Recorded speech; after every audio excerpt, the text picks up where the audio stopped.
lights. Well, I'm turning this off because it's too bright. Yeah, that's too bright. It's really bright. This one is too. That is too.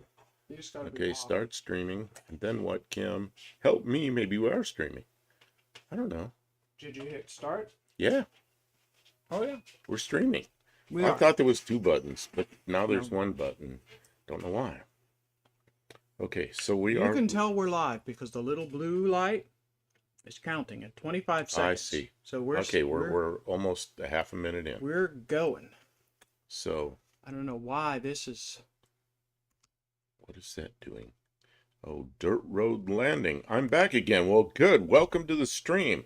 We weren't even going to be here in Dennis Dreams Garage, but we're up here and we thought, We got work to do. I miss not having my friends here when we're working on. Yeah, 2 days project. off is a long time for us, it seems. So Kim has a project she's working on, and I have a project I'm working on while I'm sitting here chatting. I'm going to be poking at.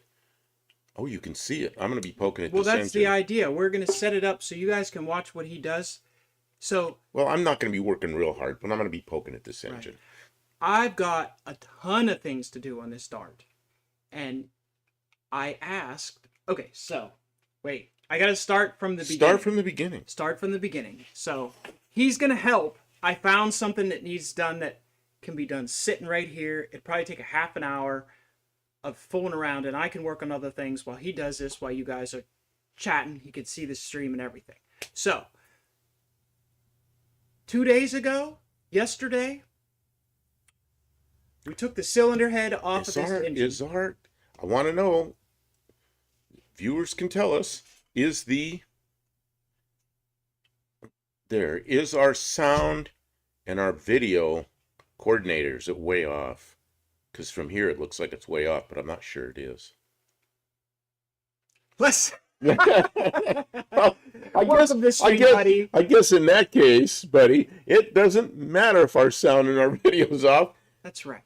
I need to shut my mouth. So, I took the cylinder head off. This is the engine that was running in the dart but leaking oil profusely. So we pulled it out. We knew it had some issues, right? Did run down the road. Once you got going down the road, though, it pulled pretty hard. At 70 miles an hour, had plenty of passing power and stuff like that. And we took the cylinder head off of this engine because the cylinder head on our replacement motor was pretty worn out. It's a piece of junk. The guides are bad and the valves are burned and it's just not very good. So I need to send a cylinder head out, I figured. So I might as well see which one is worse. And I'll send the worst one out and then we can run the better one until the worst one comes back. So I pulled the cylinder head off of this and we were pleasantly surprised to find the condition of the cylinder head that came off of the engine that was running in the dart is better than the block. Somebody did some work on that cylinder head. Like I can see somebody used a die grinder and took down some of the valve guides to try and like port it a little bit, right? And the valves look newer. They're not factory valves. They're replacement style valves because the factory valves had a back cut to them and whatnot. But also on the reverse side where the springs are, someone cut the valve guides down. Now that's not something you would normally do unless you needed to make clearance for a cam. So we're wondering if somebody put a cam in this block. So this is the one that was running in the dart and it had a Felpro gasket. So this is more recent work. This is a recent Felpro gasket. Somebody put a good head on a block that wasn't that good. That was mediocre, or they ran the snot out of it and wore it out some. The head's in such good shape. I doubt that happened. But they also made some errors. When they assembled it, they assembled the intake manifold gasket wrong, and it was puckered, and it was leaking. Big vacuum leak. So there was leak. a problem. Someone is here from Turkey. Good night, everyone. Ozan. Wonderful people. Ozan, Ukraine, Turkey. Welcome to the stream. He's been here before. And welcome. First Responder Garage. Welcome. And KJ Thanks for Kiley. stopping in. Glad you're here. And KJ Kiley. Wow. The whole crew's showing up. The whole crew's showing Did up. anybody come from Dr. Art? We scheduled to try and not conflict with Dr. Art's garage. We did some Do- preparations while he was going. Dr. We didn't Art went step on off. his toes. Dr. Art went off, and within a couple minutes we came on, and that's kind of how I timed it. If you haven't been to Dr. Art's stream, Dr. Art is a smart, entertaining guy, and right now his focus on his stream and for his channel and sort of his work that he's doing from his shop at home is a computer tuning computers for, like he was talking about, Hemi tuners. People take the modern Hemi engines and they put a big cam in it and then it doesn't run right. So he'll reprogram the computer so that it runs properly. You speak Turkish, lady. I do not speak Turkish. Maybe when you... It seems to be auto-translating. Oh, maybe? Or because I said Ozan, maybe. I don't know. That'd be interesting. Okay, anyway, go ahead. About Dr. Art. Dr. Art, he's a tuner kind of guy. He'll sit there with his laptop and make a computer for an engine really come alive, make the engine come alive. Yeah, it's pretty impressive. And that's what he does. And we know him. He's about an hour and a half, hour and 45 minutes south here. We've been to his place. We're friends, so we, and I'll promote his channel a little bit. Monday nights, he does a live at 7 Central Time in the U.S., and he goes for about an hour plus a little. So, Google Translate. Oh, I see. Well, cool.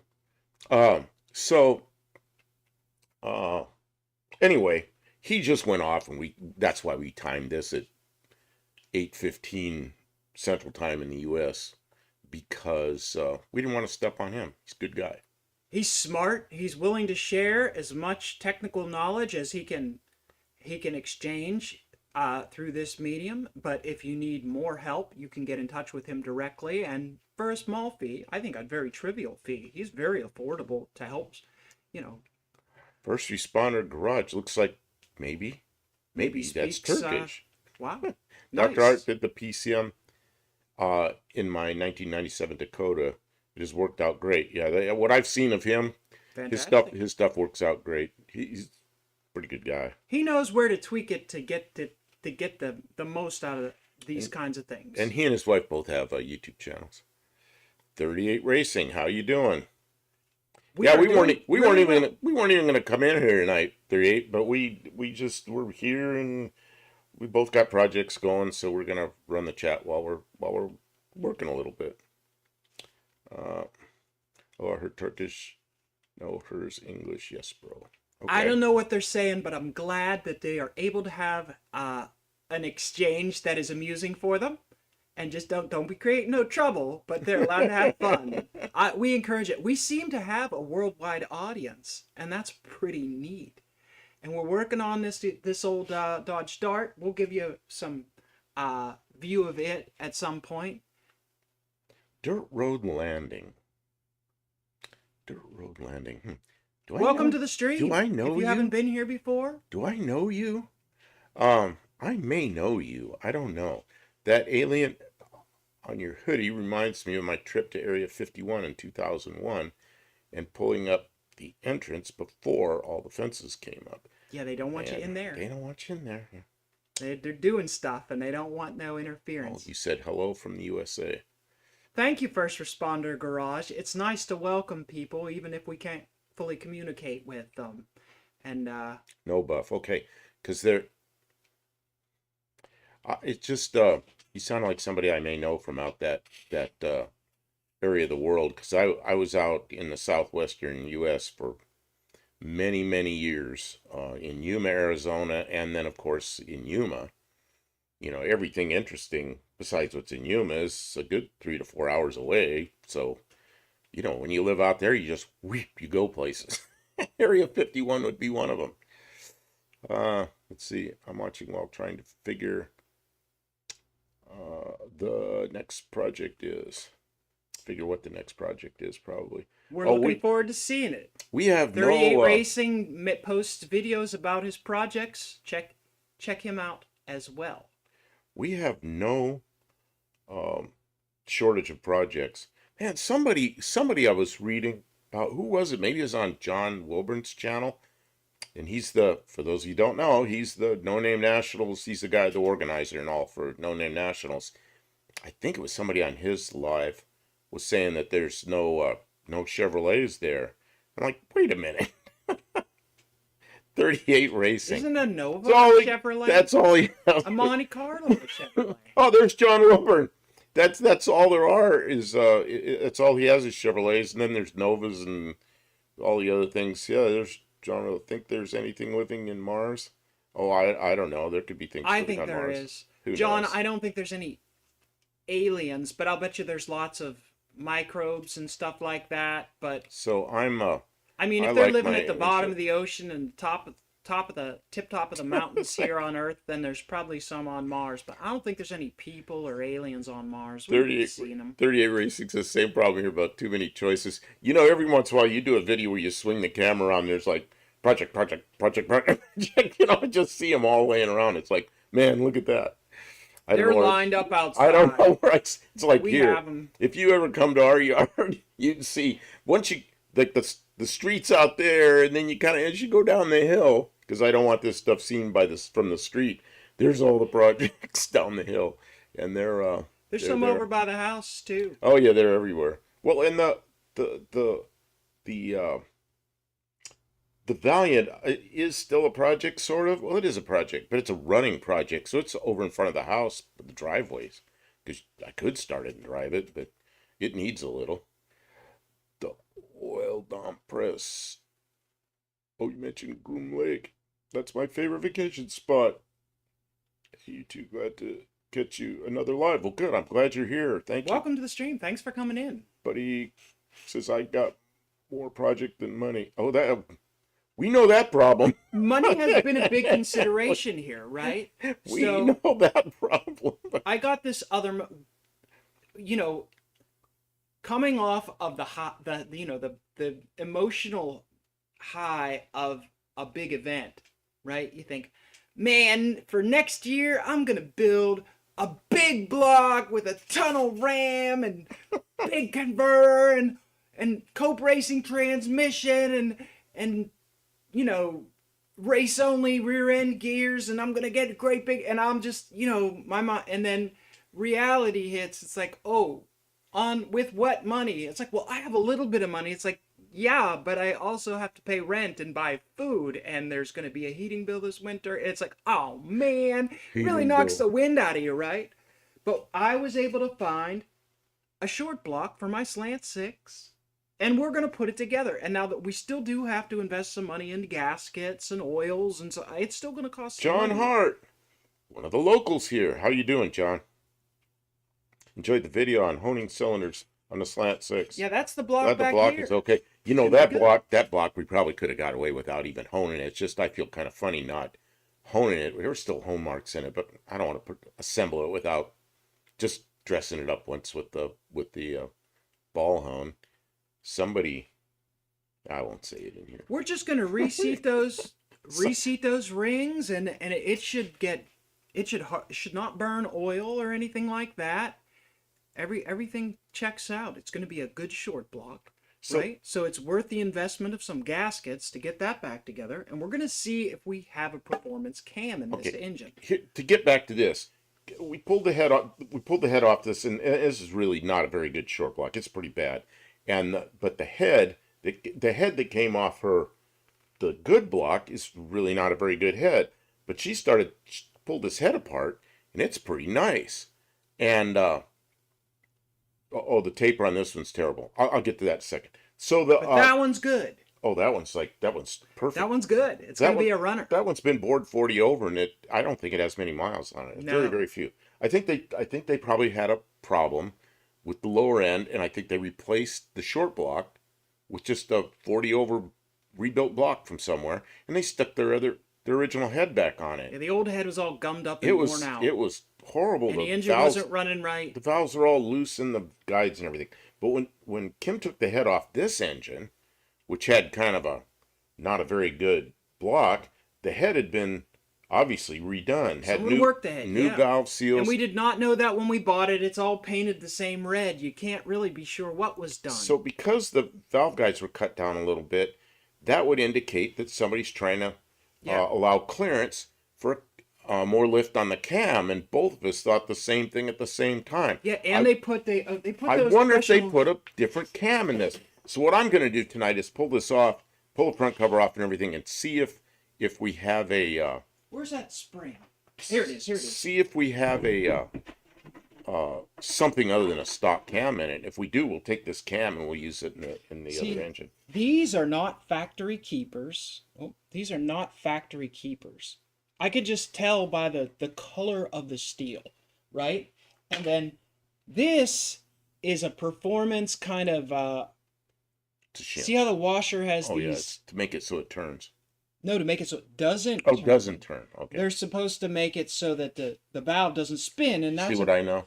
anyways, it doesn't matter except that those parts are not factory parts. Somebody built that cylinder head with intention of doing something, but we don't know if they did anything to the cam. It doesn't look.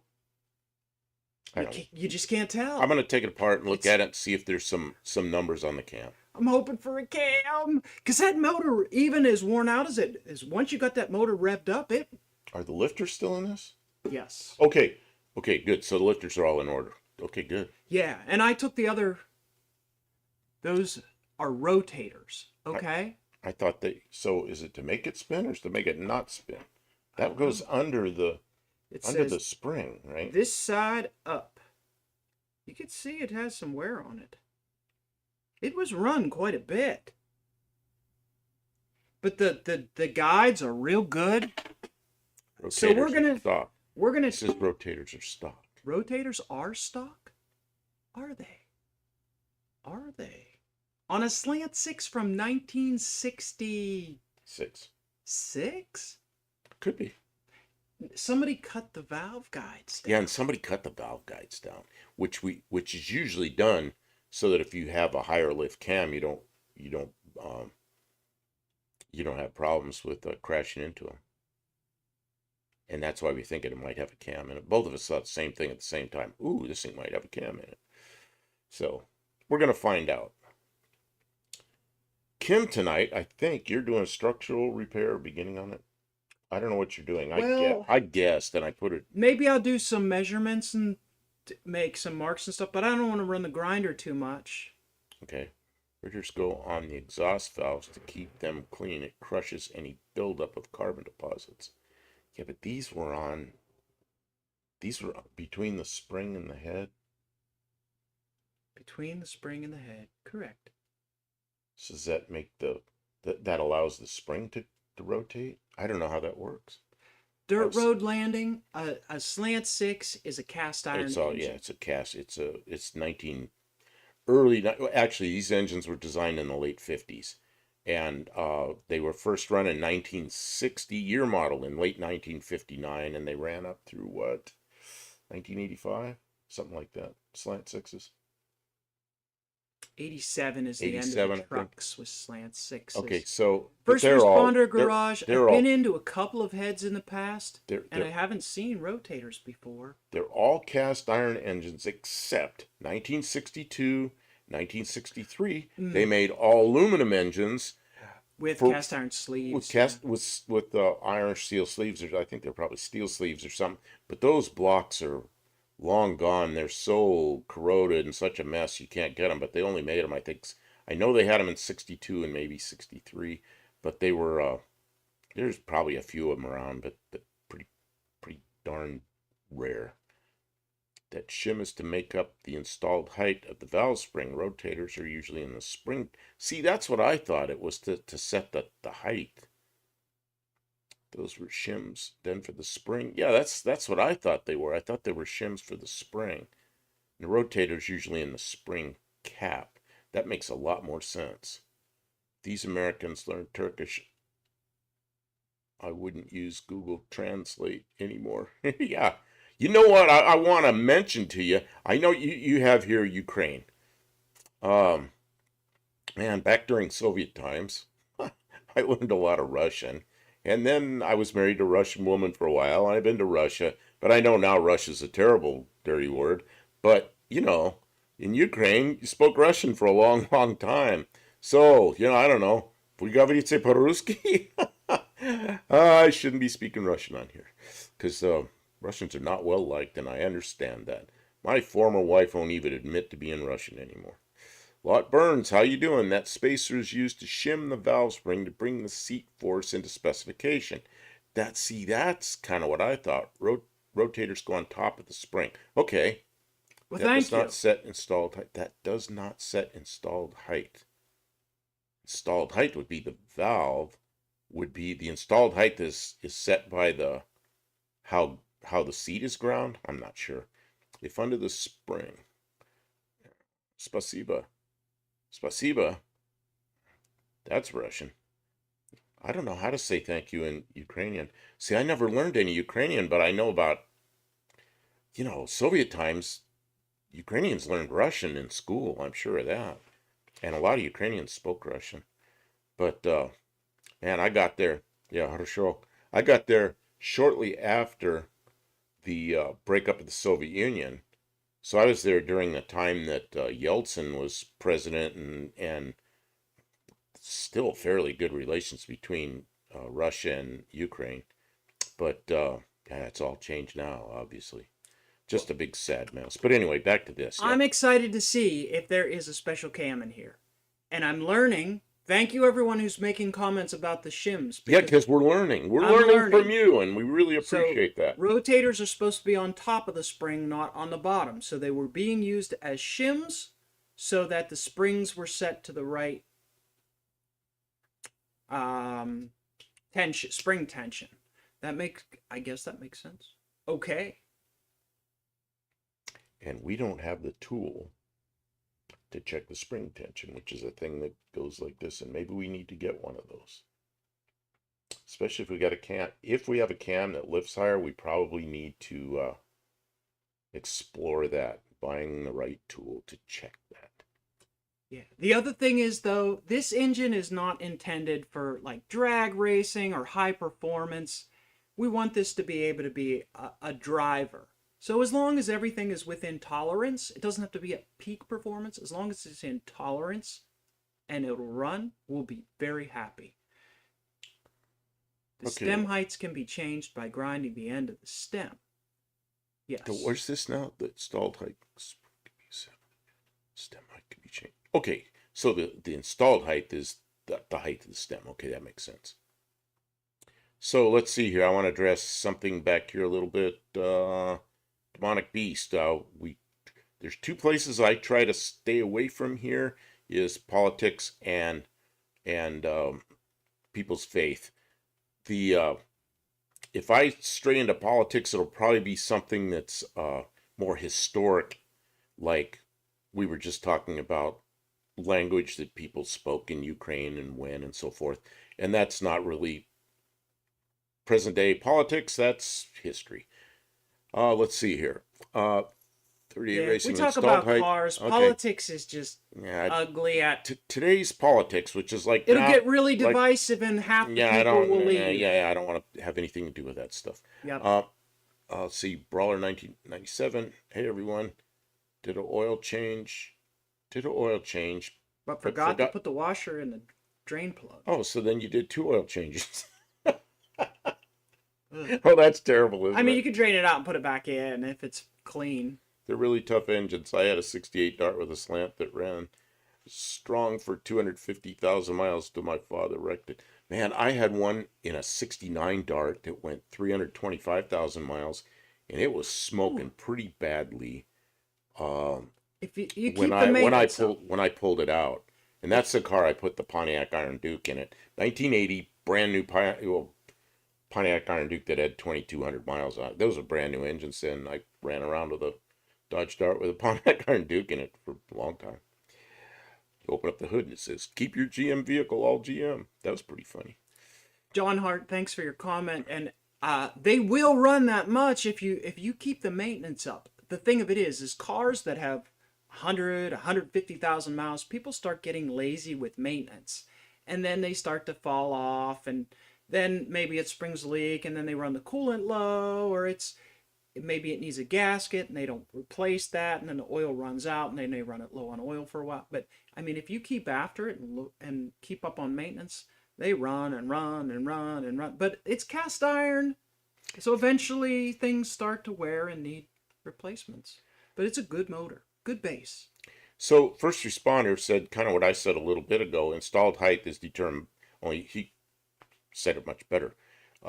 Determined by the valve length and seat depth, and that's what I said was it depends on how far the seat is ground, and per location of the retainer underside the spring saddle. That makes complete sense. That's an easy fix. Just unscrew the drain plug and quickly reinsert it with a washer. Yeah, like stick your thumb over it in a hurry. Yeah. You'll get less than a quart of oil in the pan while you're fiddling with the other hand to try and put the washer on. You can do it. 38 Racing Brawler, if you pull a vacuum on the crankcase with a shop vac, you can get the washer. I never thought of doing that. That's great. Glug, glug, glug. Guns and Gears. Hello, how you doing? Hey man, I've looked at your shop. That's really something. And it looked to me like you had some oil drain things or something back there. I'm not sure, all the way in the back, which would indicate to me you're putting a lift in, but I don't know if you are. First responder garage. Adding shims under the spring is a good way to wipe a cam and create coil bind issues. Not to mention unwanted harmonics, go hair wire. Okay, of course you want to test all that stuff to make sure you don't create any of those problems. All right, first responder garage's money is on stock cam. I wish we could do a poll in the stream so we could see what people think, which way people are leaning. Oh, geez. The only reason we thought it might have something other than a stock cam is because somebody ground the inside that head. They ground the valve guides down, which would indicate that maybe they didn't want they needed more room for lift. Shaquille, good evening. How you doing? Was Guns and Gears here already making comments? Say again. Guns and Gears. Were they already here? No, he just came in and said hi. Welcome so I to said the hi stream. because Guns and Gears just built himself a very nice shop. Put a concrete floor in it, and it doesn't look that big until you see one car in it, and you go, man, that's a pretty big shop. Yeah. Because yeah. I'm gonna say there is a cam in it because. Well, we know there's a cam. We just don't know what kind of cam. All right, that's true. Dirt road landing. I'll go with whatever Kim says. But he says I'll go aftermarket cam. It's got gray RTV, the good stuff, and it's got a Felpro gasket on the timing cover. Somebody's been into the engine. Somebody's been in there. Well, we knew that because the oil pan gasket was installed wrong, and that's what the oil was pouring out the back. If politics were free, I would talk about it. Nah, we're not going there. Yep. So pass on that. We can't talk about here's it. the other politics. Everybody can. In some countries you can go vote. In some countries you can't. In some countries that you can, it doesn't count for anything. So we all live in that system. That's as much as I'm gonna say. Manifold vacuum. Versus people grind manifold vacuum. Versus people grind the valve guides down for new valve stem seals. The old ones were wide and did not need ground. Where are the guides ground? Because you looked at it and I didn't. That we both thought it might have a higher lift cam because they were ground. So the top of the valve guide is tapered, and they ground it down to flat. You mean like on the spring side? Yeah. Okay. Yeah, that's yeah. So who knows? Or it was somebody that expected to put a cam in it someday, or that head came off another engine that did have a cam. And I mean, there's a lot of possibilities, Sorry about the lag. It seems like we're having some kind of connection issues. Is anybody else having the stream has crashed? Oh, it sure did. Kim, we got this problem again. We crashed the stream. There's nothing we can do but wait and see if it continues. No data. Boo.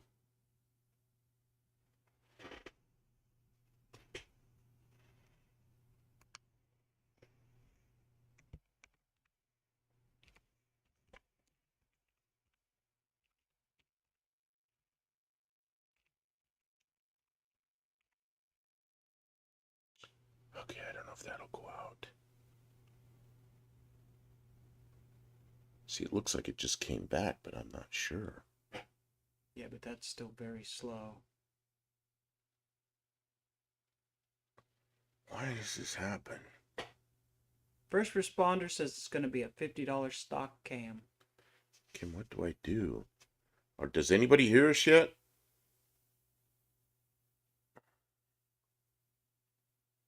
Nope, we're back to 0.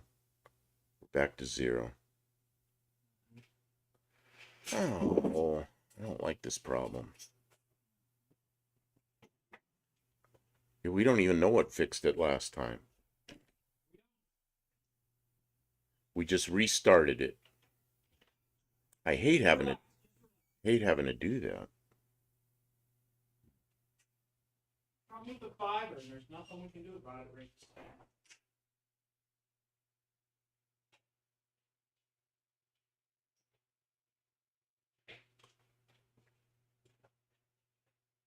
Well, we have something. Well, it's just slow as hell. It keeps going to 0 and then coming back up and going as slow and then coming back up. I don't know what the problem is. 8-bit. Well, I would say the only thing we can really do is continue on. Yes, loud and clear.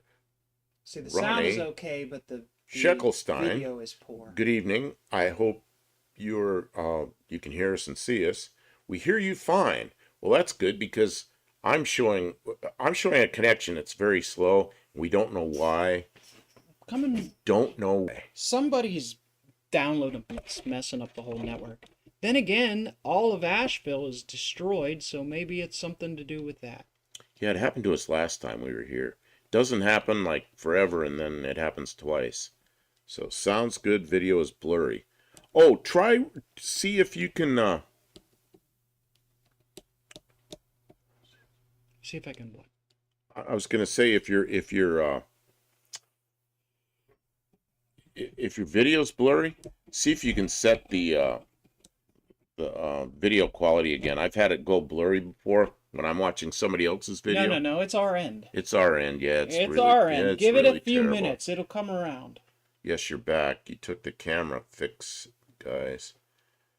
We're trying. I can see it's really slow. Man. Yeah, we can see that. We can see the stream, and it's. Don't stare at it. You'll go blind. Yeah. Go ahead and. Here it is, error again.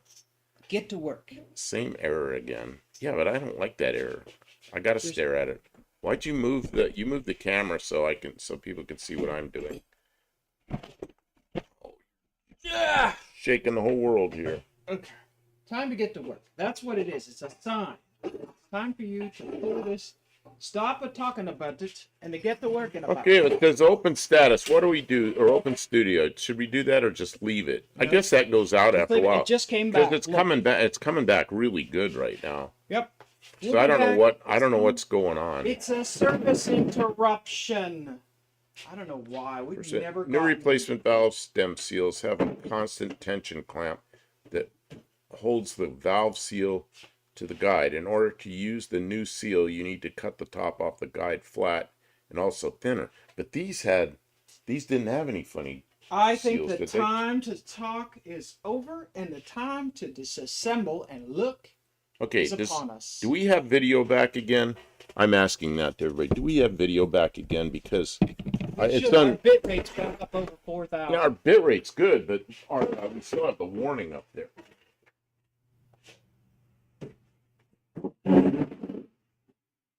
Yeah. Kim wants me to get busy, so. Yep, get to work. You brought me a staple gun. That's not going to help with taking the. You brought me a staple gun to get the vibration dampener off? I did. Here, put some staples in. That'll be a short. No. Get that stupid staple gun out of here. Tubes, not tunes. Warning, see something, some other warning, but we've got good bit rate right now, so I don't know what's going on. We don't blame you, Tavo. Oh, when Tavo come in? Tavo, I'll go away. It started when I came to the chat. Yeah, people down there in Australia just sucked up all the bit rate. Took all the Australians and your bit sucking. well, now Dirt Road Landing says the video is all good. And I'm looking down there and the bit rate looks really good now, but the warning's still up. I don't know. I don't know. So you know there wasn't. Maybe Kim was right. I just need to get busy. That's it. It was our reminder to get her butt. It was our reminder to do some work. HD camera. Okay, bolt type wheel puller. That's better than a staple gun. Unless you need a staple gun. Unless you're trying to staple something, it's the better way to go.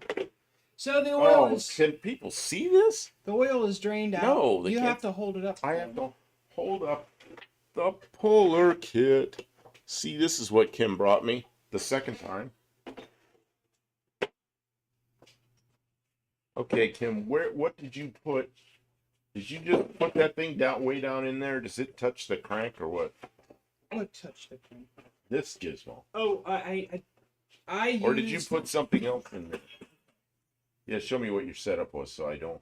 You want to use that one? This one because you don't want to tear out the threads that are in there. Right. Okay, so that seats against it. And this makes it on the inside?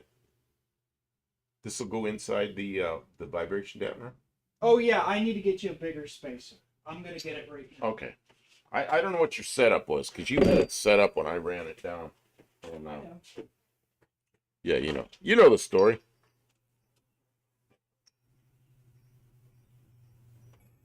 Jimmy Hop.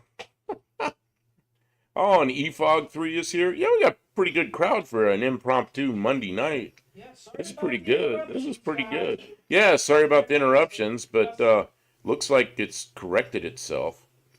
Computers are very fickle in this part of the world. Cabo says, did the stream come good while I was gone? What happened? Did you leave and it came back? Man. Reset the thing. That's what you need sometimes. Well, last time this happened, it never came back until we started up another stream, which is kind of annoying. We got impatient with it because we thought. Oh, well, it only went on like for a half an hour. We thought that there was something we did or there was something we could do, and I think that there never was. I think it was just the way it was. Oh, is that what you use? Here, I'm just gonna put a big old stack of washers in there. Oh, so they don't bend? So that you don't. I use the neural pistons and remove the second compression ring. My shop teacher said it would never work. End of the school year, the engine had 20,000 miles and still rev 7,500. Didn't smoke or use oil. Wow, what kind of engine was that? Be sure the tip of the puller doesn't go into the damper bolt hole. Yeah, that's what she's doing right now.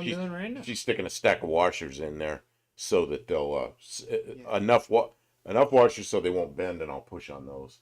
Yep. Okay, and then what do you use for washers on the? Which holes did you use on the damper? The big ones? The big ones. I cleaned them out for you. Okay, and then what about washers for those? For those, I didn't have. Picture quality is great. I'm watching world class match right now. Great.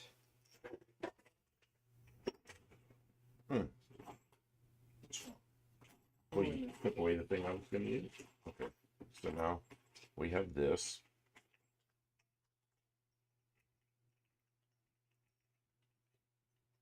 Back this off some. Okay. The last time I did this, Kim did the whole setup, and then I just ran the impact wrench and dropped the pulley on the ground. All right, I'm going to give you guys a better view so you can actually see what's happening here. And it's a little out of the ordinary for us to move this camera, but tonight is special. I don't like you doing this. You're moving my cam. Well, I want them to be able to see what you're doing. See, I can speak a little. Like, if he understands Russian, he'll have to. So at the 9/16. Yeah. Do this wrong.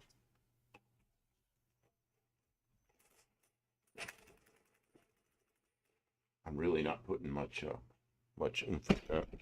Not putting much of a Put a little bit of oil in them holes before you put the bolts in.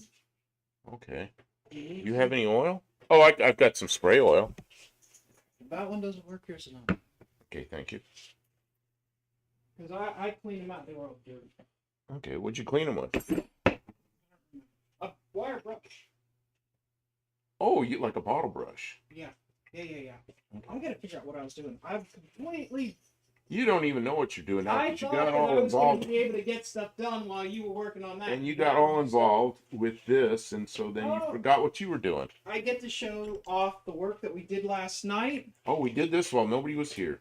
Last night, we installed new bushings in our lower control arm. So when it's time to do that, it'll be ready. Now, that's a trial in itself. You guys have never done it. Hey, I highly recommend you do it.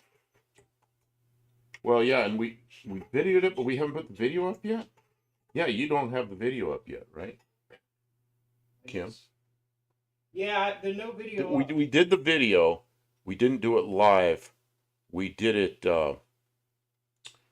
We just did video segments, and she's got to put it all together and make a video on it. So the what do you call it? The installation of that new bushing in the lower control arm will go up on a video.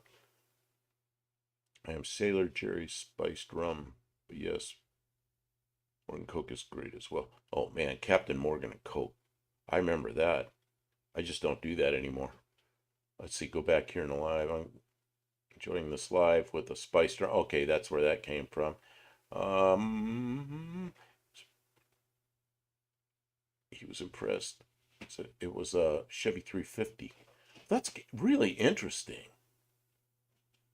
Seaver also had half the rotational drag. It had 5 pounds to rotate the crank. I also modified, my slant 6 in the Valiant.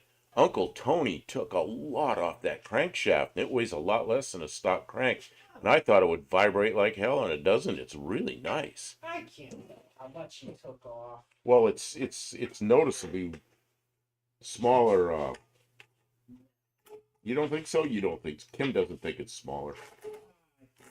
I think he just dressed it up a little. Okay, this is not a very strong impact, so I'm not cranking on as bad as it sounds. Okay, this is not gonna cut it. Okay, listen. I need the big one. Listen. I know you want me to do it differently. The way that you're supposed to do it, right? Okay. Is you're supposed to not put these in too deep. Okay? Tighten this up and then tighten half turn, and then tap. And then half turn, half turn, half turn. Oh, I'm half gonna turn, make tap. you do this all like the way you're supposed to do it. Yep. I don't want to do it the way you're supposed to. Well, you better do be it. careful because you're hitting the timing cover with these bolts. Because you're not doing it right in the first place.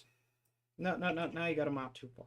Ah, you're wrecking the whole system. I gotta walk away. Come here and do it for me then. Tell me where I am. No, it's no good if I do it. This is the Buffed Up Campo channel. Okay, they're not touching that. Good. Everybody in there in the live is cringing right now. Everybody that knows what I'm doing, or doesn't know what I'm doing, knows I'm doing it wrong. Blast it off of there. Fuck it. Whack. I'll tap it a little bit. Whack. I'll tap it a little bit while you're doing it. Let me find a 9/16 wrench and do it like supposed to do it.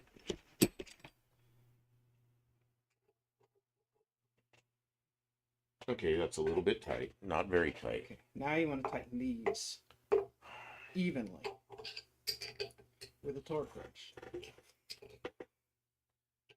Torque wrench. Unless you're in Massachusetts, then it's a torque wrench.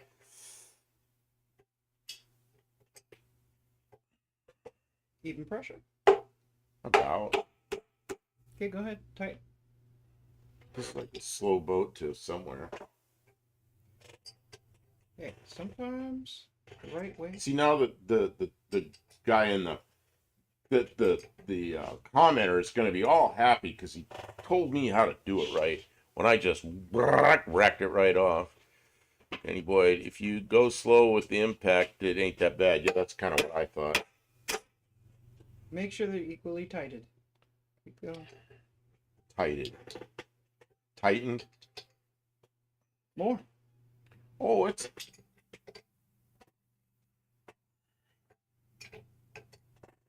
It's enough of turning the crank. Good. Then you're gonna bugger that all up, so they're never gonna socket on it. Why don't you get a brass hammer? Okay, go ahead. No, I mean just hit it with the impact. Okay. It's moving. Yeah, that's what I always figured. If it was moving, it was okay to whack Now on that it. it's moving, it'll It was okay to whack on it with an impact if it was moving. It's Yeah, just we don't need I was to- just watching it slide off. We don't need to nurse it. It's The not weights on the crank don't keep it from vibrating. It keeps the secondary part. Oh yeah, but he didn't know how. Here's why it could vibrate, because it didn't stay in. But he didn't balance it afterwards. Go ahead, give it a whack. I'll hold it so it doesn't. Didn't drop. balance it afterwards. What the heck? You're using the light duty wrench. You I want know. the I big said one? I need the big one. Yeah, I said that. I thought you went to get a big one. Instead of getting a big one, you brought some hammer and a bunch of nonsense. What size is it? It's that one, non-impact rated. No, That's- it's a 9/16. I need a 9/16. I have a 9/16 here somewhere. No, that's the That's wrong. 5/8. Whatever one you need. We're gonna lose everybody here because they're all gonna think I'm an idiot, or they're gonna watch me break stuff. Because Kim fixes Go ahead. thing and Buff breaks shit. Yeah. Ow! Oh man! Why'd you do that to me? How could you get? Oh. You didn't get pinched with anything. I went the wrong way. You couldn't have gotten pinched. You pinched. How? You pushed it into my finger. Yeah, except there was My a gap. finger was right here. Oh, it got in pinched. It in puckered. Okay, go ahead. It's going. It's moving a lot.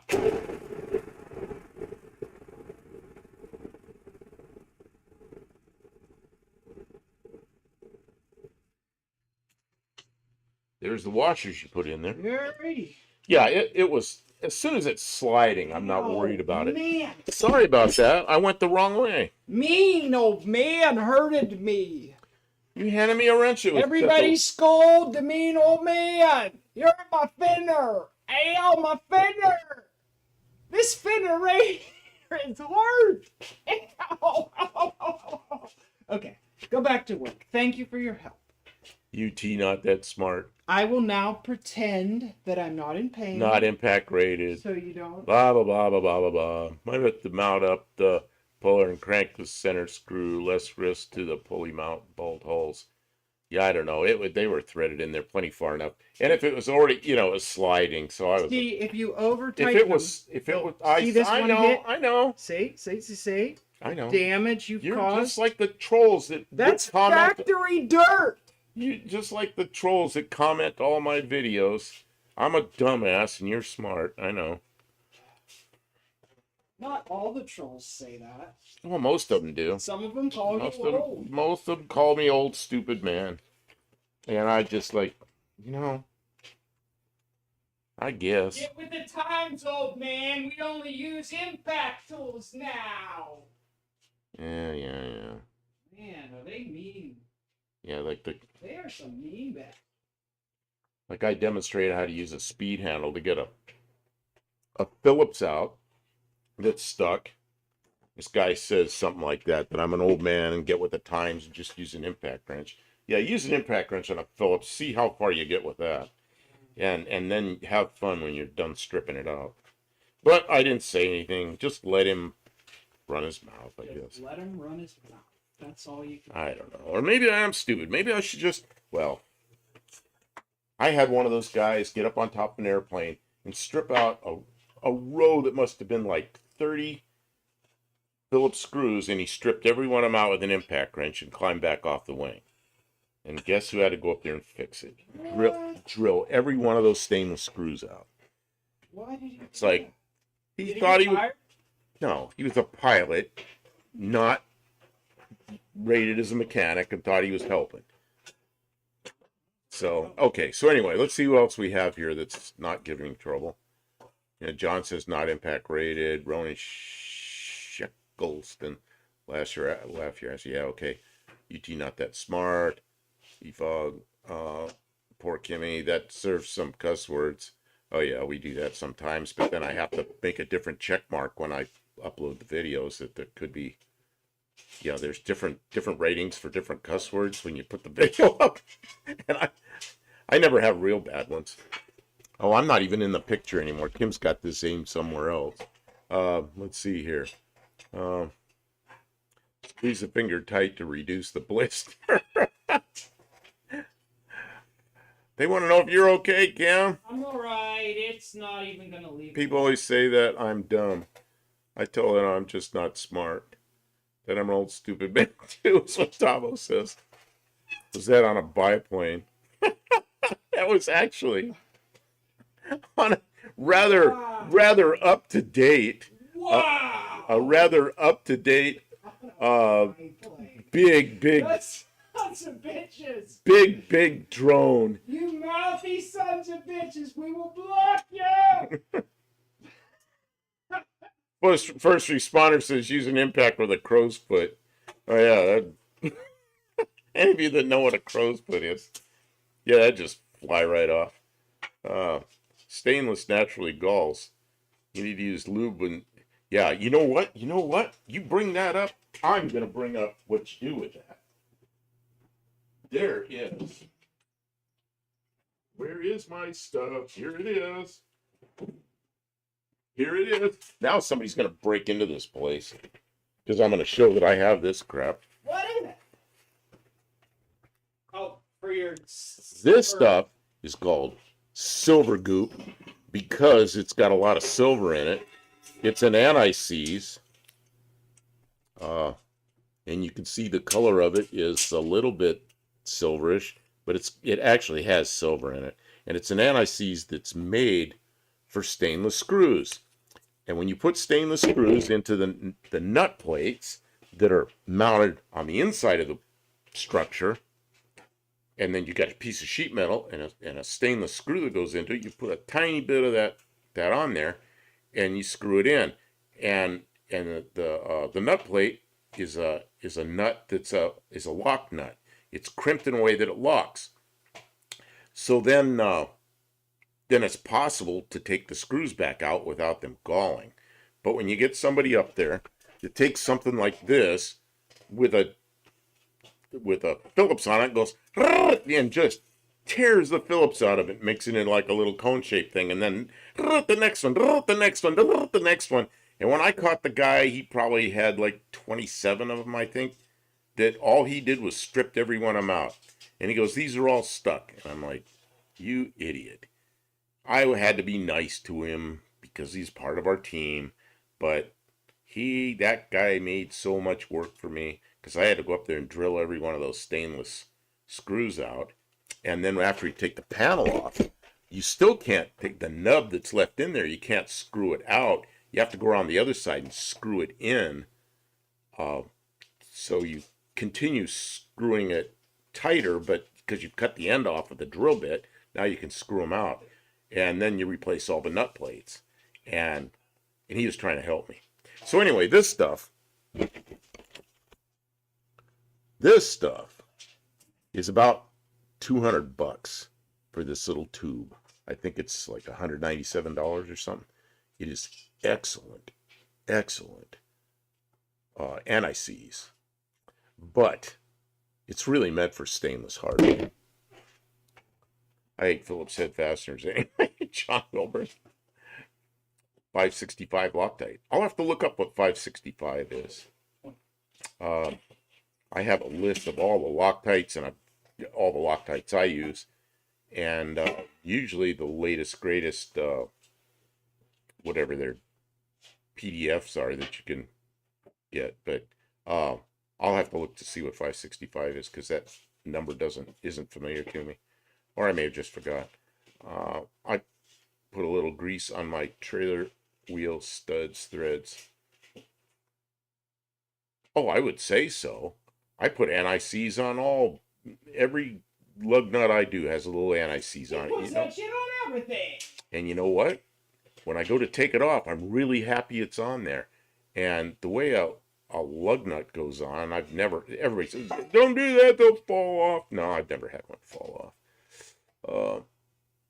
I only use Torx and Allens when possible. Yeah, there's, like on an aircraft wing up on the top, it's like a flush mounted Phillips. That's very, very common. And use like I showed how to put a Phillips on one of these guys. Are you guys intentionally? You put your hand here and you push in on it and you break it loose. It's pretty easy to do. I used to work on C5s, and the C5 engines had these huge panels with hundreds of Phillips. And we use those things and break them all loose, and then you buzz them out. Is chat intentionally creating engagements so you don't get your work done? Oh, Kim, I like to talk about these guys, and then you got me over here. You got him telling stories about airplanes. I told you I was going to chat and do a little work. She's cracking the whip. I just want to know what cam it is, and then just wanted to let you and Kim know I just posted a short with a shout out entitled to you for giving my dead battery a jump start and for Kim for filming the video. Forgot to post it weeks ago. Yeah, I forgot about that. That was 2 weeks ago. Can you believe it's been 2 weeks since No Name Nationals already? I can't believe it's been that long. 2 weeks since No Name Nationals, which is also 2 weeks in one day since that horrible crash I was in. And I'm still a little not quite right. I don't know if I'll ever be right. I don't know. You weren't quite right before. I wasn't quite right before. But we're not talking twist off all 10 left-handers on old Dart. Oh, we only have 5 on the Dart, and that's because the left front has a left-hander, and the rear end has a Ford rear end, so they're all going the right way. And I seize on the mating surface of my wheels to the hub. Olive's here. Pretty standard dirt. A wee bit of motor oil might be better, even though collects less crud. Yeah, the reason I like the anti-seize, I don't use much anti-seize, but it stays put for long periods of time. Sometimes you put a wheel on, you don't take it off for a long period of time. Oh, man. 38 Danny, I don't recommend that. Where's that? Anti-seize in the pilot hole of the wheel. Anti-seize in the pilot hole of the wheel. Yeah, you've had a lot of controversy about this. I've done it a lot. Never had one come apart. But that's just me. Don't do it. Don't put anti-seize and oil on your lug nuts, because then if one of them flies off, you'll blame me. You leave the wheel bolts holding all the torque. Yeah, I don't know about that. They kind of are. But I mean, it's really the center that holds the weight of the car on the wheel. I don't know. We can go round and round with this. Anti-seize on wheels. Dr. Go, agree about the anti-seize on back of wheels and drum face. Yeah, I've done that too. I usually don't. I usually just clean that. I don't use anti-seize, period. Yeah, some people are though that don't use anti-seize, period. And you've never lived in the cold white north. And here I have 4 different kinds of anti-seize for 4 specific things. Chris, good evening. My FC170 has a left-hand thread on both fronts. Oh, somebody changed parts around. Better watch out. The nuts will fly off. I doubt it. Even older hub-centric cars. I've never had problems with the wheel seizing to the hub. I have had, working in a wheel alignment shop, having to take wheels off that came from cars up in the cold white north. I've had problems trying to get wheels off. Friction isn't what's supposed to be holding your wheel on. Tension is. Exactly. Yes. You gave that answer. Olive, you get 6 points. It's Maybe 7. whatever 6 or 7 points are worth. Kim just gave them to you. You got it. Keep track of your points, people. That answer gets points. Well, you know what torque is? Actually, it's bolt stretch. I got here because I'm going to make noise. Big noise. Kim's going to make noise over there, so I don't know what that's going to do to us. Dr. Go, before doing that, aluminum wheel back seized on drum face and took sledgehammer to get it off. Oh, I've had one sledgehammer. We can get them off. Kim, I lived in Ohio, and anti-seize is garbage. Oh, man. In Ohio's where I really learned to use anti-seize, but that's just me. Okay, I got to get back to work on this, or she's going to come back over here and find I've done no work. So I'm going to try to put her... I don't know if you took the rest of the stuff.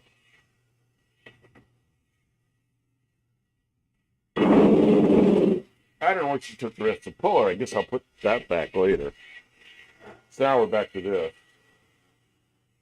What is that? That's a 9/16. Got too many impact wrenches here.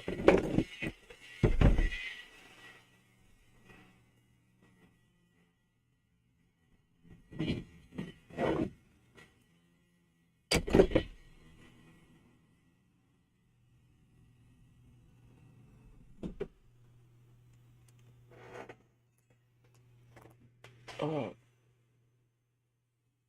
I once had a wheel so seized on the back of an old Corolla that I backed all the lug nuts off a hair and drove the car over 100 miles, including interstate, till I felt it break loose. You know, I had I think it was a 78 Thunderbird, and the wheel was stuck on there. It's one of those phony plastic things that's bonded to the wheel, and I couldn't get that wheel off, and the tire was down to the cord, and the woman had never had the wheel off, so I couldn't get it off there, and I loosened the lug nuts off, and I went out in the parking lot, spun that thing around, not donuts, but really tried to load it one direction, the other direction, tried to get the wheel to break loose, and it wouldn't. I mean, I really tried and beat on everything else. I ended up burning that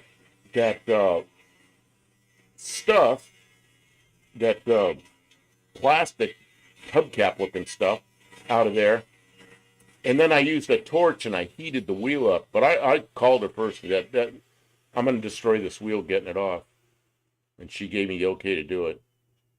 Anti-seize in moderation is okay. Yeah, oh yeah, you can't gob it on there. It'll be flinging all over the place.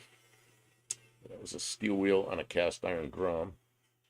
Anti-seize doesn't work because it doesn't seal the threads. Oh, well, if you got to seal threads, yeah, you don't use anti-seize to seal threads. Hit the like button. Thank you. Okay, I'm gonna pull some bolts out here. I think, make sure I'm going the right way. I'm not going the right way. Yeah.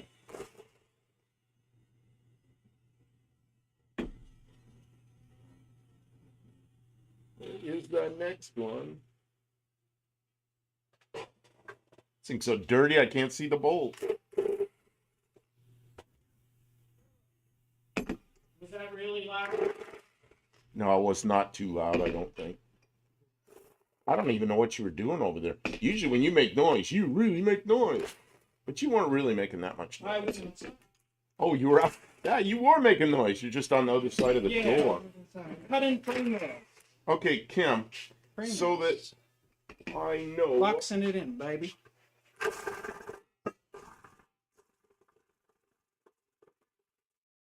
So that I know, I'm going to spray a little Gojo on that. I know I'm not reading the chat for a minute. They're going to have to talk amongst themselves while I pull bolts out. Because I'm supposed to be working, and now Kim's back and like, that's all you got done?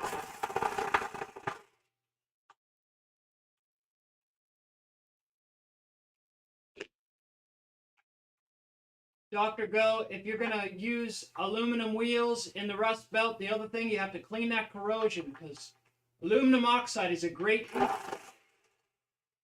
Hey, who is it? Who is it? You hear? Mustang 89. I'd like to do that jab at 220. I didn't even know what that is. I got an idea.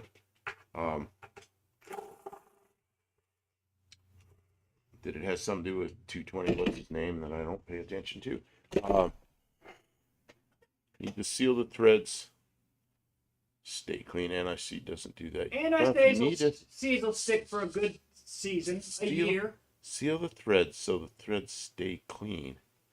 Oh, actually, I think it probably stays in there. I mean, anti-seize doesn't go away. It stays there for a year. That's what you need. Start using thread sealer. Did you get them all off? Start using thread sealer and use your throw your anti-seize away. It's an interesting idea. I might have to try it. Light thread lock will actually do for not seizing. Yes, it will. And I have used blue 243 Loctite for that. Yeah, he's a YouTuber. That's what I thought. Yeah, I don't watch him. Okay. There are times for NICs though where thread sealer won't do the trick, like on wheels and hubs. My best solution was to stop driving it in salt brine decades ago.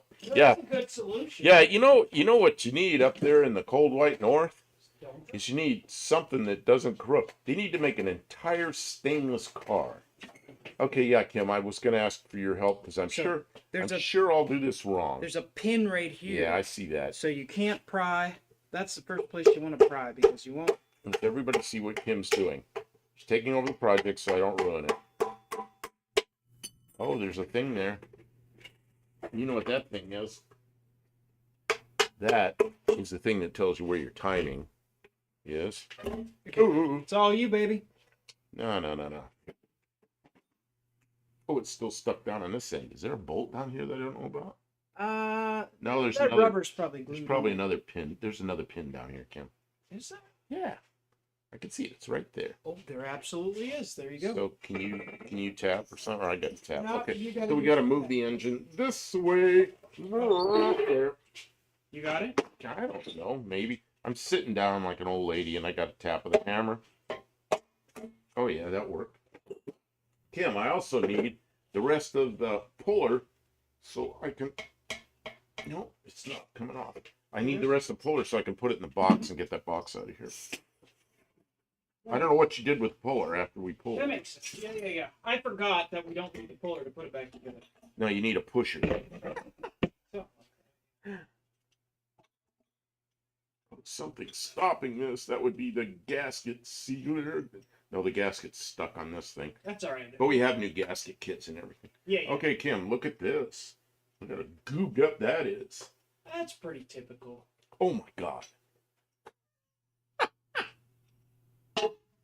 Okay, gotta turn the engine back this way so it can be seen. I want everybody to see this. Oh, man. No. Is it the nylon gear? It is it's a Chrysler gear, but I don't know if it's nylon or not, but I was looking at this.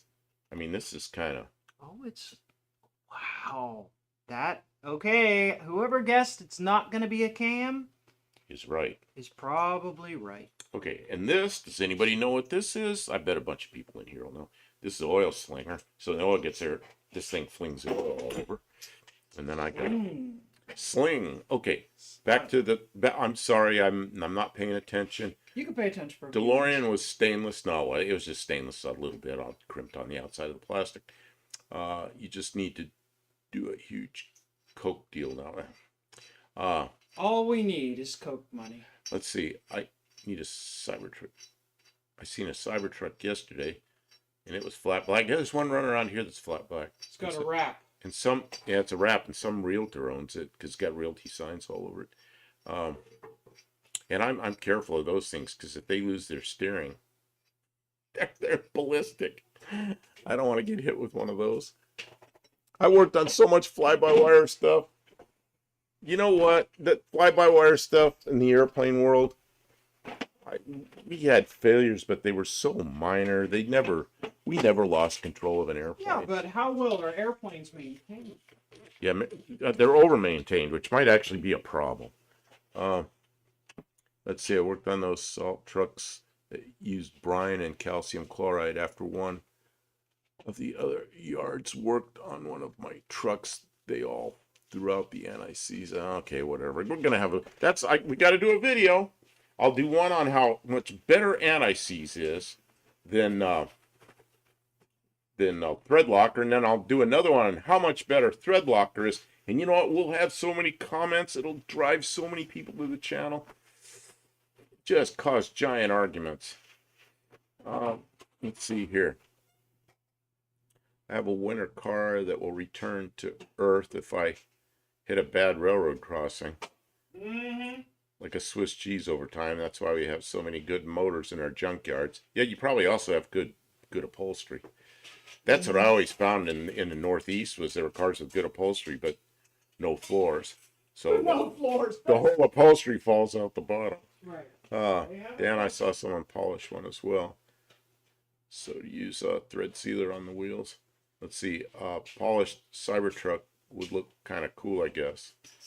Variable cam timing chain there. Yeah, it's variable. That's what this is. Variable. Yeah, that's right. That's variable the early cam DVD timing system. Perfect. Yeah, retards the cam timing a little bit, gives you more high end, you know. It does have a lot. Let's see. Well, that makes sense. That makes sense. The cam is retarded. You will have more high end. Let's see here. People are wrapping the cyber bins, at least till they are legally allowed to sell them. Oh, people are selling them. People are selling them, and they're not doing anything about it. Yep, they already said they're not going to do it. They're not doing anything about it. And there's you go on what's his name? Doug Muro's site. What is it? Cars and Bids. He always has those things on there, and they're not enforcing that. My 3-valve Mustang is a rev by wire. You know, I've been looking at cars. Everybody knows I'm looking for a car. I'm going to turn this toward me again. Everybody knows I'm looking for a car. And one of the cars I'm looking at is something that's a little older that isn't so electronic, but that would be reliable. Does a little older mean an antique? A little older means just get out of these cars that are so bound by electronic stuff, like when the radio doesn't work, the car won't start, that kind of nonsense. I never, ever, ever want a car like that again, you know? You get some little stupid error that has nothing to do with the way the car runs, and yet it won't run because something happens, you know? The computers don't like it. One module talks to the other one, it goes, no, no, no. You're not allowed to run the engine. So,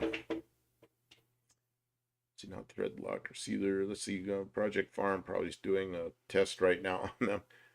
Dumb Elmo cheaped out on the stainless when they actually look a bit better with colors anyway. Yeah, I always thought the DeLoreans look better when they're painted. Gas oil is good sealant as well. Gas oil, there's 2 different gas oilers. We have both of them in the cabinet over there. One of them hardens and you can't get it undone. The other one does not harden. But we use them on fuel systems on the airplane, so we never, never, never had a fuel leak. It's wonderful stuff. So it's looking like... How many redundant systems do your aircraft have? My brother worked with several companies writing code for autopilot. I probably can't discuss that. It depends on the airplane, and yeah, I can't even. Yeah.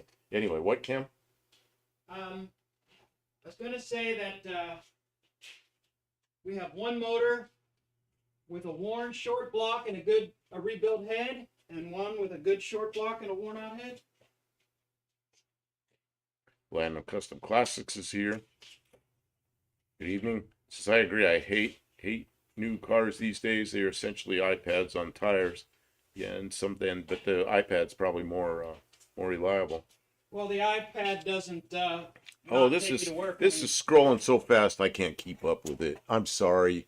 There's stuff scrolling by that I want to read and it's already gone, and I don't have a way to scroll. Maybe I can scroll that. Let me reset your camera. Okay, there. Now I can scroll it. I use WD-40 on lugs, putting them on. I use let's see what else. Oh yeah, that's really pointed crazy. I was using Duplicolor base coat today.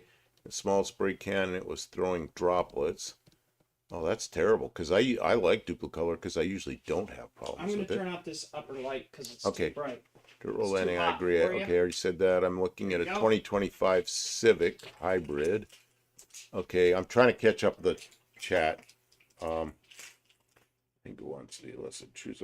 See, here's what. Yeah, that's about where I'm cutting off. Is '04 or maybe a little earlier. Yeah, '04, 2004. I've been looking at those big Mercury. They look like police cars, but they're Mercury's. What is that thing? Grand Marquis. Because I find them that old people have had, and they only put like 70 or 80,000 miles on them, and they got leather interiors, and they're really nice. But then somebody on here, I don't think you're here yet, Jim Grady. Yeah, good evening, man. There's so many people here. I haven't said hi to everybody. I'm sorry. Um, the somebody in here, who was it? Kim sent me emails uh on a couple of links for a couple of cars, and I really like Fox bodies. I really like Fox bodies, and I've had a bunch of in the past. And one of them I really like are the Fairmont Futuras. So I'm chasing down a couple of Fairmont Futura. Oh, the Mercury Marauder, man, that's even better. But those things, because it's not a Grand Marquis, it's a Marauder. People want a fortune for them. So the I'm going to make some noise outside. okay, she's going outside to make noise. I also think the Marauders had 5.4s in them, which I want to stay away from that engine. But anyway, I found a few Ford Futuras thanks to somebody in here that chased them down for me. And I think I may go get one of them because it's a Fox body. It's not a Mustang.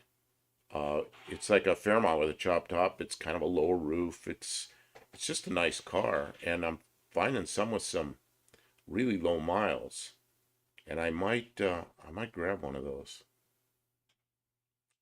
Or Futura marker. Yeah, right. The Futura or the Zephyr Z7. I like the Futura better, but either one will do. Um, and I've had them before and just really enjoyed those things. 430 MEL. What would you put that in? That's a boat anchor. I shouldn't say that. They're okay, I guess. Or a 1996 Chevy Impala. Oh yeah, those things are around, but yeah. I want a Panther. Oh, a Panther. Yeah, Panther's like a Mercury Marauder or a Mercury Grand Marquis or the dreaded police cars that are everywhere. But if you can find one of those that hasn't been a police car or it was some police chief's car that doesn't have miles on it, those are okay. And most of those have the 4.6, which is a great engine. They just last forever, although they're not fast. My 68 T-Bird has 429 Thunderjet. Yeah, 429s. I've had 429s. In fact, my 429 I had in a 72 Torino. I pulled all the stuff, heads and everything off a 69 T-Bird, and all that stuff went onto my 72 Torino because it had the closed chambered heads, and then I used the cam from the early Thunderbirds and advanced the cam timing 6 degrees, did all that cool stuff, and man, that just made that car a lot faster, and got like not quite double the fuel economy. I want a brick nose Ford too.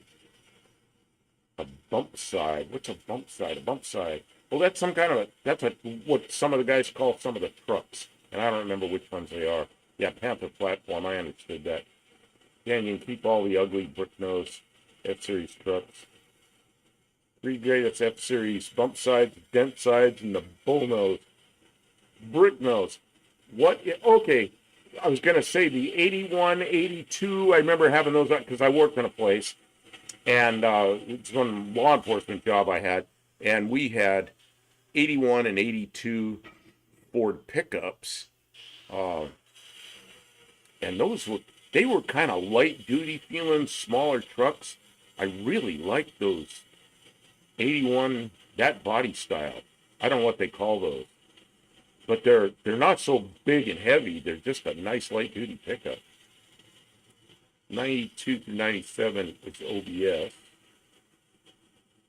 So how is that cam removal going? Oh, we got down to the point where we know what it is because it's all got this chain. Is like we know we're not removing the cam. We just wanted to see what it was. It's a stock cam, sure. Guess got rid of my bumps idea, high boy, and still a dent side and bull nose. I don't know what all the different names are. I don't think I had a name for the front ends on those.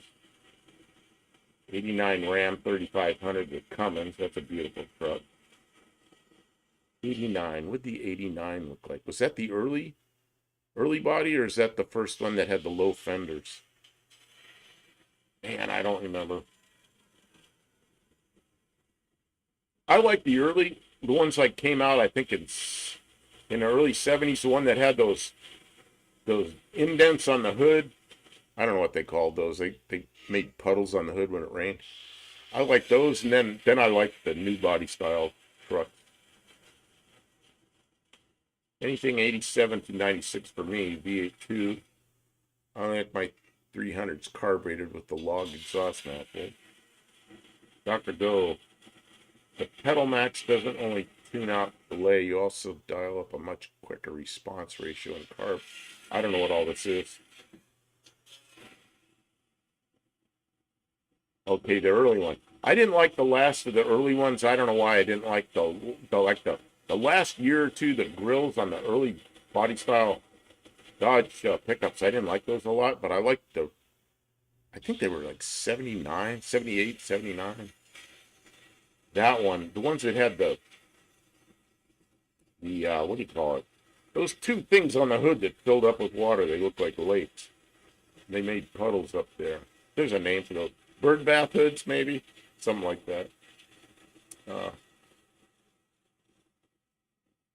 Bump side, line popped in, dent side, it pops out. Yeah, I can't picture in my mind which one is which, because I don't know. I just know that 81 and 82 that I used to drive around were just, we didn't really need trucks. They wanted trucks because we had dogs. And they put the German Shepherds and the dog in the back with their handler. And so we had a few of these trucks around. But they were great. They were just a nice feeling light duty pickup. They were a full-size truck, but they were kind of light duty feeling like a smaller truck. And I just enjoyed driving them. I like all the F4 351 roller blocks, 94 through 97 truck.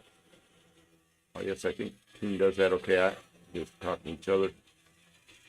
Dr. Gail Banks drives a Marauder as his personal car. Yeah, I believe that.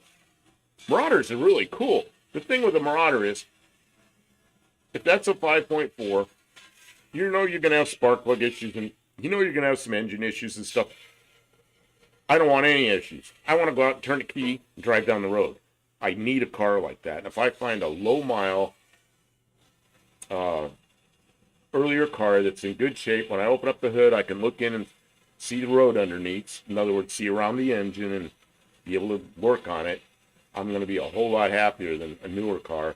And I don't want one I'm going to have to take apart. I want something that's just, man, I just want a driver.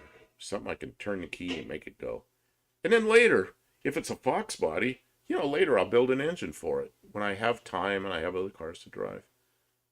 Fastang, no what? Fastang, no what? No. Seeing no something. No to something. What did I say wrong? I should look at cold air intake for the 4.6. First car, 84, Olds, 98. Two-door. Like to get another one. Olds, 98, 84. Oh, that's the big car. You know what I liked on those? I don't remember what year they were.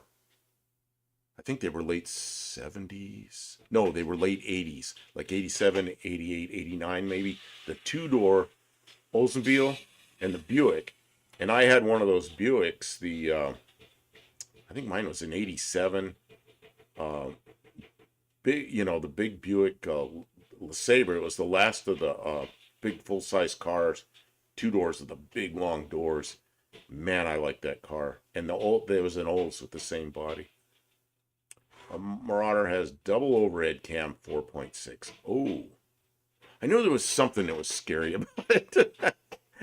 Not a 5.4. Yeah, I don't want a 5.4. I know nothing about the double overhead cam engine.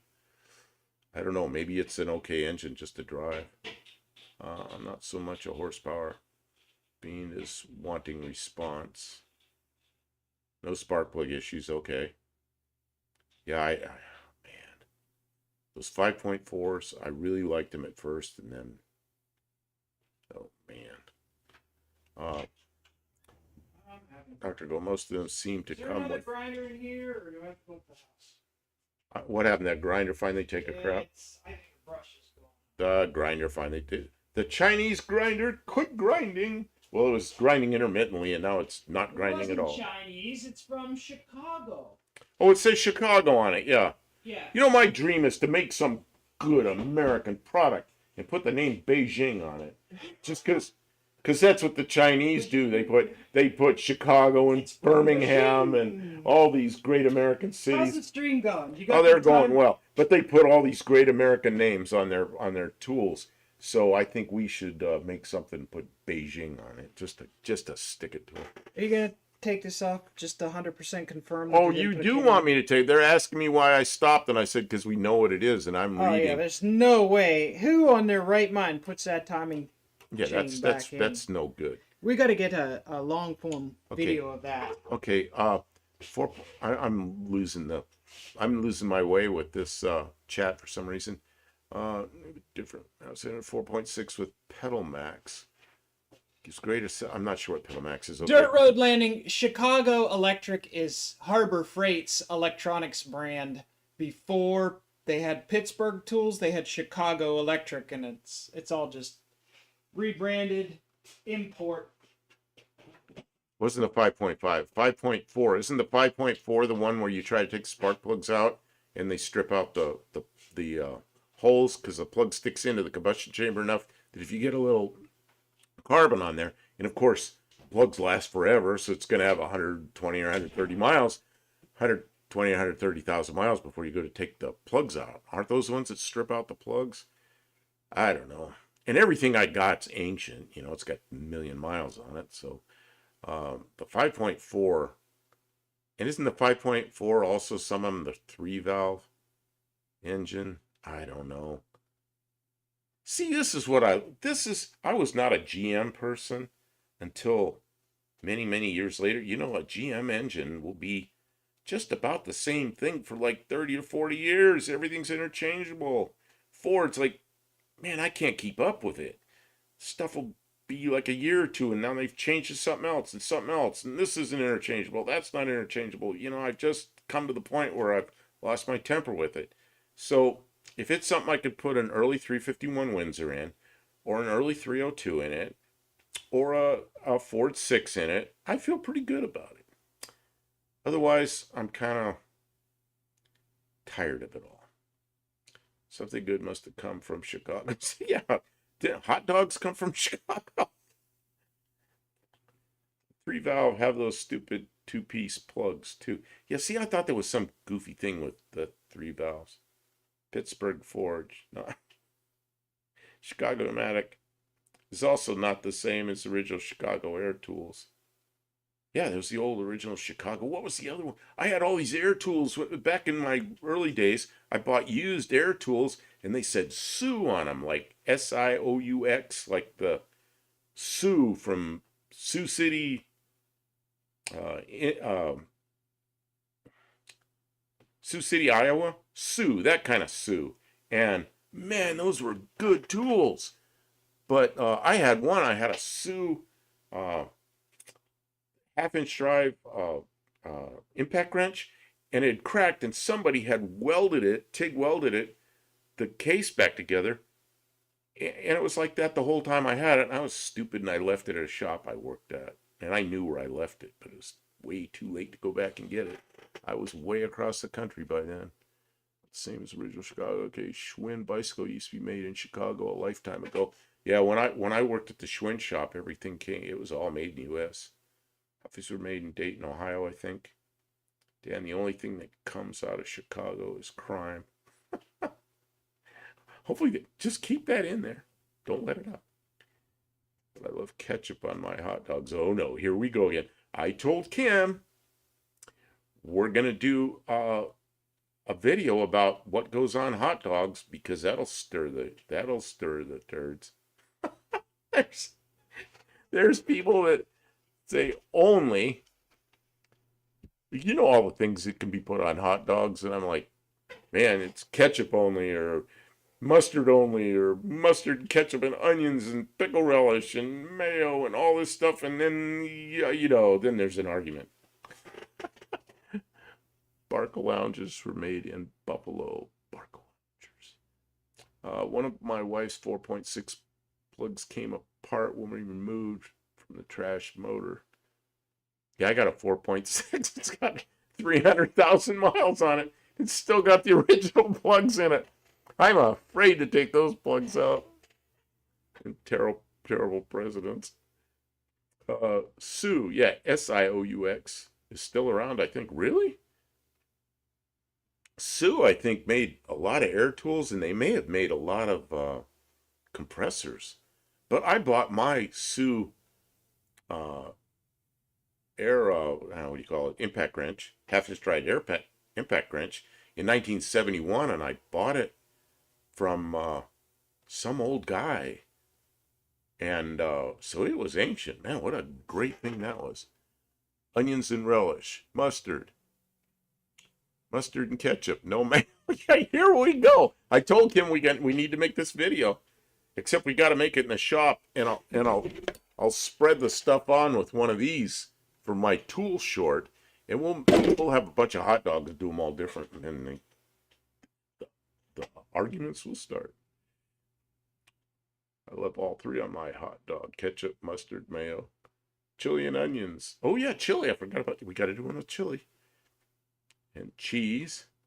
Well, what's the deal? Like, I know I was somewhere where everybody, I knew it was like, the only thing you put in a hot dog is mustard.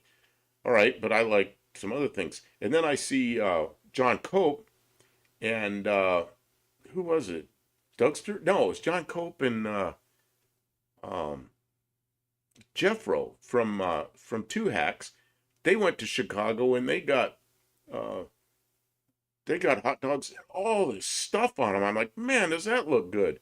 And right away, somebody's going, nah, that's not what you put on a hot dog. Oh, Snap-on bought them. Okay. That's interesting. I think I saw a survey that determined a hot dog was a sandwich. Oh, I saw that. Is it a sandwich or is it something else? Yeah, it's not. I remember seeing that. That wasn't too long ago. That was on YouTube. Well, maybe one of them was on YouTube. I like my hot dogs simple because if I get fancy, there's no reason for it to be a hot dog in the first place. Like for about almost 3 years, I was a pretty strict vegetarian.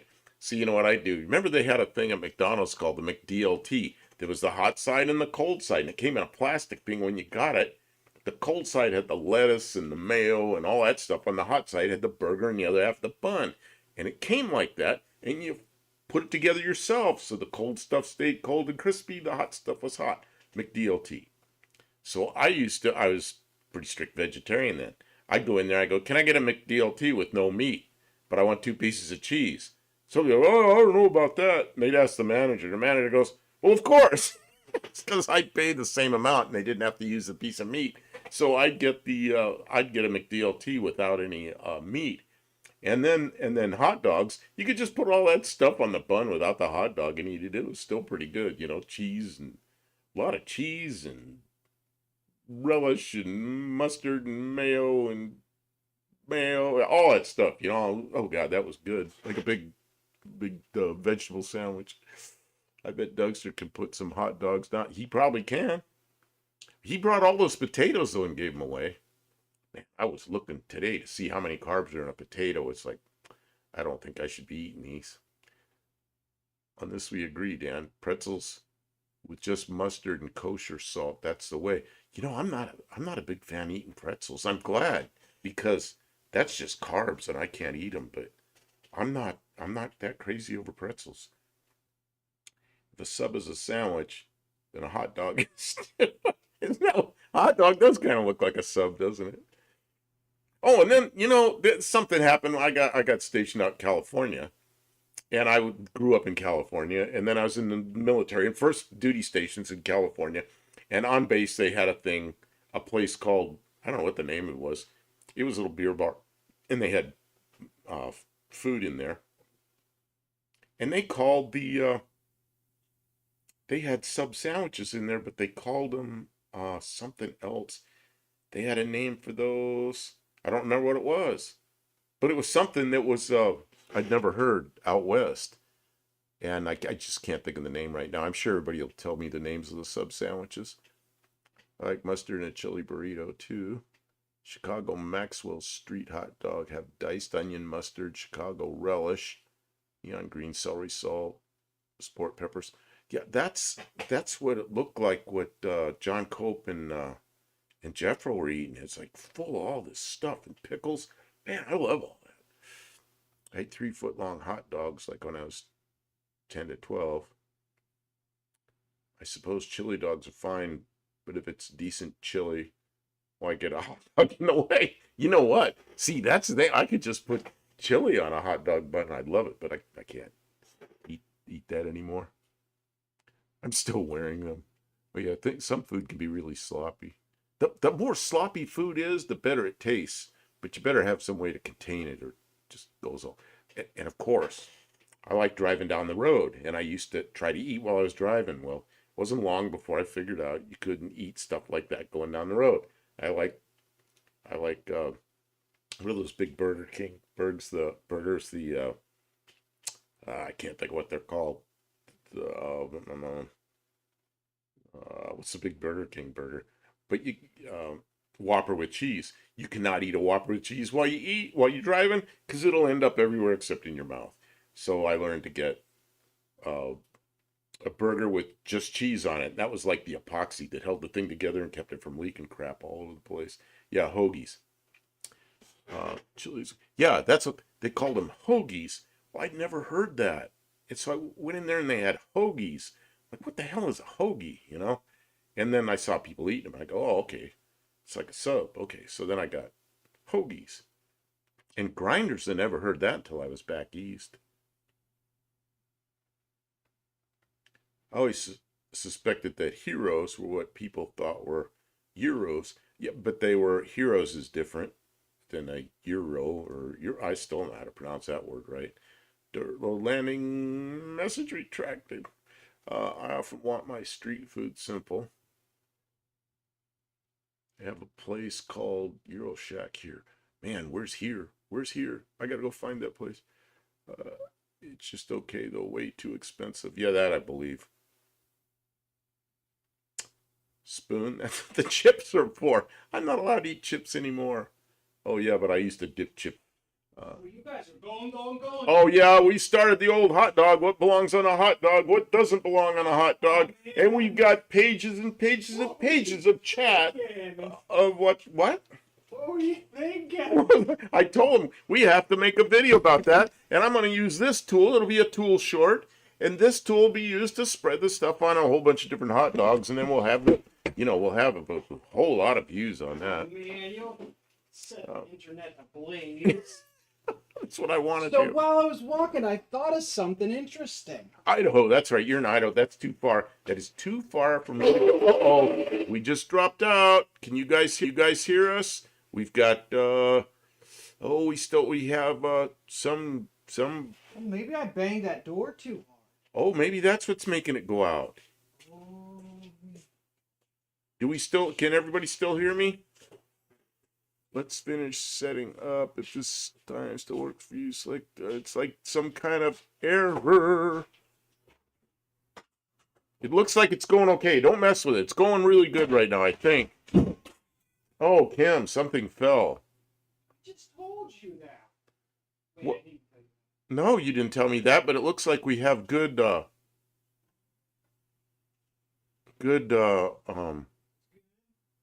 we got like 4,000 kbps right now, which is, Okay, that's perfect. yeah.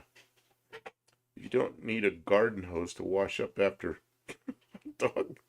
If you don't need a garden hose to wash up after a hot dog, then it doesn't have enough condiments on it. Yeah, Dirt Road Landing, you're right. That's probably true.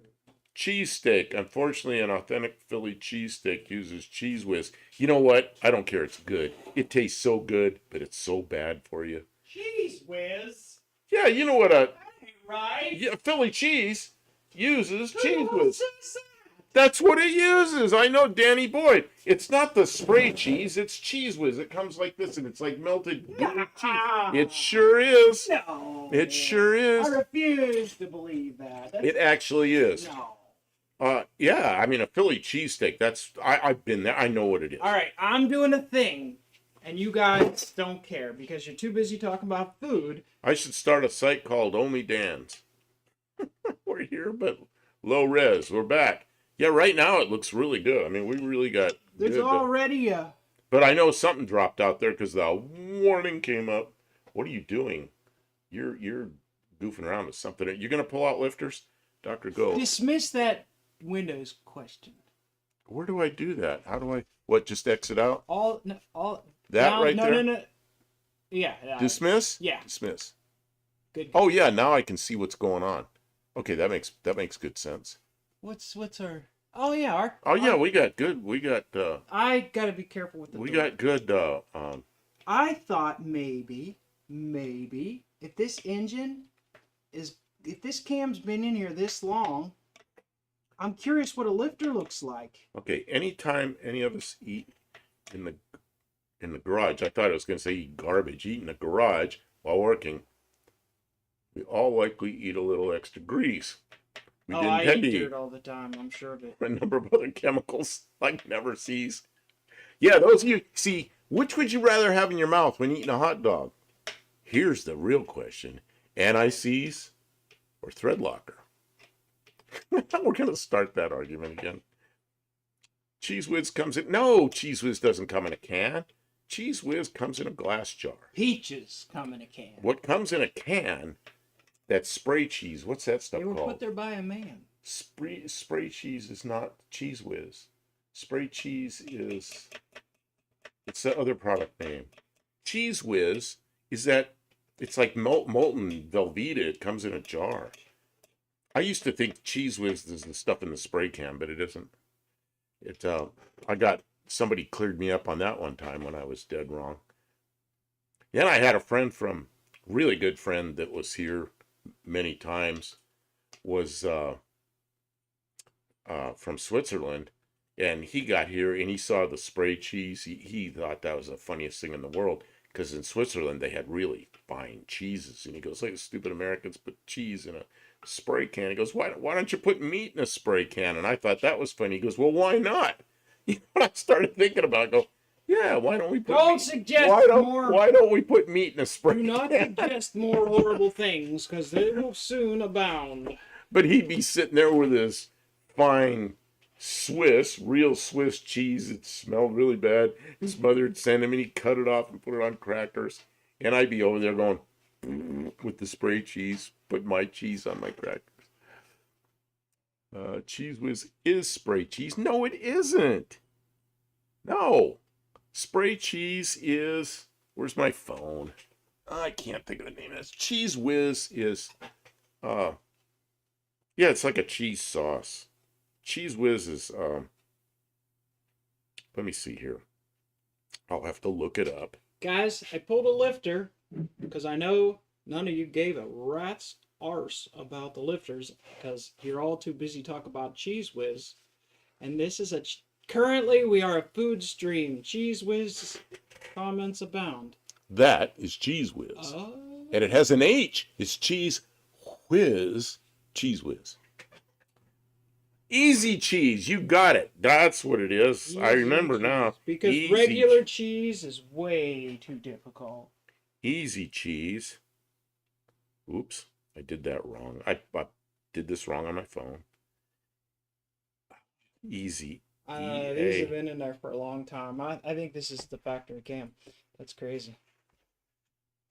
I've never seen a timing chain that looks like that. That's the price of timing chain, isn't it?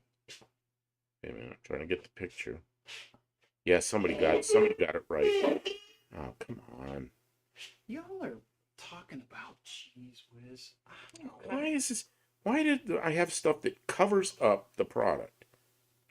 Okay. That is the spray can stuff. It won't focus. That is easy cheese. Dirt Road Landing. You got it right. And I used to think the spray was Cheese Whiz until somebody set me straight. Chain still wasn't slapping. How come they can't design a modern engine that doesn't slap a chain that's got 150,000 miles on it? Yeah, those darn chains, they wear out after 150,000 miles. Cheesy little amp. Easy cheese in a can. Look how much movement that is. How many degrees? Was there any cheese in that lifter? Yeah, was there any cheese in the lifter? Well, let's show them. They can't... Probably, that's pretty dark cheese. It's right there. Go ahead and show them the cheese. Ew, ew. Okay, we're looking for, it's black cheese. What kind of cheese is black cheese?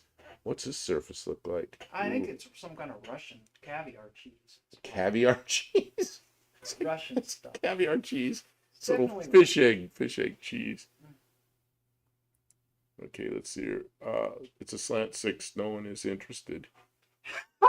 You bastards. He goes, well, maybe UTG is.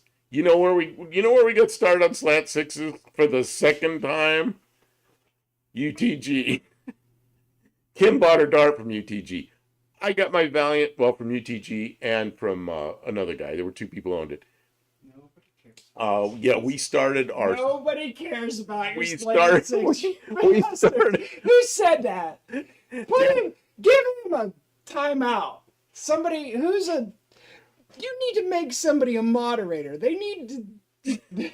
Mustang 89. I thought it Googled, and you're right. I thought it was a rattle can only. Ah.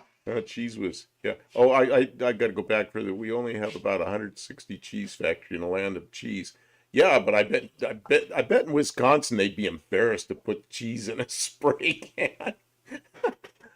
Oh man. Yeah, it was Fastback 89 said, or Fastang 89. It's a slant 6. No one is interested. We'll put a slant in your Fox Body Mustang. Oh God, would that be horrible? Open up the hood. It's like, what is that? You guys. Okay, let's see here. My mom had a slant 6 when I was born. 3 on the tree. 2. That's what this is. Oh, when I was born, there were no slant 6s. You know what there was when I was born? You know what Chrysler had? They had upright 6s that had a flat head. And when I was a kid, I really liked those engines because I learned what spark plugs were. And I could see the spark plugs because they were flatheads. And I was so upset with my father because he bought a new car and you couldn't see the spark plugs. Because it was a 56 Ford with a 292 Y block and the spark plugs were down where you couldn't see them. And he traded in his 53 Ford that had a V8 flathead in it where you could see the spark plugs. I thought that was horrible they hid the spark plugs. There you go. These are the grinder. This is the old Harbor Freight Chicago Electric brand. And here is the new Harbor Freight Warrior brand. I don't know if that really represents anybody. Look how much nicer the I can go for professional. some It's got the Ritz crackers and easy cheese right now. Yeah, you know it's really easy to eat easy cheese. Don't make them hungry. Man, Ritz crackers and easy cheese sounds really good. You guys Kim, are just gonna make us hungry. Can you get some boxes of Ritz crackers and like a case of easy cheese? No, you're diabetic. Put this away. Ask for a case of easy cheese. Get some work done. Ask for a case of easy cheese. Maybe I'll get 1 can. He's not getting nothing done. You guys are just. Well, because she's got a grinder going and Man. doing something over here. Nothing done. When you pull lifters and put them on a shelf for a year's storage, they should be submerged in motor oil to prevent rusting. Should you do the same with bare cam, or can you spray it? WD-40 won't prevent rust. It will for a week. Yeah, Y-block, that's right. And that crazy exhaust crossover the wrap. Wait a minute now. Y-blocks, they did that later on. maybe on the 272s, they had the exhaust that came over the top, but the one my father bought had dual exhaust, and they all went out the back, you know. And the ones I had, I guess I bought 156 Ford that did have the crossover, but it had a 272 in it with a rod hanging out the oil pan, and that came right out, and I put a 312 in it. And the 312 was, of course, for the Y block guys, was the big engine. Yeah, and the trucks, a lot of the trucks had the crossover exhaust pipe. Yeah, that thing's pretty much as terrible. I'm actually looking at running a Duratec 2.3 or EcoBoost in one of my turbo coupes. Wow. Duratec 2.3 would be cool too, though. Probably what I'm going to do, Dan, with a TKX. What's a TKX, Kim? TKX or T56? I know what a TKX is a Ford transmission. Okay, I know what a T56 is. Okay. I think a TKX. Some kind of manual box. I don't know. Yeah. I could get a Duratec for pennies though. I thought only the trucks had the crossover. Nah, I think some of the early single exhaust like 272s. Maybe see the Y block came out in 54, and Ford's it was a 239, and Mercury's at 256. They may have had the crossover, but I know there were some 272 single exhausts in 55 and 56 that had the crossover, and it's horrible. Those have to go. But I have been asking my housemate about diabetes-friendly foods. She likes the Quest brand of frozen pizza, which is also gluten-free. You know what I can do with pizza? Scrape the toppings off and eat it. Let the rest of it dry up a little bit and give it to the birds. You know what I thought about doing was cooking a pizza, just the toppings, like in a frying pan, and let it cook, and just eating it. Probably be good. Doesn't Ford have a turbo Duratec, or are they all turbo? See, I don't know anything about that stuff. Costco is very delicious cauliflower crust. Oh, you know what? Oh, Dougster's here. God, we were talking about you earlier because of, but it wasn't you. It was actually, I thought it was you. It was somebody that was hanging out with Cope, John Cope, but it wasn't you. It was, I don't think it was you. Could have been you. But I think it was Jeffro from Two Hacks.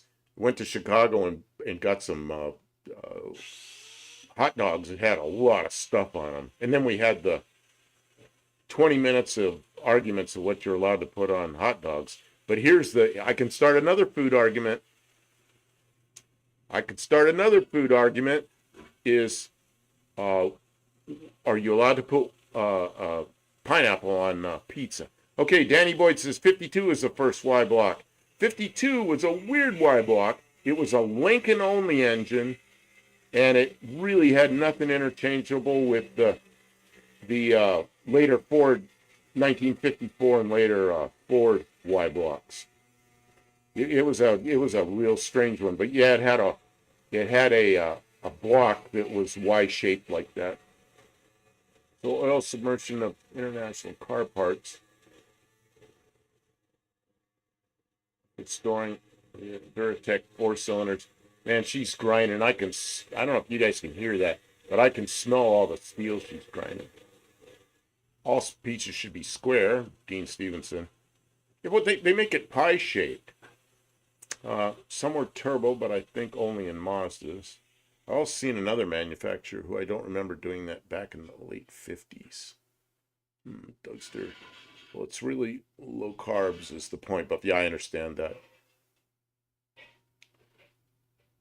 He's here to pound down those hot dogs. Low carbs, high rise intake. Where does it? Yeah, low carbs. Yeah, low carbs. That has to do with intake manifolds, right? Mazda 6 MZR. Man, my Mazda 6 is gone. Probably never have another one. Sad too, because it was a reliable car. True, I sometimes just eat the toppings and leave the crust behind. Crust is just a filler, in my opinion. You know, I'm thinking I might do a pizza in just a big cast iron frying pan, or I might do it in a different kind of frying pan, and just it'll just be all the toppings and cheese and pizza sauce and stuff. Because most of that stuff I can eat. Yes, Dr. Go. My friends bought a complete early Porsche full roller cranking rods, complete the way they were 45 years old and were in a 5-gallon bucket of oil. The whole thing. Yeah, that's gonna work. Dirt road landing. No. Dirt road landing. What is no? No to the pineapple, probably. Flat man and ribbon. Yeah. He knows Mazda engines are tough. My Ranger has one. No pineapple. Yeah, here we go. Yes, pineapple and no pineapple. Man, I love pineapple on pizza. I just love pineapple on pizza. Like pineapple on ham. Man, is that good. But some people really dislike it. Although my wife only orders pizza with pepperoni and pineapple. Here we go.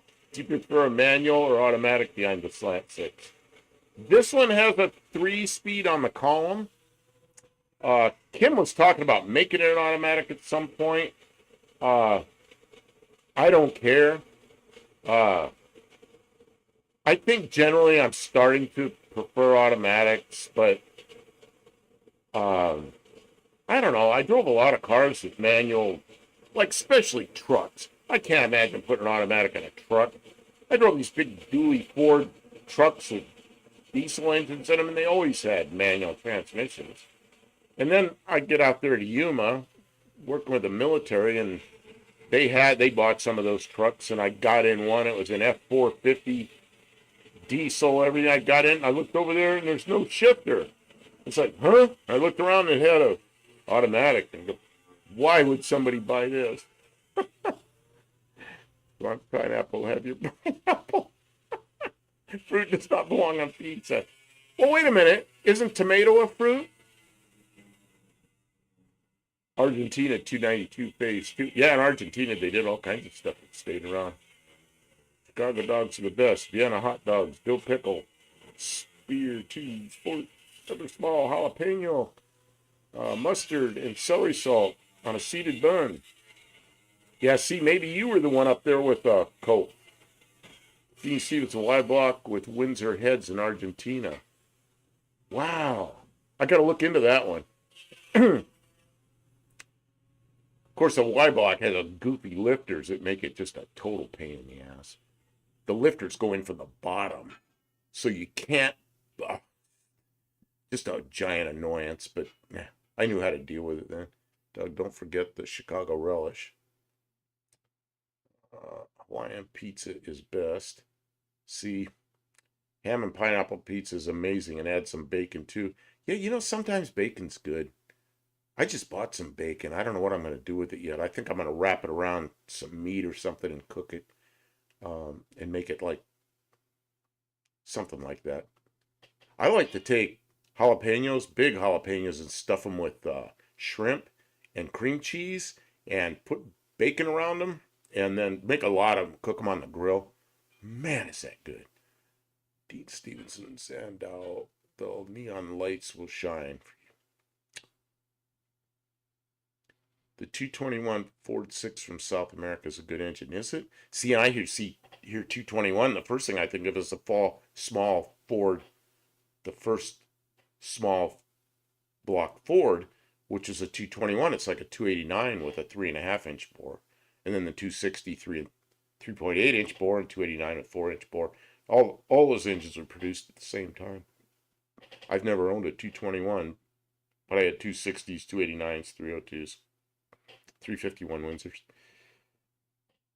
And that's kind of why I'm looking at those, I'm looking at buying a Fox body.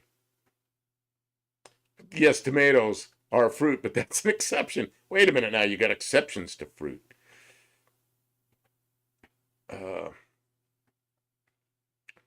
Bolivian neutron bomb, I remember that. I remember people call her Olivia Neutron Bomb songs with lyrics from Jeff Lynne. Buy a whole pork belly and Hey, smoke your own nobody's bacon. got any neutron bombs in the chat, please. Okay, yeah, will that get us demonetized for No, I calling just don't want you to for be calling putting neutron bombs in the chat. for calling Olivia Newton-John neutron bomb? Yeah, okay. Oh, Goran Sandstrom is here from Sweden. Good evening. Well, good evening here. It's probably it might be morning there. I prefer super thin crust. Prefer probably. You know, I like the thin crust. They came Guys, out. this is an automotive stream. They came out with the yeah, but I got the pineapple versus no pineapple. You guys are just hungry. Oh man, Kim, I'm getting hungry. Can we go make a pizza? No, you're supposed to be working in here. Olivia Newton's John, bacon, coffee, guns by Holy Trinity. I leave for 5 minutes, and you guys are talking about Oh, ELO is great. instead of getting work done. When I come back here, you better have that rope in it. Oh, she brought me an engine to work on while I'm doing the live stream, and I'm not getting a lot done. I bet you don't even know what you're supposed to be doing next. If you want a Fox body, talk to Mex. They have. You know what's wrong? Yeah, I don't like those Capri back end Mustang things, because I talked to him about getting me a Fairmont Futura, and they never had that body in Mexico. They only had the box tops. I don't want a box top. Man, you're okay. I know. If I'm gonna go out and spend money on a car, I want to get what I want to get. You know, Kim's over there giving me a hard time about not wanting a Mexican box top Fairmont. I just don't really want that, because then I have to chop the top, and then it's not a daily driver, is it? Or actually, Mex had a T-Bird. Yeah, it's a big car. You know, it's just I had Fox bodies in the past. I had Mustangs, I had Fairmonts, I had Futuras, I had a Zephyr. I had a whole myriad of box bodies. And I never thought I'd have another one because they got kind of expensive for an old car. But now I'm going to get some insurance money for my car. And I'm really, really thinking about buying a Fox body that's a low mile, you know, like some old people had it or something. And it's just a good car. You give me an ABBA photograph, right? Autograph. Thin crust or thick crust is code for how thick are the cylinder walls. Can't go boring out those thick crust pizzas. Man, send me what is that? What is that tractor? BUKT. I've had 3 Mustangs and 2 Capris. You know, I don't like that big, funny-looking back window in the Capri. I just don't like it. I don't know why. I just, you know what I really like with the Mustangs are the little notchback Mustangs that have a trunk instead of a hatchback. I had a hatchback, and I had one with a trunk that actually wasn't mine, but I drove it a lot. It was a 4-cylinder that I put a 302 in it for a guy, and I drove it a little bit. But it was a notchback, and I'd love to have a little notchback Mustang, but, you know, those have been so beat up and they're just, you can't find good ones anymore. But you can find a good Fairmont, you know. Well, if you don't like the bubbleback Mustangs, the hatches switch out. Do they? I think that there's something funny looking about the fenders or the taillights or something. Do they? Switch out? Are you sure of that? I'm not so sure of that. I really don't know. I've had no Mustangs and Capris. You've had 0 Fox. Oh, Dougster, you're missing out a lot. The other cars I've kind of looked at, but I don't like I really dislike the instrument panel, are the, what are they called? SN95s? The Mustang that was right after the Fox. It has a lot of foxiness to it. I don't mind the looks of them from the outside, but I really dislike the dashboards on them. And that's what I got to look at. The other thing I like about the Fairmonts is you can take that instrument cluster out and you can put a Mustang instrument cluster in the Fairmont. It's got well, I used to get the ones from the highway patrol cars because they had a speedometer went to 140 instead of 85, and they had a tack and they had all the gauges, and those will bolt right in. You know how cool that is. You just got to hook all the stuff up. Unibody build. Yeah, what's wrong with box bodies are a pain to work on? Really? I never felt that way. Maybe I just had so many of them I was used to. The only thing I didn't like about the Fox body was pulling if you had one with air conditioning and you had to pull the heater box out, yeah, the book time on that was like 8.3 or 8.4 hours, and it could not be done in 8.3 hours. Figure 2 days plus 8.3 hours. Let's see. Two notchback Mustangs paid less than $4K for both of them. Yeah, see, but how good were they? Were they like low? I'm looking for a low mile turn the key and drive it car, and there's some of that stuff around, but they're mostly Fairmont. How thick are your walls? How thick? Walls, I really okay. That must be music. The quarter panels are different as well as the fenders. See, that's what I thought, but I don't know if the hatches interchange. Is the gasket where the hatch is? Is it the same? I don't know. Yeah, SN95, I think. Then S97. I think they were all SN95s up until the 05. And the 05, of course, is a great looking car. The 05 is just, man, to me, that was the car, but that's a new car again, you know, and they want a lot of money for them, unless they're beat up. K-frame versus starter motor. Oh, what on the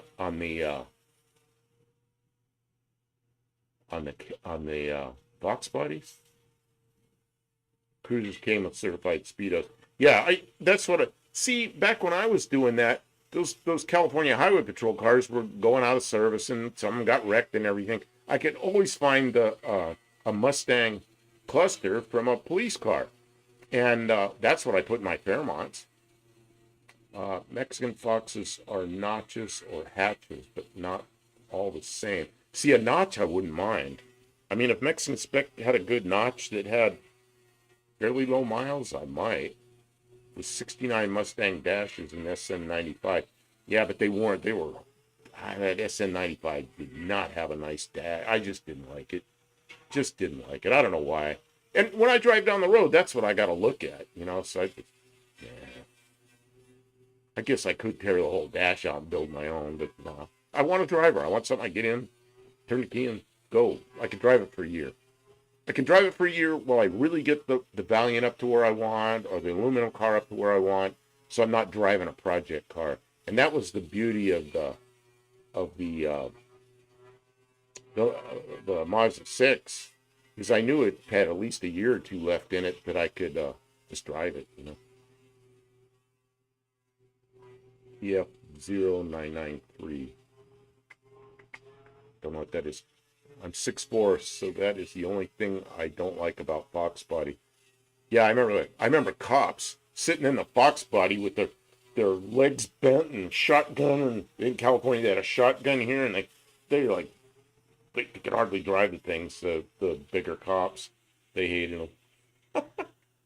And the police cars in California had the 4-speed the first year, and not too long after that, they had a 5-speed manual. So it was a police car with a manual transmission. Man, as soon as those things were going out of service, I was looking for them. But man, police cars were always a deal because they had miles and everything. But those Mustangs, man, they brought good money.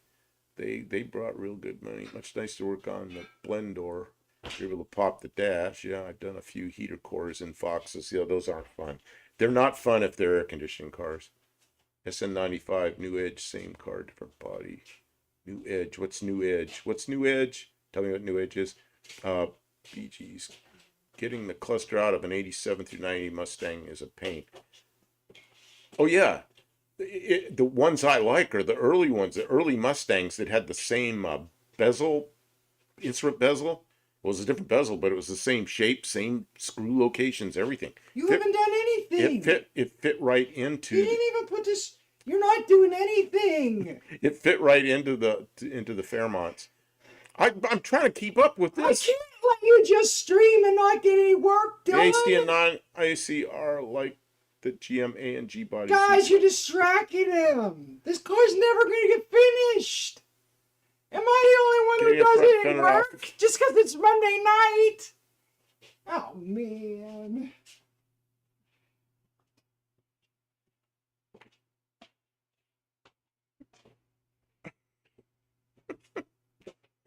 Bender's easy peasy. The Michigan State Police had a fleet of notchback LX 5.0 5-speed Mustangs. Those kind of things with these. Man, I worked for a guy for a while, and he had the Highway Patrol used to bring all the cars for tire installations and service and all that stuff. So I drove a lot of those 5.0 Mustangs with the manual transmissions. But I remember when they started turning those in and getting new ones, man, they brought good money. It was no longer a cheap car. Police cars all of a sudden were worth something when those things came out. The K member dropped to do suspension without the engine remote. Okay, tell me something. I've never done this job. On a Fox body, how hard is it to drop the K, what in a Chrysler product's called the K member? How hard is it to drop that out, or is it welded in there or something? Get everything off, back on, out and up, back into a Fox body Mustang. You guys are up late. Oh no, we're not. This is normally we come on at 10 Central, and we came on tonight at 8:15. This is an early one for us.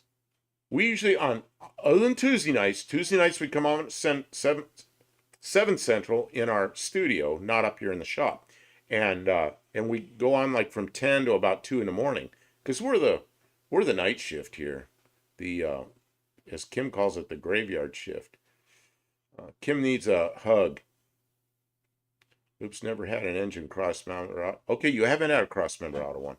Yeah, I want to know how hard it is to get the cross member out, because I've heard, although I don't know it because I've only had 4 cylinders and V8s, is those are the same, because I know that you just change the motor mounts, put a V8 in a 4-cylinder, but I think the 6 cylinders are different. And that's what I'm curious about. How hard is it to change that? Why do Michigan State Police cars have that placard bolted to the hood? Yeah, isn't that silly looking? But he's happy. Sounds like Kim wants some lifters cleaned. Oh, man. I need to get a lifter organizer. I had to replace the strut mounts on the Capri. The strut mounts. Oh, okay, that's up above. 4 big ass bolts, I think. Really? So you could put a V8 or a 4-cylinder K-frame underneath a 6-cylinder one. But if I buy one with a 6, who knows? I might just build a Ford 6. That'd be kind of fun. Or worse yet, put my small block Chevy in. It says stop.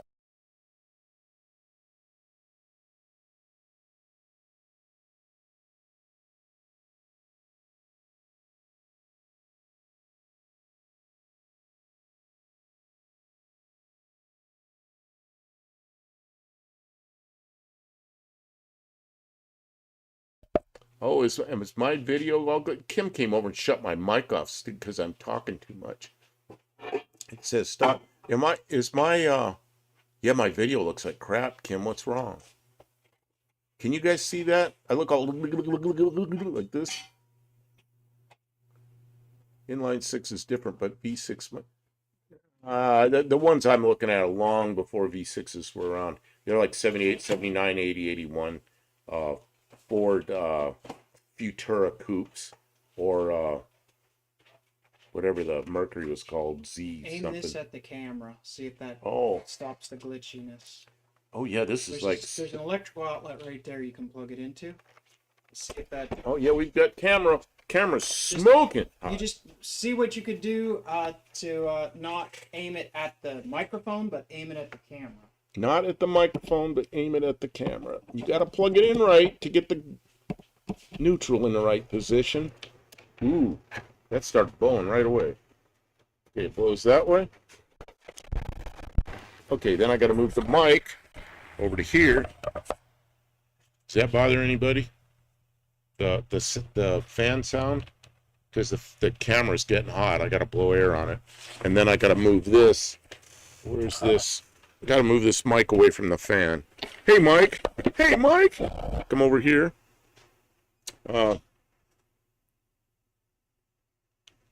Yeah, video's jittery. That's why we're blowing air on the video maker. I wish I still had all my Capri restoration pics. That thing was bad. Yeah, you know, I'd be interested in that.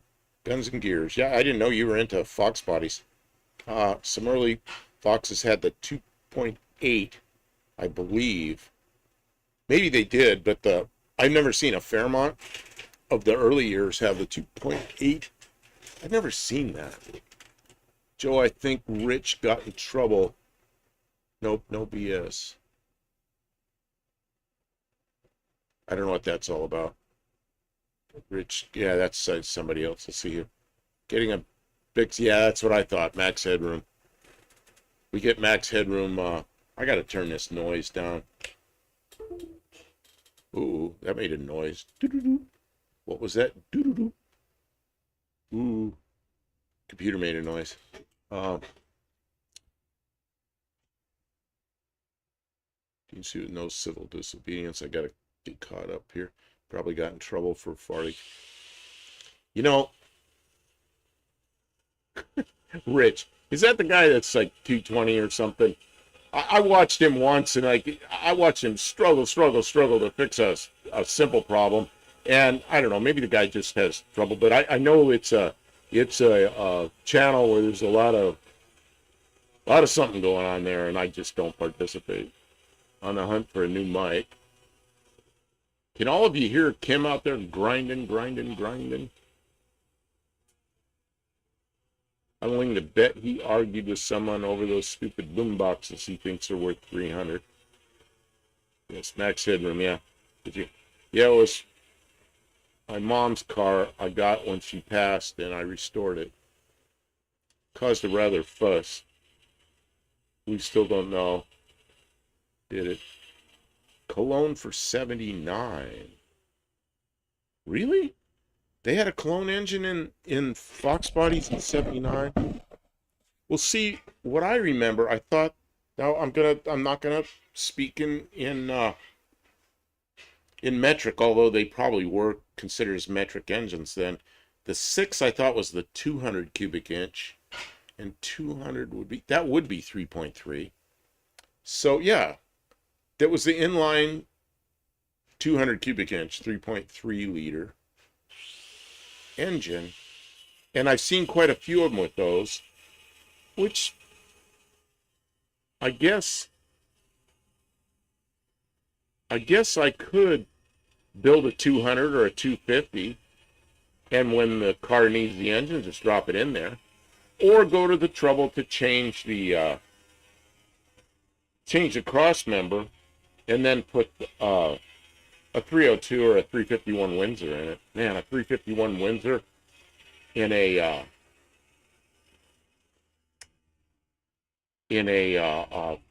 box body, man, would that be nice.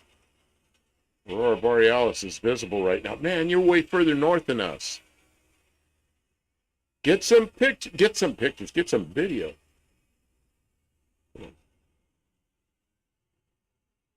Oh, the 250, then they say 255, then Essex, 90-degree V6, which I don't know much about that.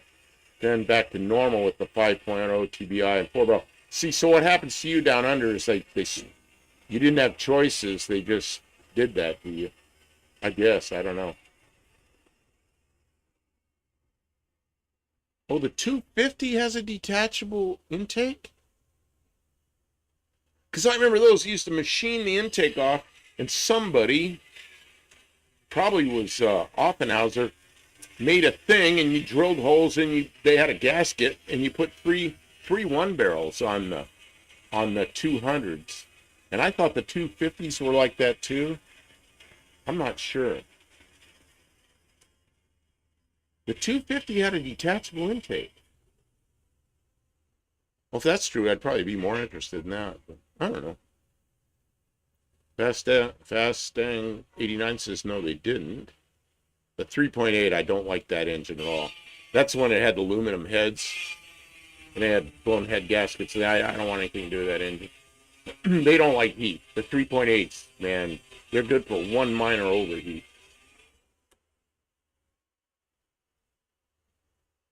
171 2.8.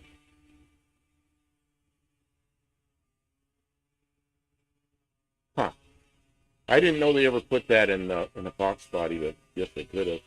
I have a 250 in my 79 Granada. Okay, so does your 250 have a removable intake, or is it all part of the head?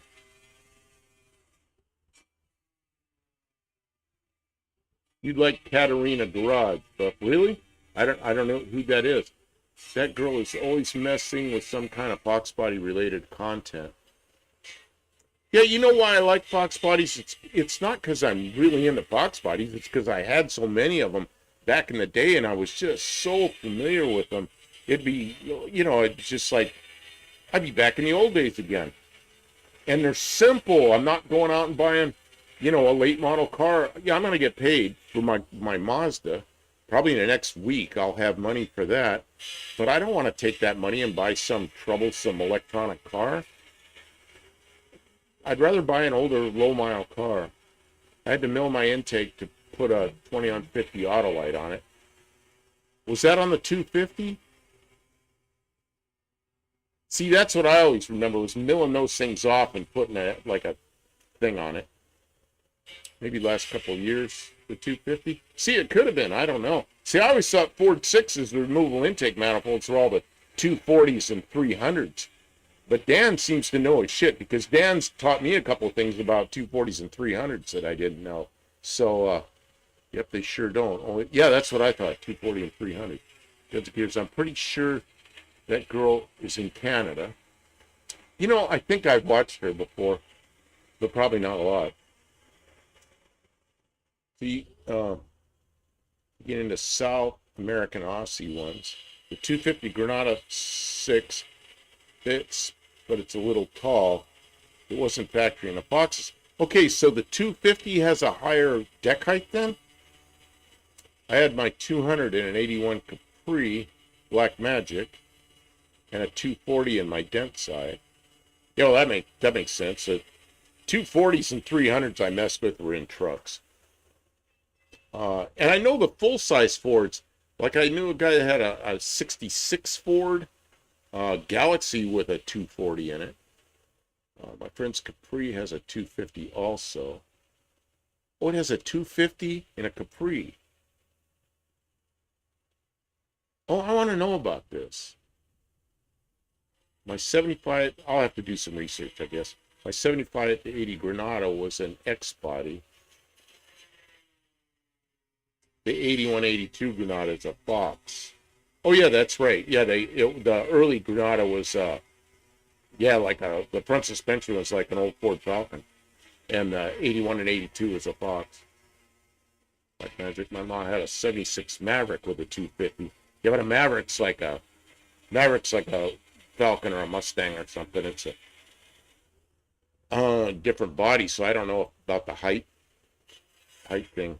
Done multiple head gaskets on 3.8 before. I don't know what the situation was, but yeah, a 3.8, one barely overheat. They blow head gaskets. I don't want that problem. X-bodied Granadas had the 99 horsepower 250 with the Carter YFA. Yeah, but was the manifold separate, or was it part of the head? The Foxes were 3.3 inline. Not the tall deck 4.1. See, the one I'm looking at one that has the 3.3 in it, and that'd be fine. Because I just need a car that I can start and drive into town and grocery getter and that kind of thing. Later, when I have something else that's reliable, then maybe I'll put an engine in it. Yeah, 1.666 inches taller. It's evil. The 250 also used small block Ford bell housing and the same smart. Oh, I didn't know that. The 250 used a different bell housing. That's Ford. Ford with their bell housings. 240 came in full-size Fords till 74. Yeah, see, I knew people had Ford Galaxies with 240s in them. I knew somebody had a 65 and then somebody else had a 66. Well, I guess I knew somebody had a 68 with a 240 as You hear well. all that noise outside? Oh no, the 68, he'd put a 300 in it. Yeah, I can't keep up with this chat, man. It's That's just the sound of somebody getting some work done. also pretty sure I see where your accident was on I-55. It was not on I-55. I was delivering a psych student. My next stop was in Cape Girardeau. It was not on I-55. Give me it was on I-24. It was about 2 miles, 3 miles, something like that, south of where were we, Kim?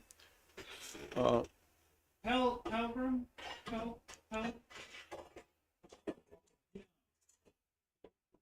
Paducah. It was about 2 or 3 miles south of Paducah, Kentucky on I-24. 250 is an easy Fox fitment. Oh man, I can't keep up with this chat. I'm sorry. It's just disappearing up the thing here. I'm sorry, people. On my 240 and McParts doorway, I don't like it either. Log head, all log heads. Like fastback 85 plus 4 says. 85 plus 4. Fastback 89. Isn't it 250?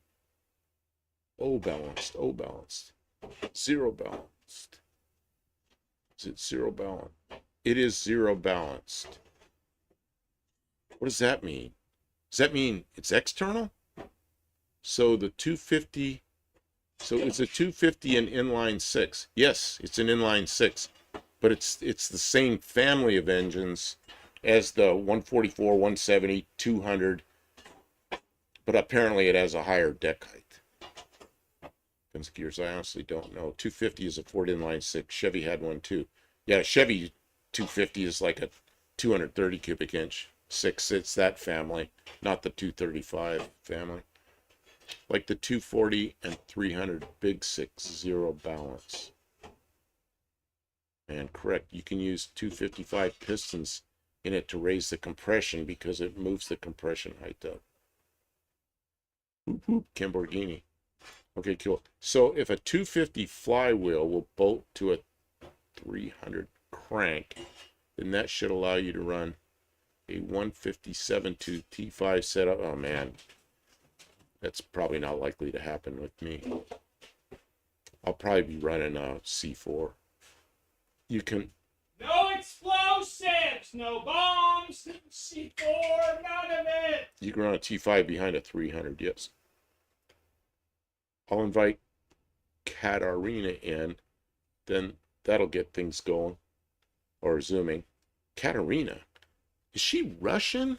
That's a Russian name. Very Russian name. Katarina. Zero balance is internal. Zero balance, okay, is internally balanced. Don't invite her. She's annoying. No dual or single mass unbalance. Somebody call me annoying. No, Katarina. Somebody says invite Katarina, and somebody else says don't. She's annoying, and then she's a Fox body person, and then she's in Canada, and then. I don't know. I have watched her before, I think. The 250 is internally balanced, hence zero balance. Oh, okay, that's what that means. Zero balance flywheel. I get it. And Dirt Road Landing says, LOL, Kimmy, but she can't hear it because she's outside. She's out there grinding and grinding and grinding. Paducah, Kentucky. Okay, well, I'm glad you didn't get hurt in the accident. I did get hurt in the accident. I just didn't know it at the time. How about Scotty Kilmer then? Yeah, Scotty Kilmer's right here in my hometown, but I had never met him. I think I read that the 250 uses the same crank bolt pattern as the small block Ford. Huh. What happened to me was I felt fine at the accident. By the time I got to the hospital, everybody's trying to talk me into riding the ambulance in, so I did. Then I got there, my neck was getting kind of crackety, and I thought, okay, that's strange. And now it's like, that crackety thing isn't going away, and I'm still sore, and I was like, man, it's it's 2 weeks, what, 15 days now, and I would think the soreness is gone, but it's not. It's like I bend around, I hit places that hurt. So I don't know. They say I don't have any broken bones, so maybe it'll get better. I don't know. I can't stand the gap between her teeth. I'm worried about Fox body cars and fitment of different components, and we're worried about somebody's gap between her teeth. I think she's great, but then I love Rich 220 also. But I'm banned. They're banned from his channel. About all inline 6 engines did well. So, Dean, you're not one. You got banned too. Of Jabba. I don't know who Jabba is. That Jabba as well, but not only because he provides me with good content. I have a very narrow gap between I1 and I2. It's my breed for interbreeding. That's why you want the X-ray on the day. I did have X-rays on the day. I had a CT scan on the day, not only X-rays. But everybody looked at it, said everything's fine, and doctor says you're gonna be really sore for a while. Well, he's right. But I thought it'd be ending by now, and what happens is I'm fine until I go, like, I'll look at something quickly. It's like, that's when it hurts. It's when I move my head quickly. So I've got to just not do that. Take it easy, I guess. My friend's 70 Land Cruiser has a 6-cylinder inline engine. It's a GM i6 with Toyota part numbers. That's what everybody always tells me. It's a copy of the GM 6-cylinder. Katarina is also nice, though. I'm going to have to go now, I'm going to have to go watch her because I'm sure I've seen her at some point because it sounds so familiar, but it's not somebody I always watch. I'm probably not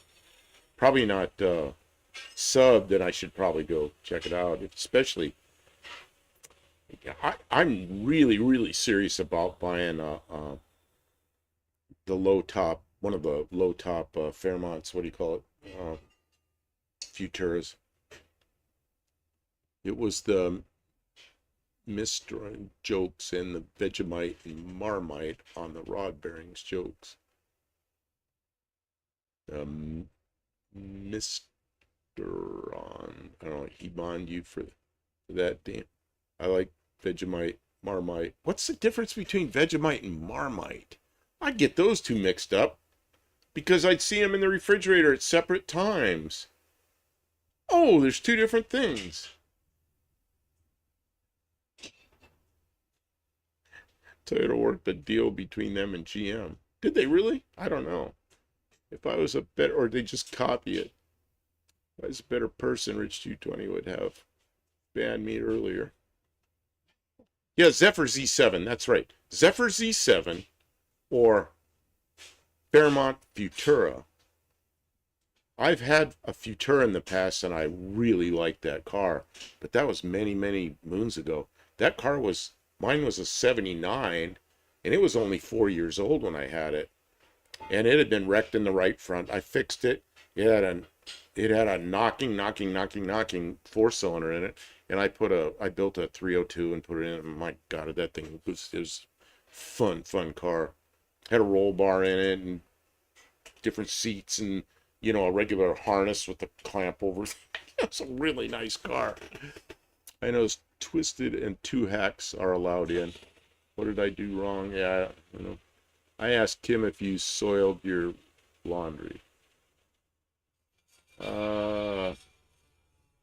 Even vegetables have feelings too. Well, what's the difference between Vegemite and Marmite?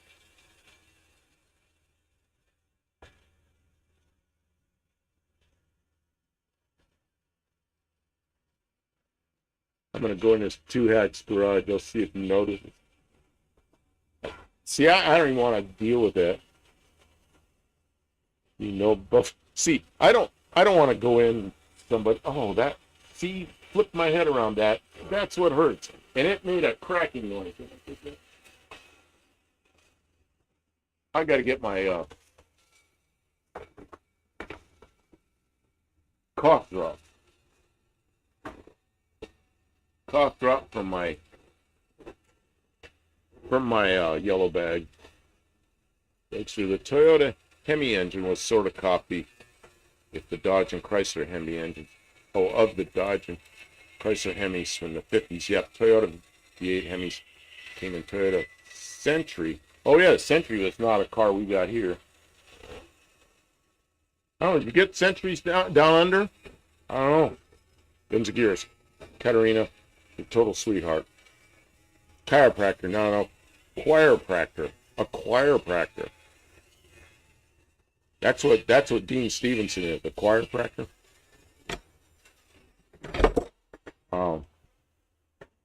One is made by the Brits and tastes like crap. The other is good. Oh, I see.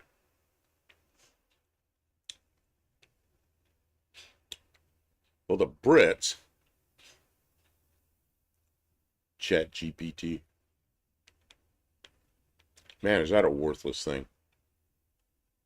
I know a guy that teaches classes in a university, and he goes, "That's all I do now." He goes, it goes into Chat GPT, and he just writes out his lesson plan and goes and reads it. What an idiot!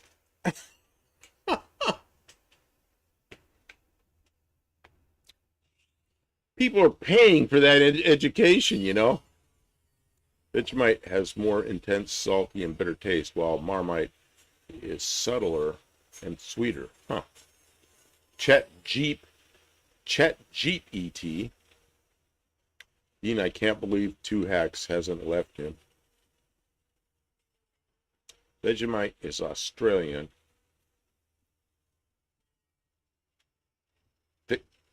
Thickness. Marmite has a thick and sticky texture like syrup.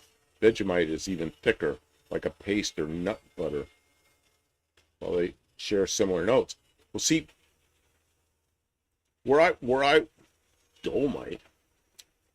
While I had when I worked out in Yuma at the test site, there was a guy there that was there a lot, and he was from Australia, so he always had Vegemite, and sometimes he had Marmite, I think, because I remember both those names, but maybe they're only in there at the same time, or not at the same time.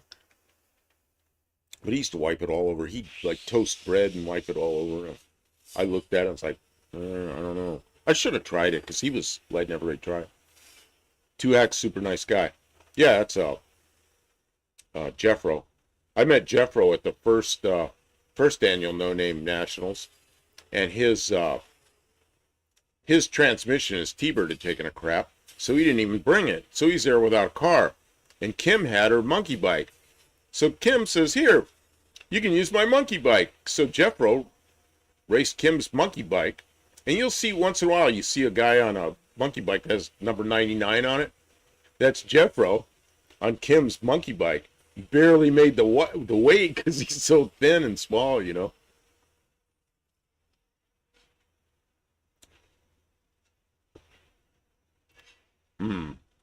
That's just one great guy. Yep. Yeah, look at that car they built. That's pretty cool. That was pretty cool.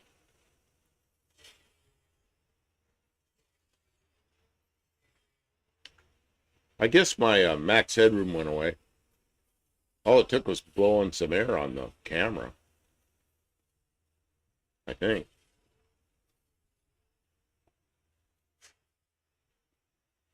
I should change my name, Dean, so it matches. Oh, from 89 to whatever he's calling you, but they can make it into a formula. 85 plus 4.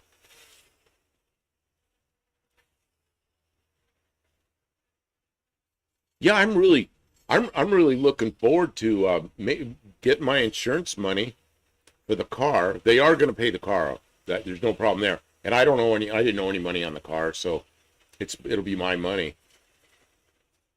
So I'm kind of looking forward to finding a decent box body car. And I think that's. I think that I'll look at it as an opportunity. air-cooled cams of, yeah, it's an air-cooled. I don't know. Did you see what Kim did to her, she took her GoPro 11 that overheats, like, just overheats. What a pain in the ass camera. And she took some sheet metal to No Name Nationals. I didn't know why she brought the sheet metal and the tin snips. But she made these sheet metal heat sinks and forced them in there, and they get warm. But the camera will go much longer with those heat sinks crammed in there. She did a pretty good job on it. So she has aluminum, and she used really expensive aircraft aluminum, 2024 T3, and she used that for heat sinks. But man, it works quite well. So we have 2 air-cooled cams. I don't own an 85 anymore. Mighty fine. Hopefully they pay you more than Barry Beamer. I did see that. I'm not real troll, but I've watched most of your channel.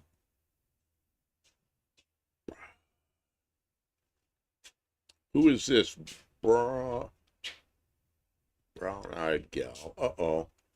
Brown-eyed gal. Can I offer you satisfaction? What is this? What is this? Dougster says, good job, Kim. Kim is back, and she's... Oh, look at that. She's making parts. Frame repair parts. This is parts for the frame. Somebody's Man, look gotta at that. get stuff Let me done see there. that. Careful, it's a little sharp. I did cut. Oh, it's sharp's okay. Look at this piece of artwork. Okay, I got my hand in the way. Look at this. Look at this thing she made, and it's curved like... Man, Kim, you're becoming quite the fabricator. And this piece, man, I think this is 8. This is an 1/8 inch. It might be 120 wall, which is almost 8. I think it's 120 wall. I can grab them, or maybe you can grab my my dial caliper. Oh yeah, let me just get those for you. I wouldn't want you to have to get up. No, I could get up, but you're right there. Let's see, because I get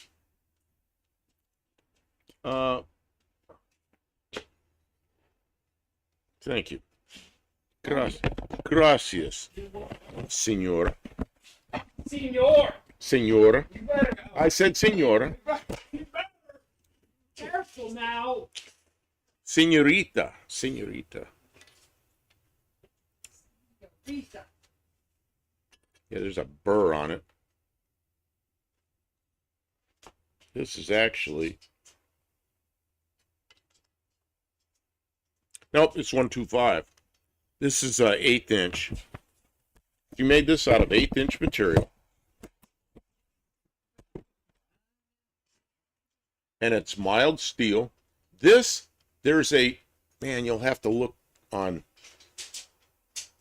last night's video, or maybe she can take a camera under there with her.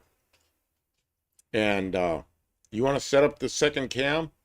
There's a, for lack of a better term, who's this? Somebody's leaving. Oh, Dr. Go's taking off? I can't see the northern light because I live in the forest and can't see the northern horizon. And it's too late to drive up Rib Mountain to look around. Oh, well, guess it's time to turn in. Okay, good night, Dr. Go. Thanks for being here. Thanks for being here. For lack of a better term, the frame member, I know it's a unibody, the frame members, Front frame rail. frame rails on a A-body come down the firewall and kind of wrap under the car, and they go back a ways. And one of those has a big rusty nasty hole in it, and she cut that out. Where is that piece? It was here. I think it's up on the shelf behind you. Yeah. Oh, I can't It's a wait. top shelf to the right I of the see door it. and stuff.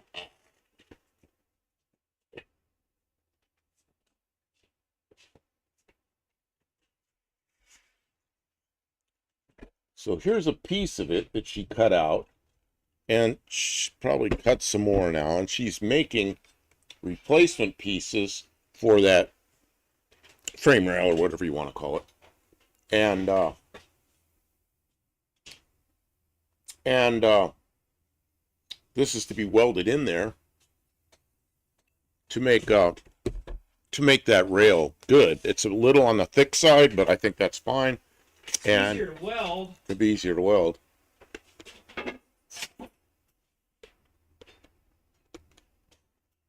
Let's see. Let's go back up here.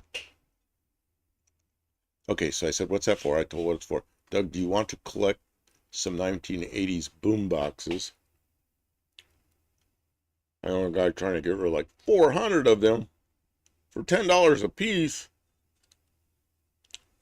Man, what are you doing with such expensive boom boxes?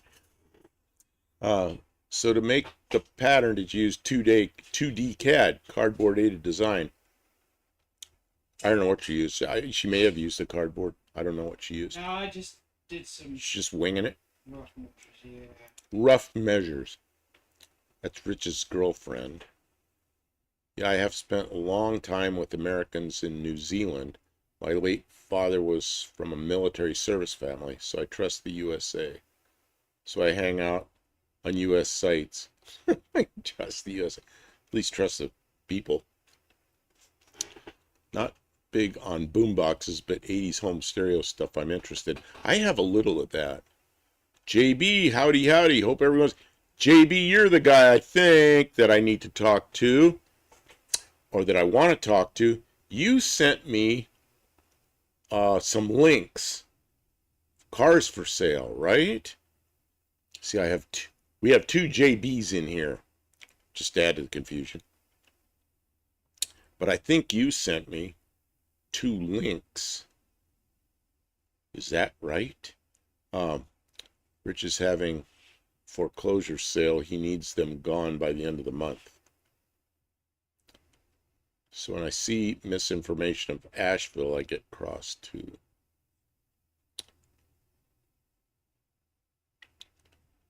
I see fast. Do you want to take this down there, Kim, or you just... Oh, you're making another pattern. Okay, I see. She's making another piece. I think she's making, like, it was a channel, and I think she's making both halves of the channel and welding down the middle or something. Yes, Fairmont Futura and a Zephyr ZR.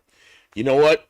I really appreciate you sending that, because that's really the direction I'm headed now, is a Futura or a Zephyr XR. I think there's ZR7s.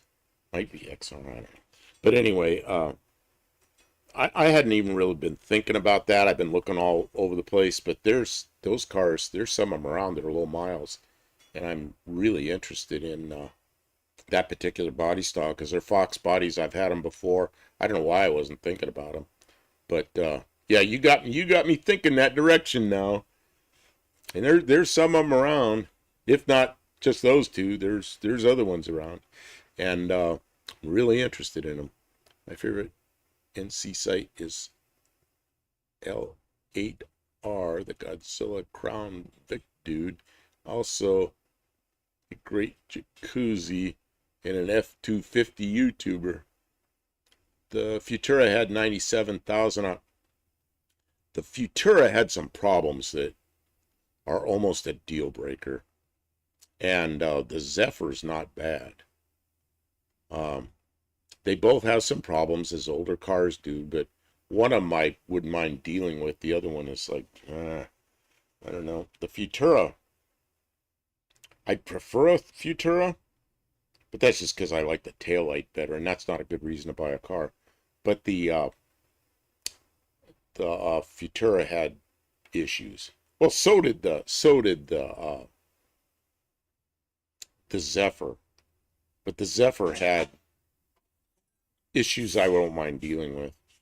Maybe, I don't know. We'll see what happens. And there's a couple more of them around. There's another Futura in San Antonio for $1,200, but no reverse. AC work though. Yeah, can you? Well, I could probably find it, or if you could send me a link to that as well. No reverse is. Sucks. I mean, as long as I drive forward, I could get it home. but it depends on what the rest of it's like. But that means a transmission, so it really isn't a daily driver at that point. without putting a transmission in it right away. And you know what? All my Ford stuff is pretty much gone. But I'd feel, oh, I can't bend my neck that fast. Uh, I, I, uh, I just probably wouldn't feel, I'm going to have to build up my Ford stuff again, but I don't care. I feel really comfortable with Fox body cars. My uncle had 5 Fairmont at the same time. My family drove them. Yeah, I had wagons, several wagons. I had the Futura Coupe. Had a couple of Mustangs. You know, that Fox bodies they're pretty good. Fly away my Zephyr. Man, Zephyr. You know what that reminds me of? I was flying. Wait a minute. Doug's are 2 coupes and 3 4-doors. I thought I was going to say 34 or something else. Oh, 3 4-door. My mother bought a new Fairmont station wagon. God, I think it was in 90. I think it was in 77, right when they came out. I don't even think it was 78 yet. It was a 78 model. But I remember when she went to insure it, the insurance man goes, "Fairmont? You mean Fairlane?" And she goes, "No, Fairmont." He didn't even know what she was talking about because it was that new. So it must have been in like late 77 when she bought it. The Red Hot Chili Peppers. Red Hot Chili Peppers. Yep. And it's coming from Dean Stevenson, so you know that's something to do with rock something.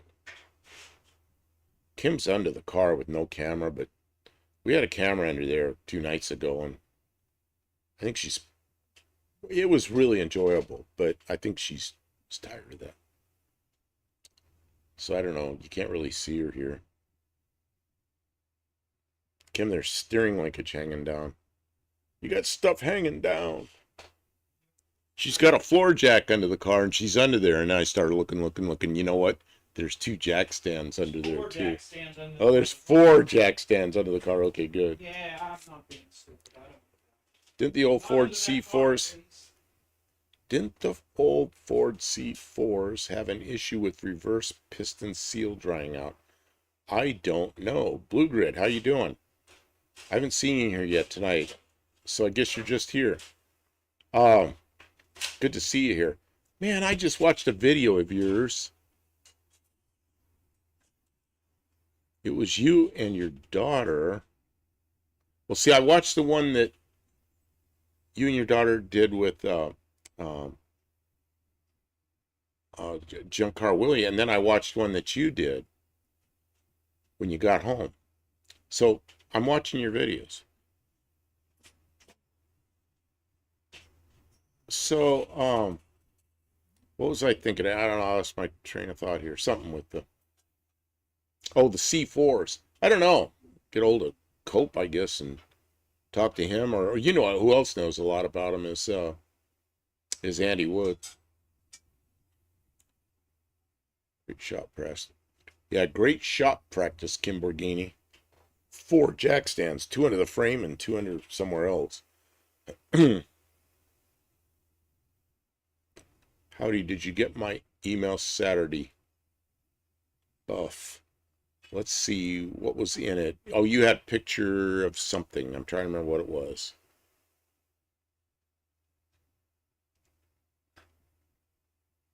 Dust, he got it. What was in the email? I'm trying to remember. Because I got a bunch of emails. I'm looking for cars, you know, so I've got a lot of... That was a piece of 1/8-inch material hit the floor. I'm fine. How's the floor? Remember the guy? The floor is ruined. The guy, there's some... The floor is ruined. That video I did where I dropped the harmonic balancer on the ground, which was an accident, of course. He said that I'd ruined the harmonic balancer and I'd ruined my floor.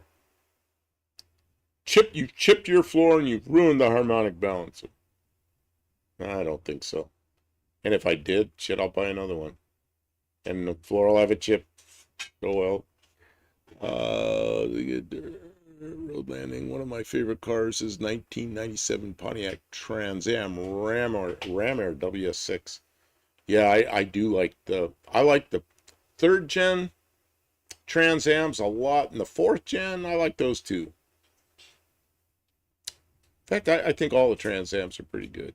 The only one, the first gen Trans Am, which was only a 69, was not the best looking car. They were okay. The first gens I like were 67 and 68, and there's barely a difference, but they can be distinguished. Hey, does anybody, I know the difference. This is like a quiz question. Trivia. How do you quickly tell the difference between a 67 Pontiac Firebird and a 68 Pontiac Firebird? There's one really quick way to tell them apart, but basically they look a lot the same. I'm sure all the Fairmonts up there get snapped up by Sleeper Dude. Oh God, does he's got cars. He buys everything. He even buys AMCs. I've looked at some AMCs. You know, the one reason that there's two reasons I don't want AMCs. The first one is the lack of parts. And I'm gonna have to struggle with that a little bit. And the other one, the one AMC I really, really want is one that Mexican Spec has, but it's just too much money. And that's the one we call a Matador, the big bug-eyed Matador. But that thing's just too expensive. Yeah, the wing window. The wing window, and then JB goes, vent windows and no side marker lights on a 67. You're right. But the wing window, man, that's a quick one, or vent windows. Same thing with a Camaro. You can just spot them in a second, because and I don't know which one I like better. Back then I liked the 68s better. But after having some of them, I kind of miss the old wing windows. I had a 67 Camaro for a while, and I leave that thing open, and it's pretty nice. Rear leafy spring. Oh, wait a minute. They were all single leaves, weren't they? The fog lamps are different. You know something else that's different? And now it's like there's so many that have been interchanged, it doesn't even matter. There's the grill. Let's say this is the grill in a 68. Looks kind of like this, and there's like a red bar that goes to the middle of it, and it stops at the beak on the 68s. On the 67s, it rolls into the beak. But so many have been changed now, they're all mixed up. Side marker lights were mandatory in all 68 cars, just like their brake lights on all 86 cars. Yep. Oh, that's another project I got going, and 38 helped me with that, because he loaned me a couple of 68 Dodge or Plymouth round side marker lights. And I got to draw those up, talking about CAD. I got to draw those up and get them off to somebody that can make me some new ones. 280 cube 4.6 liter inline 6 is good too. 280 cube 4.6 liter. What is that? 4.6. Oh, is that the overhead cam? I'm not sure you're talking in liters. And I don't remember a 280. I remember a 230 and I think a 250. I'm not sure about that, what you're saying there. I just saw somebody junked a 68 GTO in Houston. Some rust, but not bad. Manual trans car, too. Where's the Studebaker? It's next door in like a shed thing that Kim built. And oh, you can't see that. I'll have to point this up there so you can see. There's the front of it. But it's just there by itself. In fact, these Formula 400s dressed down to look like Esprits. Oh. What's wrong with this camera? Trying to make it go the way I want it to go. Yeah, I have right on the other side of this wall right here, there's a place where We built like a new shed, and the Studebaker's inside there. Just gone in 60 seconds Mustangs. El Cheapo base was used to make Eleanor. Yeah, Eleanor, I never really liked that car very much. But the Gone in 60 Seconds, the first Gone in 60 Seconds, the one with the yellow Mustang, man, that's good stuff. I like that movie. Oh, man. Not surprised, Jay. Love the copper mist color. Mustang, you're gonna put one of those slant sixes in it. In the Studebaker? The Studebaker, my plan for the Studebaker was I have a subframe. Sit there and rot and buy more cars. What? Kim's yelling at me. What? Nothing. The Studebaker just keeps taking a back seat because we got too many other cars to work on. At least it's sort of inside over there. But my plan with the Studebaker is I got a 79 Trans Am subframe, and I was going to just build a frame for the Studebaker. And then I was going to put I've got a 350 Chevy and a 350 Turbo Hydro. Just going to put that in there. I suppose I could use the original frame from the Studebaker, but those are really wiggly, twisty, not very strong frames. And they got this really funky steering system up front, like 1938 designed Studebaker-ish thing. But you could still get new parts for them, so I don't know. I could do that.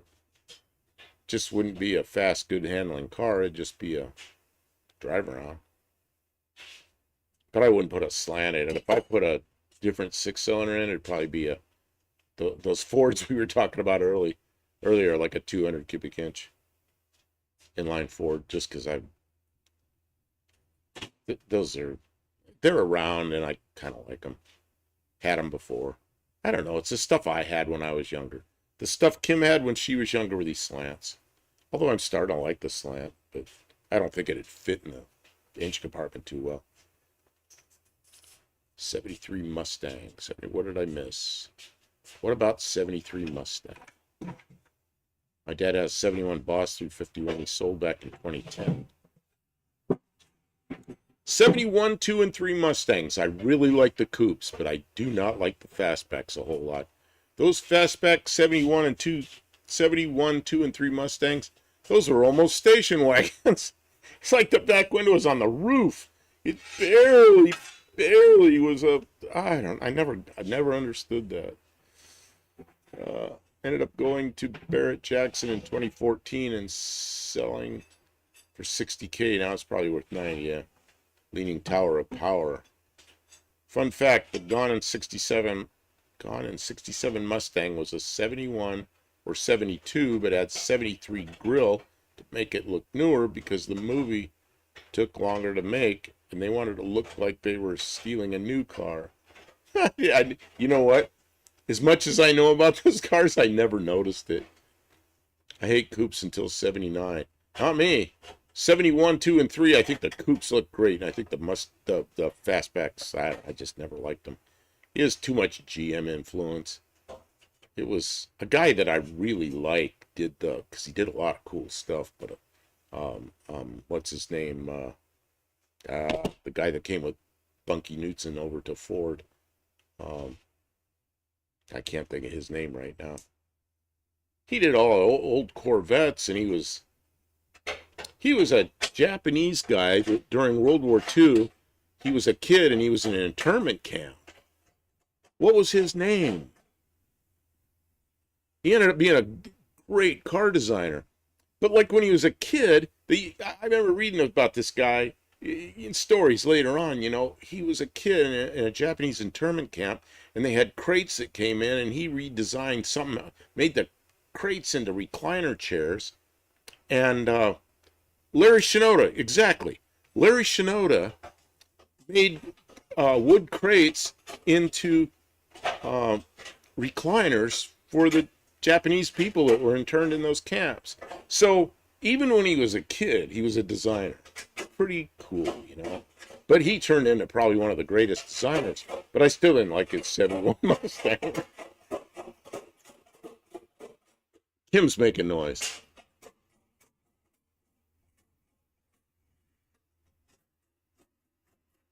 Can anybody hear that noise?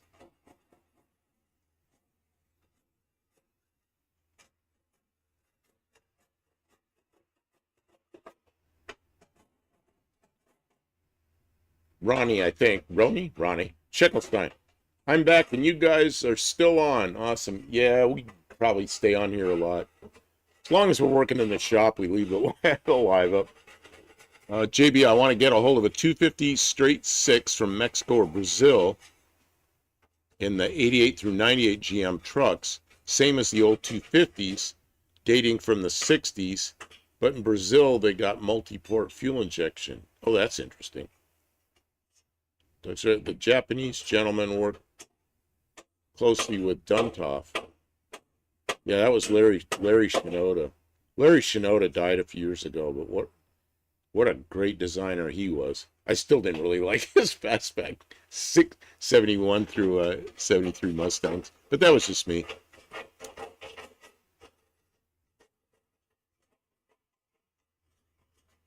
They recently found Shinoda's pre-production 69 Boss 302. You know, think about what he did. You know, he was in like that C2 Corvettes and the C. Oh, I can't get over the noise. Kim's making tremendous noise. I'm done. You're done. You know, as she says she's done as she continues to make noise.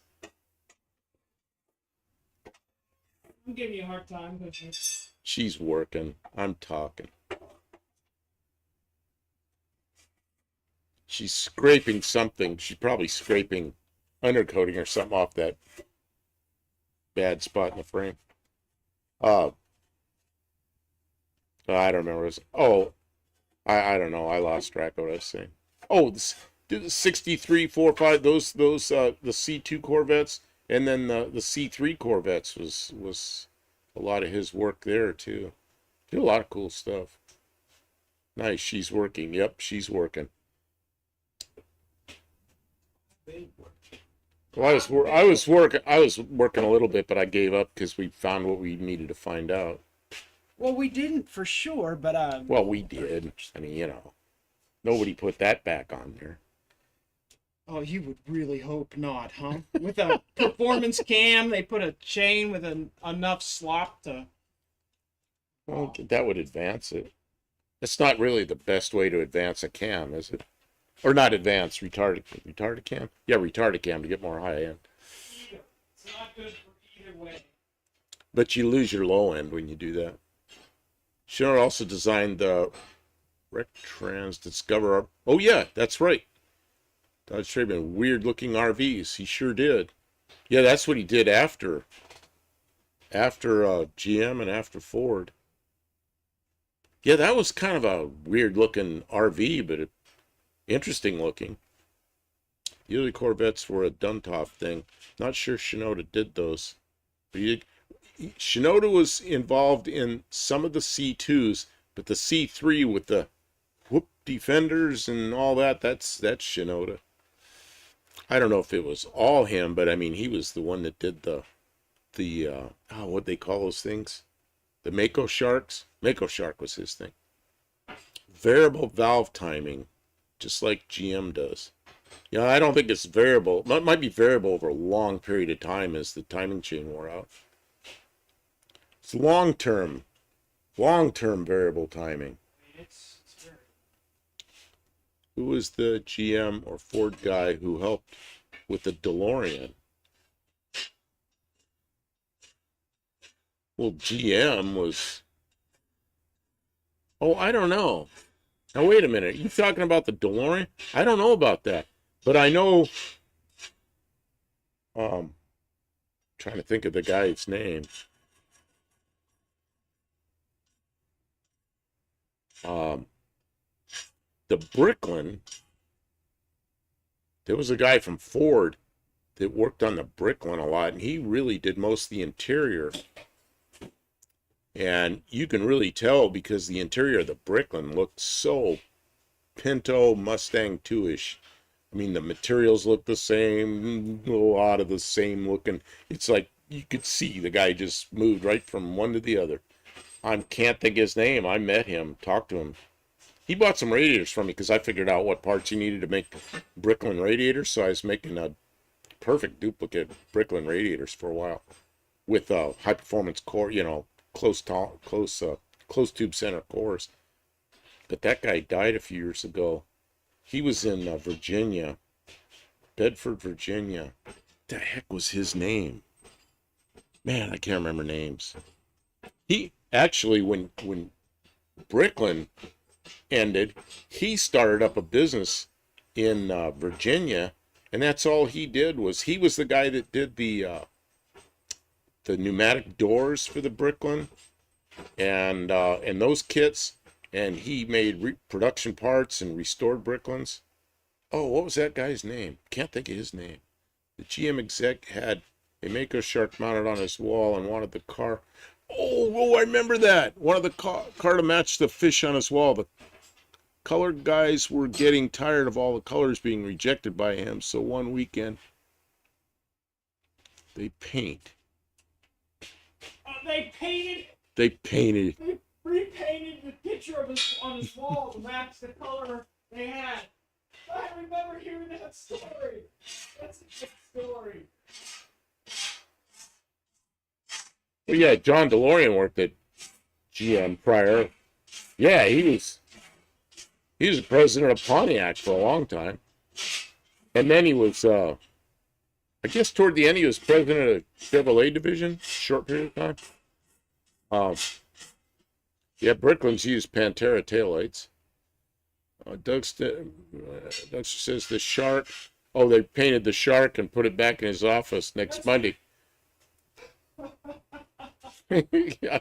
That's a pretty good one. That's how you match the paint on the shark. You repaint the shark. Yeah, I remember that story, but I don't remember who that was. That is pretty funny. There's some goofy stuff I like reading these things that from somebody that was there and tells a story, and then they years later they write about it. It's just like nobody could make that crap up, DeLorean was in his 40s. It was the youngest exec in GM history.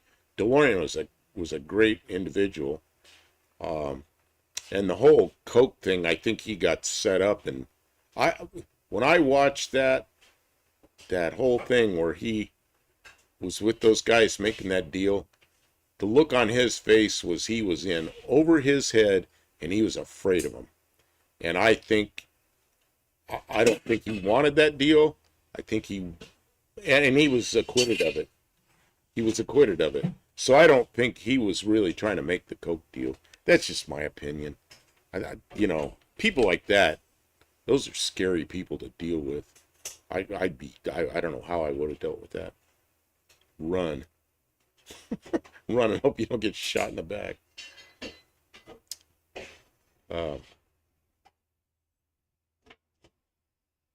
DeLorean made some mistakes on his car. And one of them, they made just too damn many of them too fast. And then they had huge lots full of them they couldn't sell right off. It's just like a lot of startups. They don't do well. Bricklin had problems, political problems. DeLorean had political problems and problems with making too many too fast. The only person I've seen with a startup that's really has done well is what's his name? Elon Musk, and he's just got the magic words to get money from the government, and he does it well.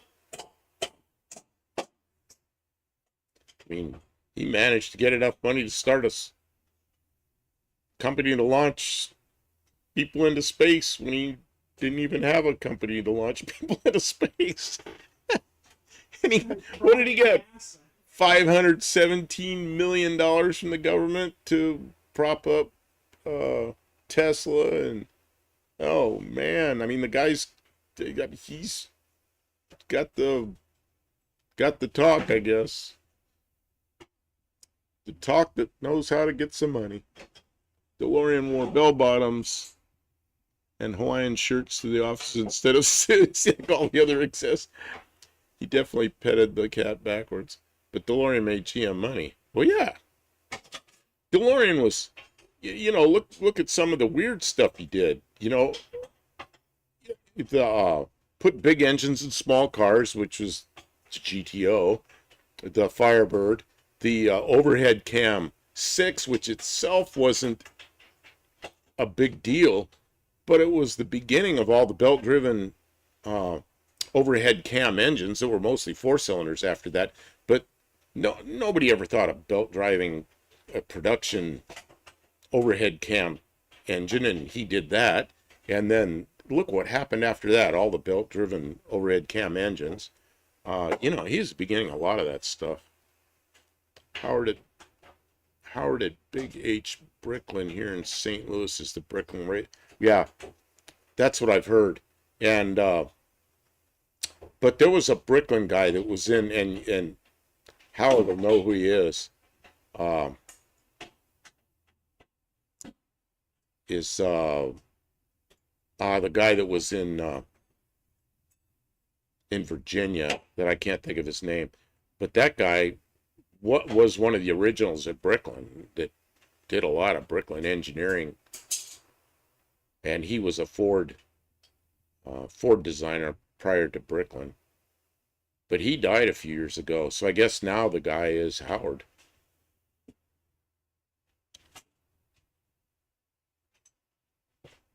Somebody always takes over those kind of things.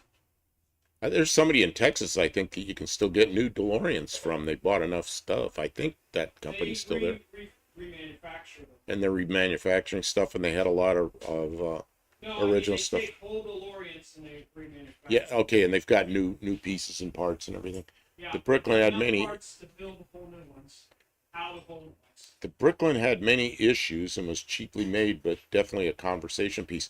Yeah, see, well, Malcolm Bricklin was an interesting character, and he knew that it was going to cost a lot of money to set up paint. A paint booth was one of the major considerations of building a car, and he avoided that whole thing by going to a company that made shower bathroom parts for showers, and they made those parts in different colors. So they made all his body parts the same methods they made showers, and they just put them on the car. So that avoided the whole paint thing. I'm sorry, I have to make a really that was really smart. Okay, here comes Kim. More noise. Sorry.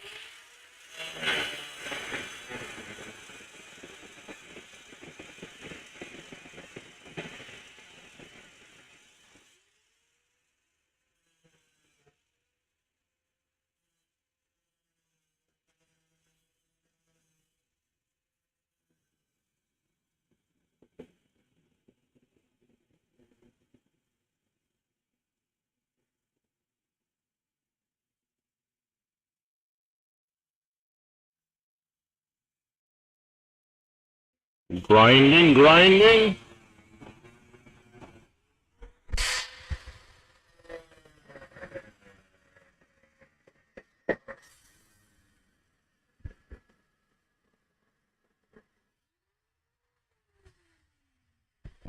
You might have been able to hear the grinding. Well, I had my hand over the mic so they could hear it. I've only seen 3 Bricklin ever. 2 ran and 1 drove. See, the Bricklin, a friend of mine had a dealership in California. Actually, his father had the dealership. And they had Fiats and Citrons. And then when the Bricklin came out, they had Bricklins. So they had Bricklins in the showroom. And that was pretty cool. And then somebody here always thought the Bricklin looked like it was trying to swallow an 8-track tape. I always liked that Bricklin bumper because all the new big hefty bumpers were coming out and they all looked like crap, and the Bricklin looked like it belonged there, Yeah, it looked a little strange, but it looked way better than all those big giant bumpers sticking out. Looked like a couch sticking out of the front of cars, Bricklin front suspensions were based off the Trans Am Javelins. Yeah, it was a steel frame, and the front of the steel frame was designed just to accept all the AMC parts. When Derek from Vice Grip Garage had the one, it was really the first time I ever seen one in depth. Yeah, Malcolm Bricklin is still alive, and you can go online and there's people who've done interviews with him, and you watch like an hour-long interview with Malcolm Bricklin. You find out how sharp that guy is, and he was an innovator and a smart dude. When Derek, okay, yeah, that was the first one. You know who ended up with that Bricklin? That Bricklin ended up in, which is kind of funny. Malcolm Bricklin designed the car, and that one Derek had ended up in, what's his name? DD Speed Shop. His dad has it. And DD Speed Shop is Dan, whose his last name is Malcolmson, which I think is hilarious. So it ended up back Malcolm again. Yeah, Malcolm Bricklin's 85. Yeah, I believe that. Hope Kimmy is wearing ear and eye protection while grinding. Uh-oh. What? She says, what?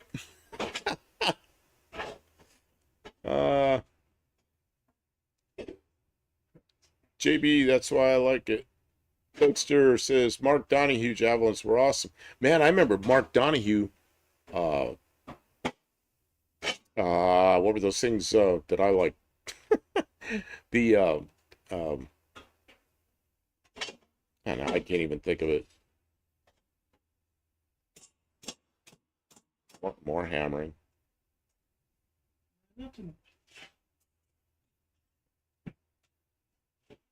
Yeah, the AMC Matadors.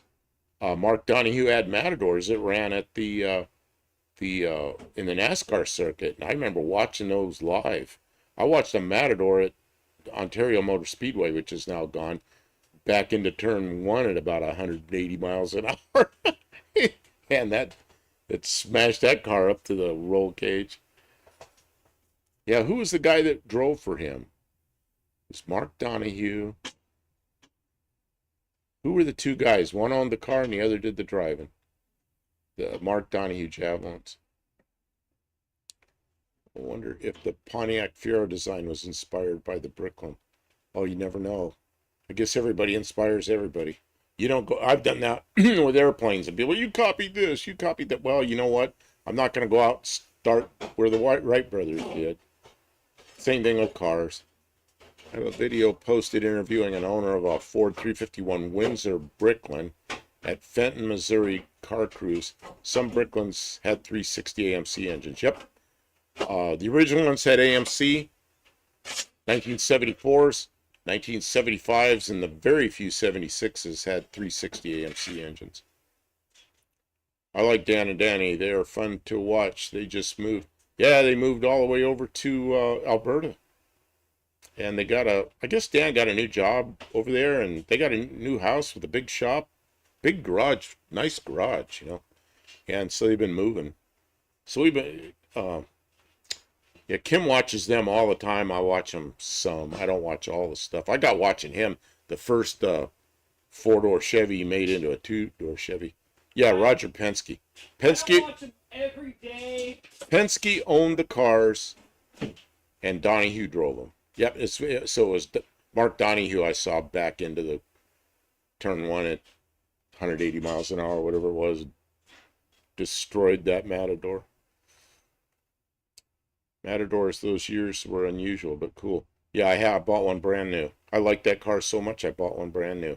And right now, Mexican Spec has one, and I'd buy it, except it's just too much money. You know, they just bring too much money, and It's too good. It's beyond, way beyond my capabilities. So, Mexican Spec, I told him that, and he goes, yeah, they want a lot of money for it. I said, well, yep. The Bricklin had 351 Windsor as well.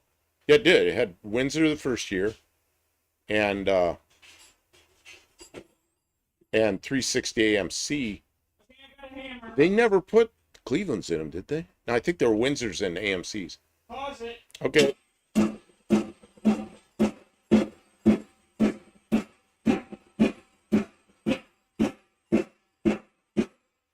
One more. One more hammer.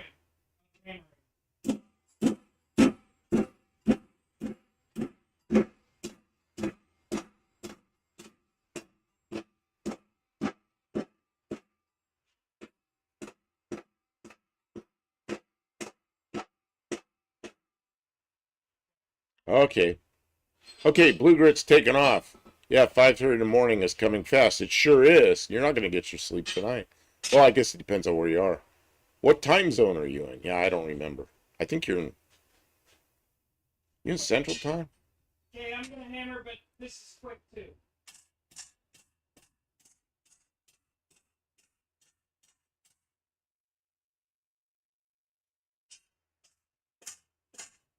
Okay, done.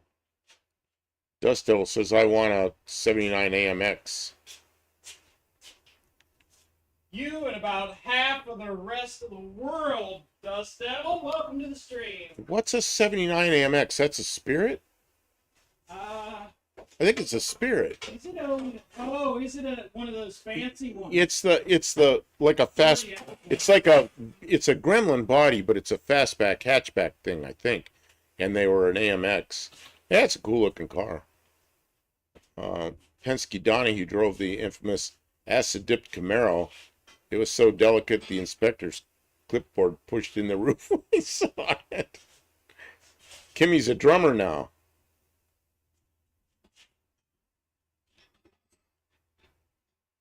Dirt road landing. It's 23:41 hours here. That's what it is here. Yeah, Spirit. Yeah, that's what I thought. It's a Spirit. Yeah, a lot of people like those. And it's basically Gremlin architecture, so that's pretty straightforward. Which is basically what's the other car? I can't pull up names, man. The one you guys used to... No, you had Concords. What did your parents have? Spear, Concord, Eagle. Before that. Same body before that. Can't think. Somebody will know. Somebody will remind me. Wake my brain up. Penske Donahue also had a fuel barrel with a 4-inch hose hoisted 30 feet in the air. It would slam fuel into the car. Donahue said it was like whoomp. I bet. There was a 79 AMX for sale here pretty cheap. Not sure if he still has it. Little car, few miles. Little car, lot a few miles east of Austin. Had some really different cars. I like the 70 big block Suburban he had. Brooklyn had to pay for complete cafe mile per gallon and emissions testing for a Windsor 2-barrel that wasn't available in that body type. $5 million before the supply cost. Yeah, well, then Ford cut them off. Was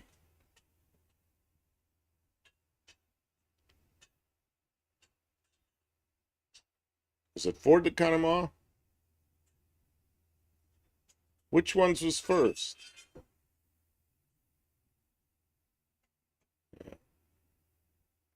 Or was it AMC that cut him off? Was the AMC engine first in the Brooklyn, or was the Ford? It was the AMC that was first, and they cut him off. The 12-mile LA Basin test required engine dyno loaded to do the emission test.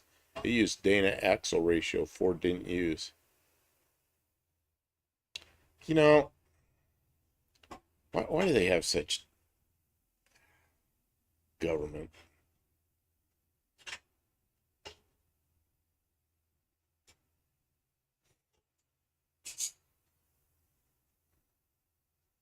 So was AMC first? AMC was first in the Brooklyn, right? 74?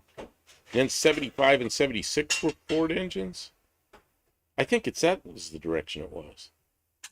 Because I think it was AMC that cut them off. And then they didn't have engines. although they were able to get a big old handful of them, Bricklin tells that whole story in one of those interviews. Because they promised him engines and then they wouldn't come through with them. 76 Ford didn't provide full SE net horsepower figure except for this 175 horse. Yeah, okay, the AMC was first. That's right. AMC cut them off. Because AMC, they bought engines from AMC and then AMC wouldn't deliver. But he managed to get some.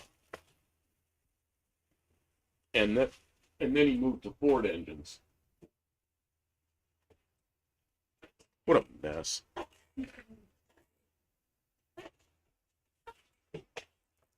Yeah, because rights require responsibilities.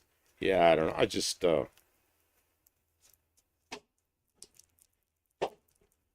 don't know. I guess if you're gonna build cars, build your own engines. You know who did that? It's not really engines. It's Elon Musk. Or do they buy those motors? I don't have any idea.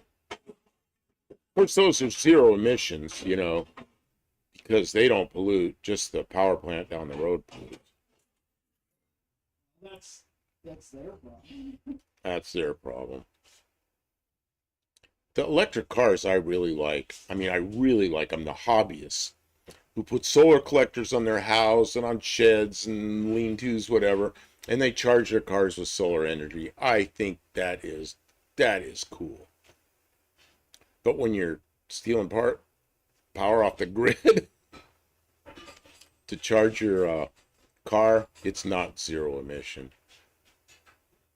I'm sorry.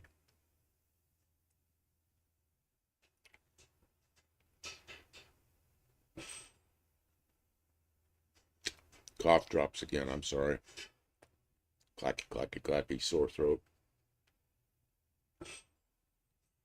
Kim, what you doing over there? I'm massaging this piece of metal to bend to my will. Are you over there working on the anvil or on the vise or what? AMC was broke. They couldn't help Ford. Ford helped AMC by selling them carbs, ignitions, set of Borg-Warner SR4 gearboxes via Fomoco. Oh, AMC had a lot of stuff from everybody. My Matador had Saginaw steering gear, everything on a steering column. No English wheel. She's over there hammering and bending on a vise, and we've got an anvil over there, so she uses that. And I don't have an English wheel, but when we do the aluminum car, I'm gonna do it more like an aircraft. We're not gonna English wheel stuff. I'll do it more like I'm building an airplane wing. So I've got lots and lots of rolls of aircraft quality 2024 T3 aluminum, and we're going to do the aluminum car with that, just as if I were building an airplane. But it'll be a car, a little sports car.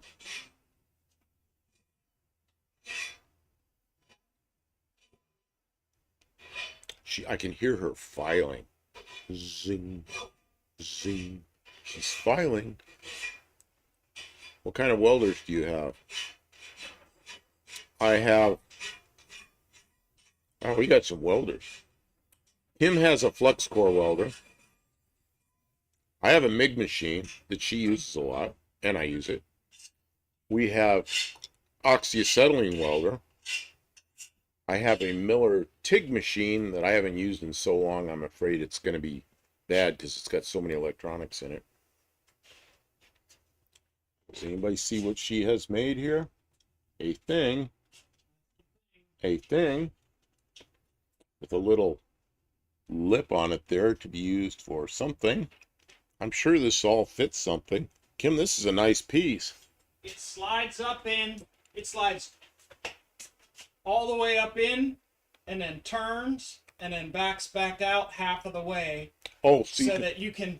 You can weld like this. Weld onto this, and then over, so you don't burn holes in the piece on the car. Yeah, Yeah, because you put the well, I'm going to be doing plug welds through holes because this goes inside. The other piece wraps around the outside. oh, And I'm there's going to another weld piece. to this Okay. so that I'm not What trying about to weld a sheet what metal. about where the sheet metal wraps around here? You gonna do any? Okay. So you Yeah, got, but the so when you structural do that, welds are going to be welding this to the other piece. but when you do this, you put the wire here and then go over, Yep. over. Okay, Yep. you know. Yeah. Okay. Yeah, So it's like this, and like this, and like this, and like this. Good luck doing that in 3D CAD. That's all done by field measures.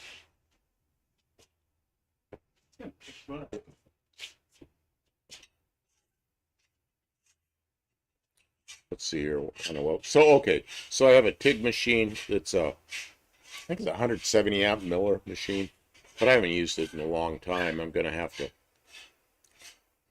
get it out and resurrect that someday. But it's got a lot of electronics in it. You know, you let those sit for years and got a lot of steel in the air and everything. I don't know.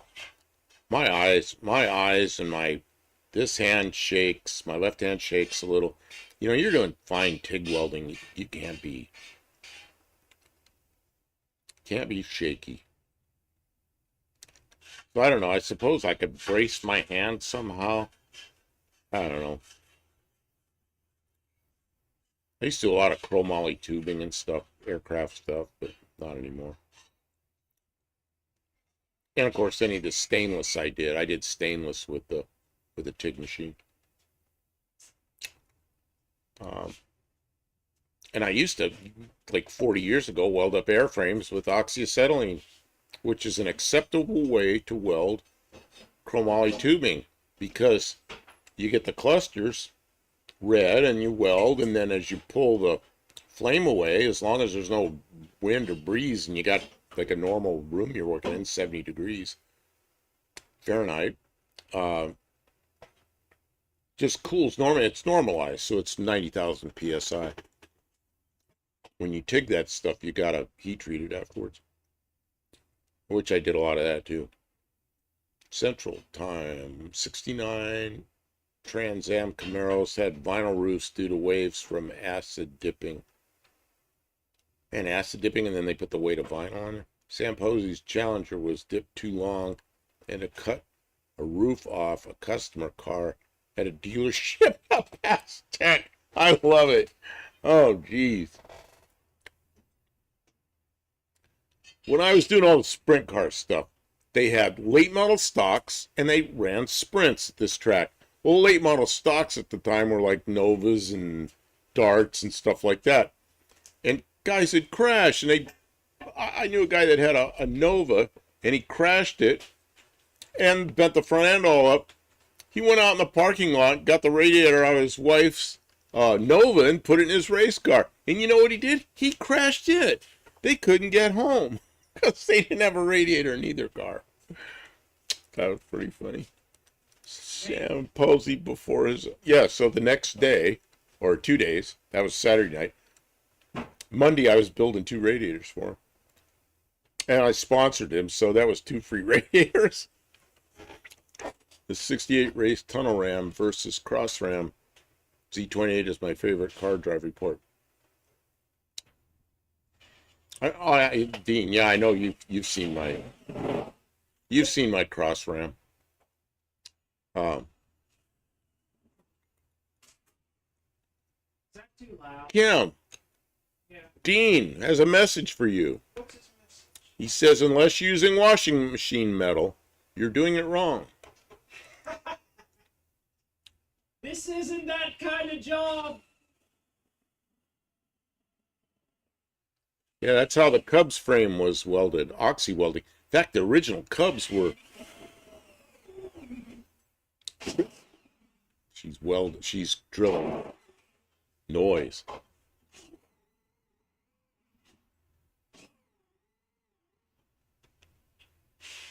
The original Cubs weren't even chromoly, they were mild steel, which is fine for the loads on them. Obviously did the engineering right, but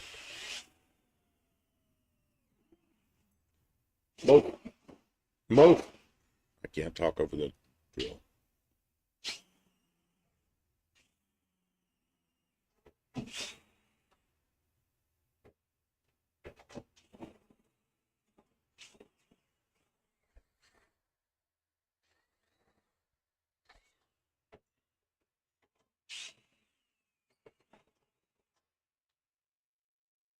Gene Stevenson, I love them. What, washing machines?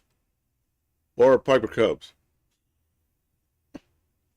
The man, if I had to choose between a Piper Cub and a washing machine, As long as it's not another Samsung. I really need a washing machine, you know?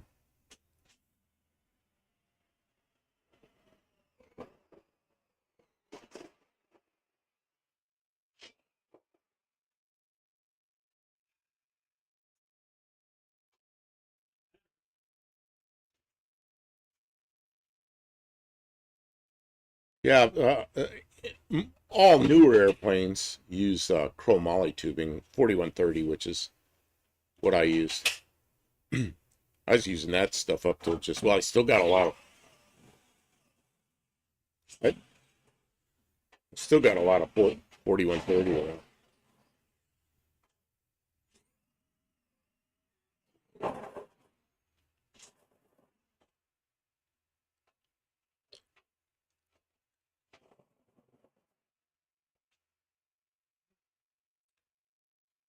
Oh, it says put a PTO on your Piper Cub and you'll have both.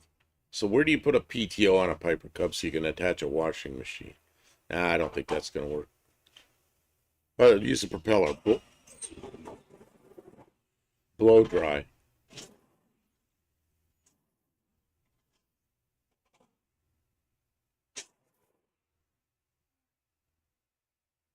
Cross rams.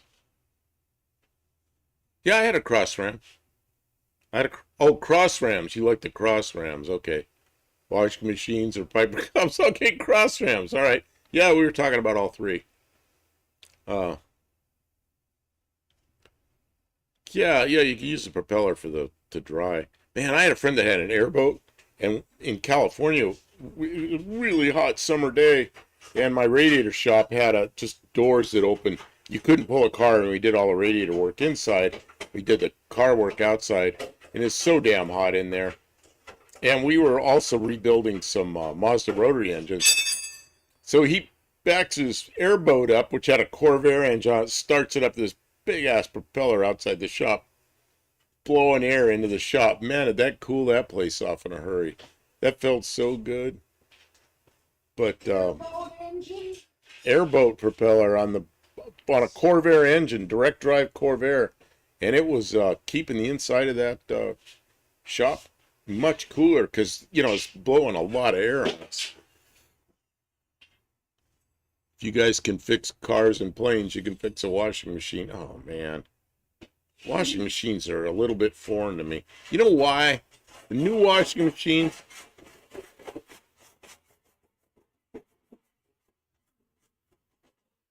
Washing machine makes it mad. do you know what goes wrong with new washing machines?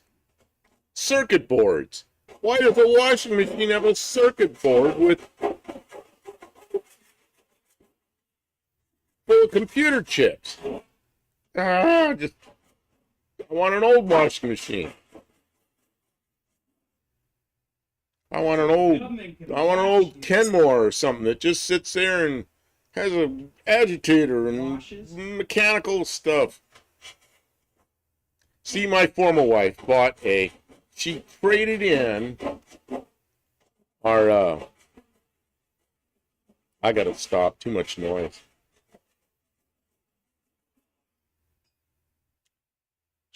What's the really good washing machine where you have no, the serviceman so, bored? Because he never has any work? Maytag. Corvallis effect.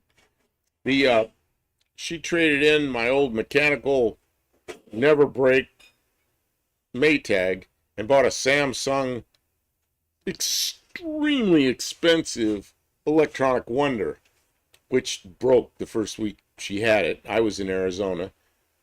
So they sent a guy out. He serviced it. Still didn't work right. So they sent a service guy out, swapped washing machines.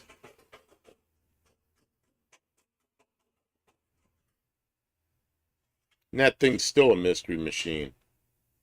Sometimes it fills up with this much water in this many clothes. So it's got dry clothes in there going vroom, vroom, vroom. Sometimes it fills up with this much water with like 2 pairs of socks in it. So it's like, are there any clothes in there? Electronically, it's supposed to decide somehow how much water to put in. That feature doesn't work. It's just, what a pain in the ass washing machine. When I moved back here from Arizona last time, I said I was going to take that washing machine out in the backyard with my AK-47 and punch it full of holes. But instead I needed money and I sold the AK-47. And we still have the washing machine. And we use it. I don't really like it. Maytag man, Gordon Jump. Oh, that's the person's name. My uncle went to school with him. To Maytag school? Did he go to Maytag? Maytag school.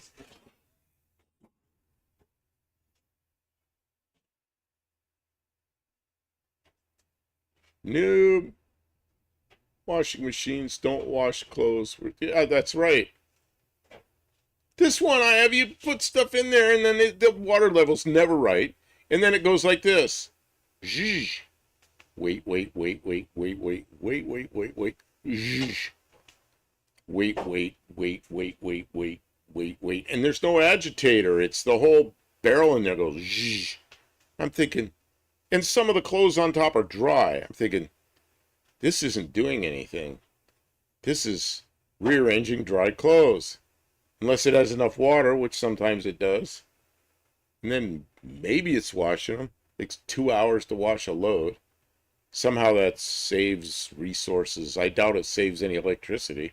Because it used to be done in 17 minutes and now it's 2 hours. I just stopped.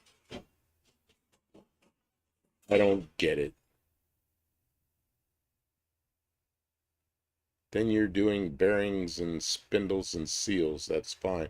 Yeah, but I like a Maytag machine or I had a Whirlpool for what?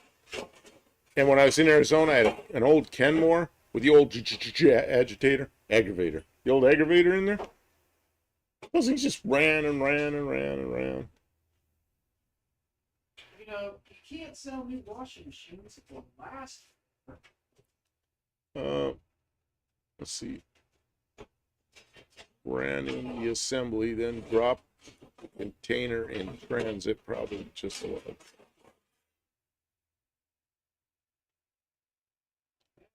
Well, your washing machine needs a new board. It's going to be $500, and there's you got to wait like 3 months for it.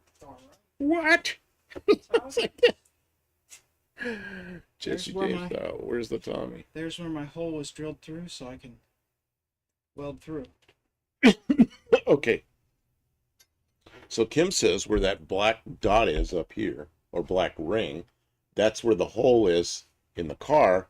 And this will be on the inside, so she can do a plug weld right there. Some of new high-tech ones work fine if you don't try to cram too much. Well, here's, I think, what is supposed to happen. I think when you first put the clothes in, it goes, zhzh, wait, zhzh, wait, zhzh, and it does that several times. And then it puts the water in. And I think what it's doing is I think it's getting the weight. I think it's weighing it somehow so it knows how much water to put in. But it doesn't translate well to the brain of the machine. So sometimes it puts way too much water in. Sometimes it puts way little water in. I've seen it put water all the way up almost to the top of the thing where the whole drum is like, there's 4 like things that are springs that hold the drum. It's all the way to the bottom where those springs are completely collapsed. It's like, what is going on here? It's just, we're always over there adding water with a bucket, What a piece of crap. Uh, Dirt Road Landing. I want my washing machine with an agitator sound like idling two-stroke diesel engine. Sure, those are fixable, but so are the high-speed drum ones. As long as you can get parts. Yeah, I don't know. I really enjoyed the old machines. And when I left Arizona, I was renting a mobile home that had a Kenmore washing machine, old type washing machine in it, and it worked perfectly. It's like, man, you set the water level manually. Okay, a lot of clothes in there. Yep, we'll crank it up. Not many clothes in there. We'll crank it down. It just worked. It just worked.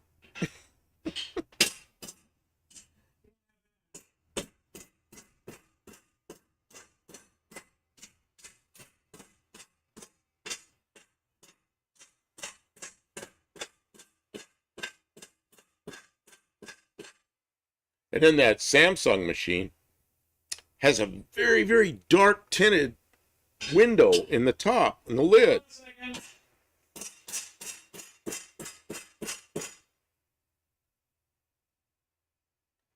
Okay, so it has very, very dark tinted lid on it, which I guess looks cool. But you put the stuff in there, you close it, and then it locks. You can't lift the... So you used to have to be smart, not stick your arm in there while it's running. Now they lock it so you're not allowed to do that. And so it's got this real nice window, and you look in there, you can't see anything because it's tinted so dark. So I've got a really bright flashlight that I put right on there, and I can kind of see what's in there. Like, why'd they tint this so dark? There's no light in there. I don't know. I just don't get it. I just don't get it. All it says, if you fix an engine, you can make a washer do 2,000 RPM. Hey, we got an extra slant 6. We got a washing There machine. you go. That'll do it, I'm sure. We have some chains and belts. Do it.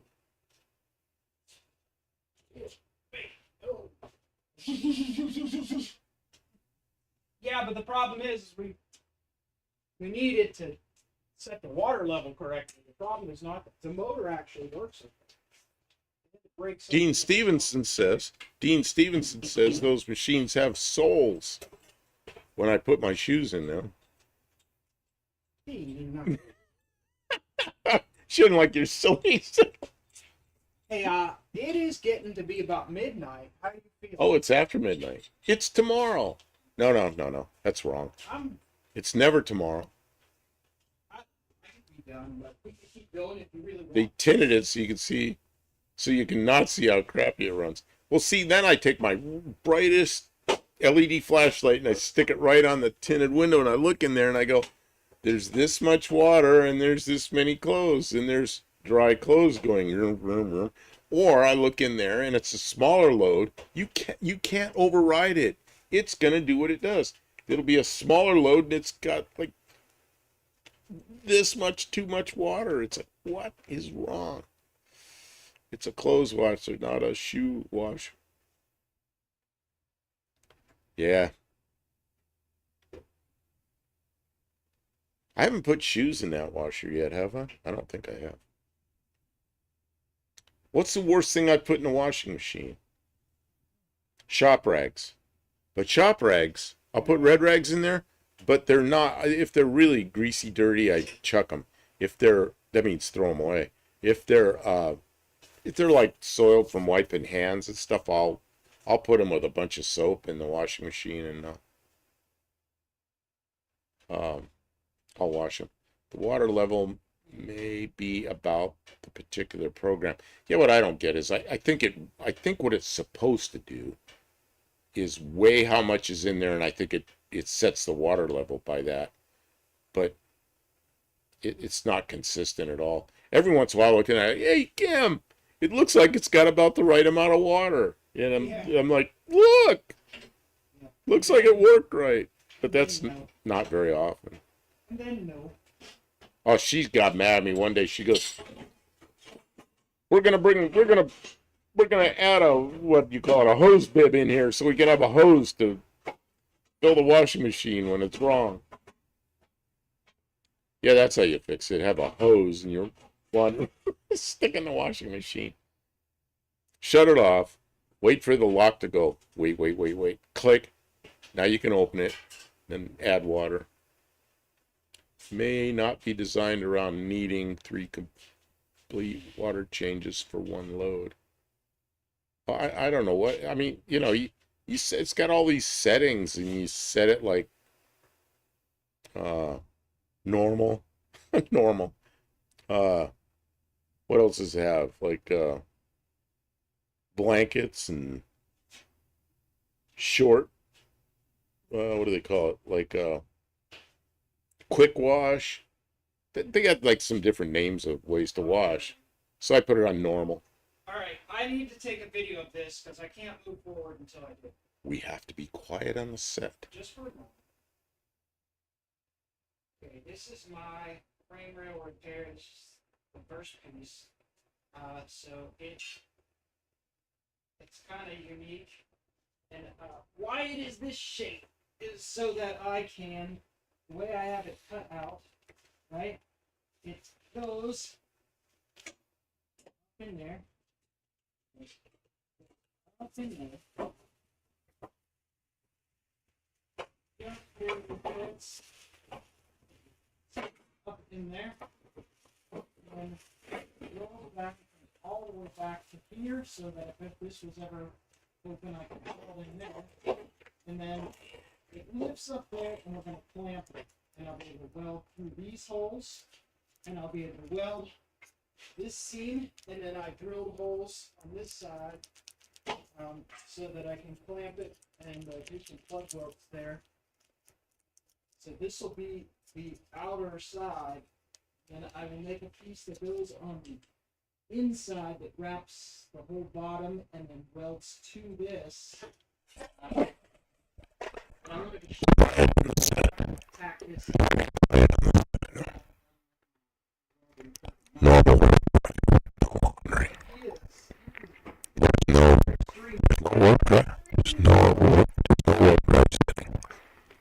So time for welding down below.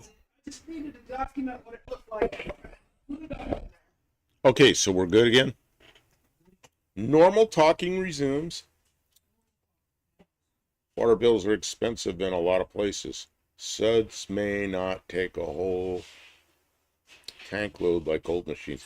Yeah, it's just when it's so low that I see dry clothes. The water's so low that there's dry clothes moving around. It's like, nah, I don't think that's worth it. I don't know. I just think the whole thing is, I don't think it's doing what it was designed to do. Oh, we got max headroom going again. Why? I got fan blowing on this. Oh, what's going on? Kim, what's going on with the camera again? Uh-oh. Uh-oh, turn the fan up.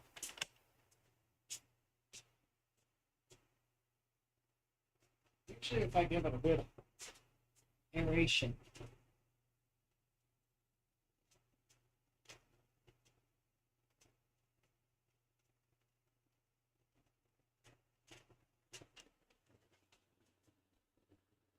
Oh, that's some.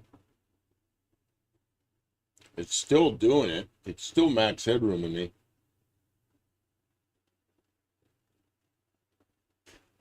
Is that getting it on the camera? I hope it's the camera, not the computer. Oh, I didn't think of that. Blow it on the computer? Yeah, aim the thing down at the I am. computer. I'm aiming it at the computer. It seems to have stopped. Well, maybe the camera cooled off and just now it catching. finished cooling off when I took the fan away. All right. I don't know. I don't know what happened. Like we're vibrating again. Squelch, yeah, it's squelch. And the Panasonic washing machine's worst nightmare. Pitch 0. Breaking up. Point is a lot of this stuff isn't designed to do it the same way as old Maytags from the 70s. Yeah, but if the clothes aren't wet, I think that's an issue. I mean, if that works, why even put water? Well, that's dry. Yeah, that's dry cleaning. Here's a solution. Just don't put dirty clothes in the washing machine. Yeah, just go directly to the just go directly to the dryer. Go outside with a hose. I don't know.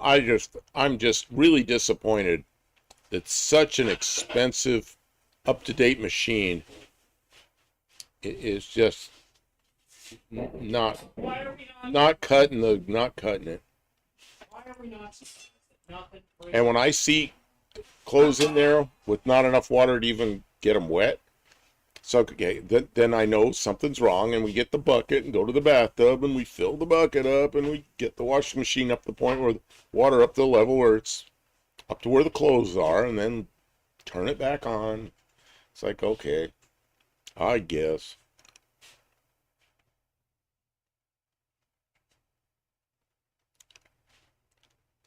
It's consumed a whole Mars voltage just on the spin cycle. That's another thing. It seems to spin for a long time. And they do give you 3 selections. Well, it's push button, deep, deep, deep for spin. And I put it on the medium, and I almost think that's too long, because the long spin cycle, man, it'll spin like for 15 minutes or something, which to me is like, the water's already spun out of it. And I think I might try the lowest time spin, because I think it'll be plenty. Well, the problem is it doesn't ask you about what time spin. It asks you about the speed of the spin. Is it the speed of the spin? Yeah, so it either spins it really fast or it doesn't spin it really fast. Then you don't get to pick how long it spins for. It's dumb. Since my washer is HE, high efficiency, and it takes a third. I thought high efficiency took a lot less soap. I don't know, but I know if the clothes are wet, it's probably washing. But if there's such a little dribble of water in there that most of the clothes aren't wet, I know there's something wrong. That just doesn't seem right. I still think something was never right about that machine. And now, of course, it's on long past its warranty. With my experience of that, I'd never buy another Samsung washing machine. I'd never buy anything Samsung except a phone. My Samsung phones have been great. Our TVs have been terrible. They make it like the one day after the warranty's up. And the washing machine, nah. Try something else. Old cars have a odometer on them. You can see probably how much it's been used, and you can look at the upholstery and the wear on the brake pedal. You can see kind of how much they've been used. Washing machine needs an odometer on it, because I go find me an old washing machine that's got like 10,000 on it. It's like a new Mercedes-Benz convertible. It has automatic ESP and ROP, my German car. It's laughing at me. I would never buy a newer German car, because it's going to need some maintenance, and it's going to be extremely expensive. Unless you have the funds to do that. Man. Also, old school shower heads are way better than the new limited gallon per minute shower heads they mandate now. You know what I use, and I think they are the newer ones, is the ones that have they got a loop, what do you call it, like a hose? You can carry the thing around. And I don't seem to have problems with those. I have a 23-year-old Maytag front load washer. Front loaders, the old front loaders are great. They don't use much water at all. Old Ringer washers are cool and get clothes surprisingly clean. Yeah. Just don't get your finger in it. I think Maytag back then was still owned by Whirlpool. I think it was the other way around. Wasn't it? Maytag was Maytag and Whirlpool was Whirlpool. And Maytag was bought up by Whirlpool, I thought. I thought that happened when I lived in Ohio, and that's where Whirlpool is. It's out on the west side of Ohio. Those are fast. It's a Maytag though, usually good quality. Still did that washer. Actually failed to clean clothes or just seemed weird. Oh, mine? Well, if the clothes are dry, they're not cleaning. When they got too much water in it, I mean, it'll go way too much water. You know, the whole drum is down on the bottom of the springs. Yeah, I mean, it washes the clothes, but it's just something's not right, you know, obviously. It's like going down the interstate in low gear. Montgomery Ward washing machine. It had been 60 years old. It's still working. 60-year-old washing machine is still working. I never heard of one that lasted that long. Off rock hard well water. It's all gummed up with, and it's still working. That thing is endless. Original everything. 1980s Mercedes 240 diesel, unstoppable. Does that mean it won't shut off, or does that mean it just keep running? I know people had old Mercedes, you know, and they maintained them well. And the good thing about Mercedes, I guess you can always get parts. They never quit making the parts. My Maytag dryer of the same era gave up the ghost back in 2018. Isn't our dryer Maytag? That dryer works perfectly. I'm gonna weld her. But that dryer is much older than that washer, but it's never had a problem with the dryer. And it's electric because we don't have any gas here. Yeah, parts for my Mercedes diesels were expensive when they broke. They didn't break very often. Yeah, and I think Mercedes, I think Jay Leno said that is that they make, if they made the car, they still make the parts. I think. Install as wasteful a shower head as you like. You just can't hoist it on your tenants. Oh, I see. Okay. Yeah, because I always replace my shower heads with the you know, the one that's got all the fancy shit on it, the vibrating water heads and all that. But I like it because of the hose, so I can take it and just wash the soap off me really quickly. And I use it on my feet so I can get the soap off, because I got foot problems and I need my feet clean. But that's why I use that thing. But I don't try to waste water. Of course, here, the water's not a problem. If water's a problem here, you got too much of it. In California, it was the other way around. You'd never had enough. I had a 240D. Yes, Whirlpool bought Maytag, Kenmore, Amana. Yeah, that's what I thought. Because I was in, where the heck is Whirlpool? They're in, Hey, I'm gonna weld. It's gonna make a noise. what are you using for an extension cord? You drag the welder over. I'm not using an extension cord. I dragged it over. So Okay. Okay, good. Yeah, you're going, okay. She's going to weld. Hopefully I don't knock the power out to that computer. I don't think we've ever... Ooh, we're on the same outlet? No, but we're on the same power grid. She's going to knock the computer out with the welder.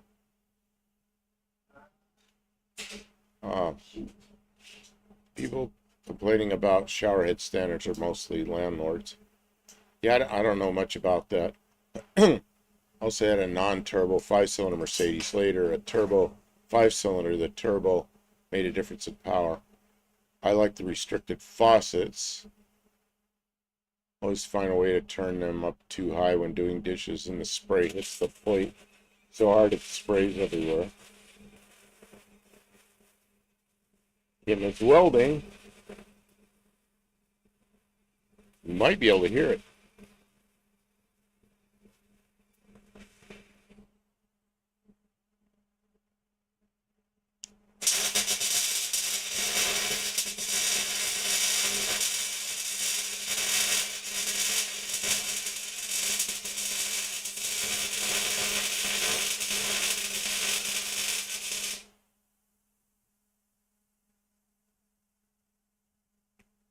Aspects is my well here in Idaho is 354 feet deep. I bet that's some good water.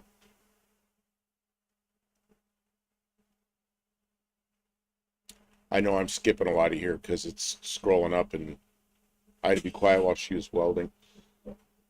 I heard that. Just wire coming out, no weld. Doug's through the That's two. what happens when you rest the thing on your arm. The 240D in the W123 car body is known for going 1,000,000 miles or better. They're practically immortal. The Mercedes manual doesn't list a rebuild for the rear axle. They feel won't wear out. Is that the axle that's got the differential on half of it and it swings? Yep, I hear the welders sizzling. Ow! Hot. She just says, ow, hot. Also, we're mechanics. If your shower head is too restrictive, take out one of the little metal foils. Yeah, I don't even know how that works. I don't know. I never had problems with shower heads other than I like the ones with the hose. Yeah, but I don't live far from the dam, so there's plenty of water flowing under the ground. Dougster, don't put potatoes down that well next time you visit. On my head. The 240D gets 25 miles per gallon, no less, no more. That's interesting. A spring aqua clean. It's okay water. It has some lime and calcium, but it was definitely worse when I was on city water when I lived at my old place.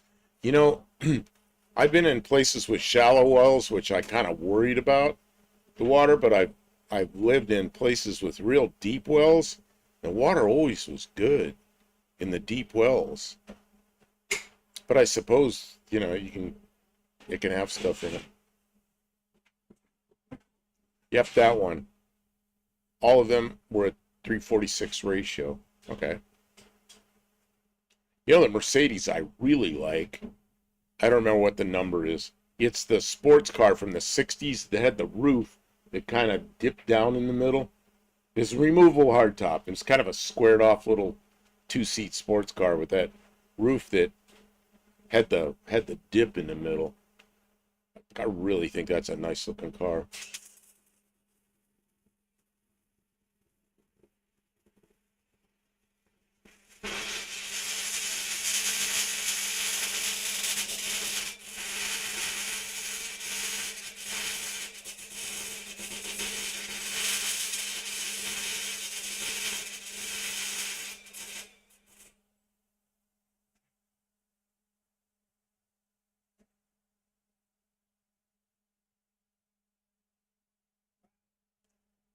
I don't know, Olive. I don't think bitching is guise of conservatism. I think it's there's just a place for electronics, and there's a place where I don't understand why they put electronics. I'd say that washing machine of ours has been more wasteful than anything I've ever had in the past, and I don't think all those electronics are requirements. I think it's how they chose to do it. And I kind of wish my former wife hadn't bought the most expensive washing machine she could find. I think the salesman had more to do with it than any government intervention. And then and that thing was really expensive.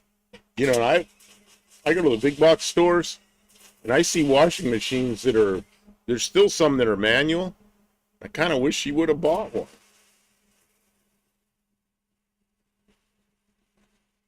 Which I'm so lucky out here. My well water is so soft and crystal clear. Tastes good. Yeah, that's the kind of well water I remember. Go to Ruth. Kim is still making noise. Yeah, she's under there welding. That's what all that sizzling is. Well, the shower head a little different than any other hose nozzle. You know, there's a thing that not on this house because it's an old house, but I lived in an apartment for a while. It was I know what it was. It was the house out in Arizona. It was a brand spanking new house, and it had things screwed on the hose bibs that was supposed to restrict the water pressure or the amount of water used or something. And when you didn't have a hose on it, and you turned it on, the water sprayed all crazy all over the place, so it's kind of inconvenient to wash your hands outside. But when I used a hose, I never noticed any difference in the water flow. So whatever that was all about, they required them all in new houses. But It's most likely it was a backflow preventer. a what, Kim? Backflow preventer. She says it was a backflow preventer. Has nothing to do with It conservation. has nothing to do with conservation. Well, that's a possibility because, you know, Kim, her education is in civil engineering. So,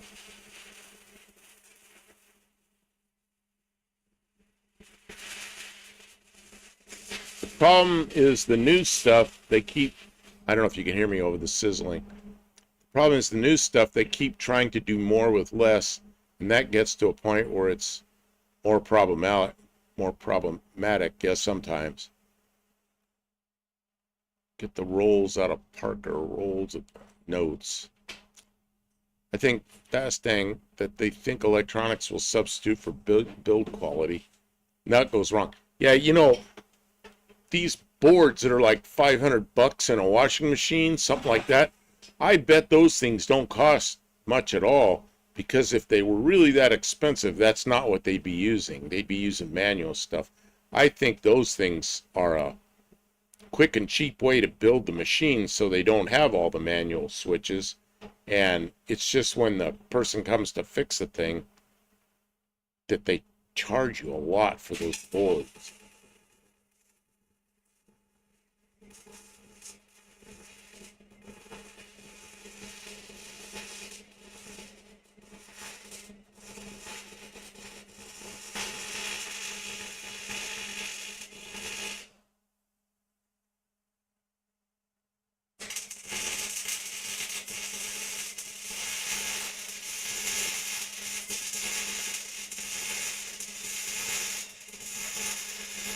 Hey, Cam.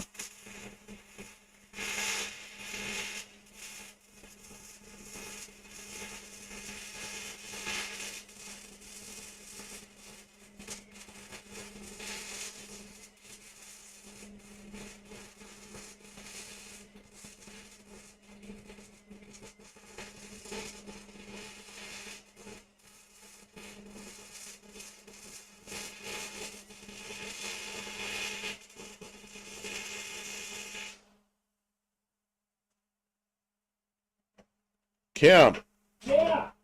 give that thing its duty cycle rest. Okay. Oh, says I could tell you details about certain otherwise wonderful washing machines. Well, here's the problem with the washing machine. My former wife bought it while I wasn't here, and the salesman probably talked her into the most expensive machine in the place. And she just eats that stuff up. Oh, he's the expert. She did the same thing when she bought a 55-inch TV that lasted until it was 3 days off warranty and it crapped out. And I was really upset about that because she spent $3,000 on a 55-inch TV. This is a few years ago, but you know, there are way better deals that probably last longer. I have a 30-year-old refrigerator in my shop. It still works great. My mom and dad have been through two to my one used one. You know, my my refrigerator in the kitchen got a lot of years on it. I'm starting to think, ooh, better start saving money because one day they don't last forever. DRL, much respect. DRL. Oh, dirt road landing. Much respect. Have a nice sleep. Oh, what did I miss? Oh, you're taking off. Okay, dirt road landing. Good night. Take care. Thanks for coming by.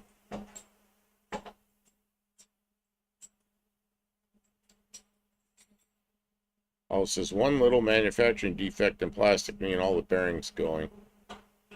$3,000 machines falling under sequence over something I could fix with an X-Acto knife. Hey, I guess you just got to be there with the X-Acto knife before, yeah. When you, so you're doing your own quality control, less than 85% duty cycle, like injectors. Oh, I know that she's run that thing pretty hot, and I just want her to give it a little bit of rest. You could probably go after it again. Well, that's okay. I'm making good use of my time. I gotta do some stuff. So, Okay. I'll let you Of later. course, you're filling the shop with welding smoke, but that's okay. That's okay.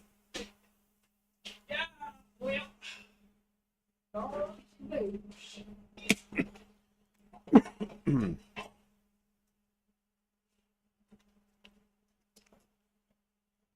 So what machines, appliances, have the name Roper, R-O-P-E-R? That's like a sub brand. That's like a lower price of another brand. And I'm thinking it's what was the brand we were talking about earlier that bought out everything? Whirlpool. I'm thinking Roper is the lower price version of Whirlpool, but I'm not sure because my refrigerator's a Roper brand, and just about the same exact one in the store that night was a Whirlpool, I believe, brand. And I bought the Roper because the salesman says you'll save $100 buying the Roper, and I did. But that's what I have, and it's been really good. And I'm getting concerned about it because it's 20 years old, you know. It's a refrigerator. You can't have a refrigerator die. You lose all your frozen food. I got a lot of stuff in the freezer.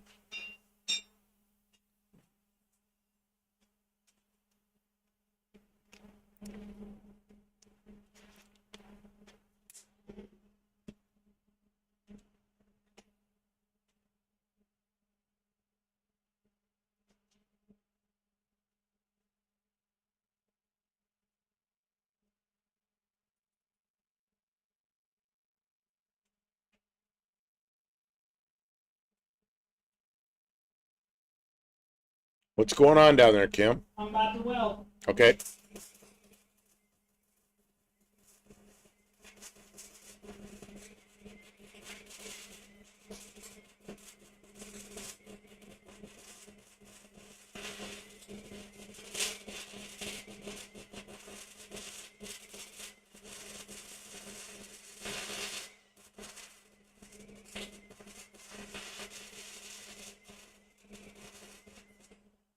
You want a little more feed, or are you okay? That's probably okay. All right. Doing a crappy popping shit. Yeah, that's what it sounds like. It needs a little more feed. Okay, let me go crank it up just a touch on the feed so it doesn't burn the wire. Not much though. Oh, I know. It doesn't take much. I gotta go around. Some of the problem is just. Well, you got a little dirt or something. Well, not a lot. There's tons of contaminants in this old rusty metal. Yeah, that's what I meant. Contaminants. Hey, hang on. Tons of them. Yeah, turn it up slightly. Okay.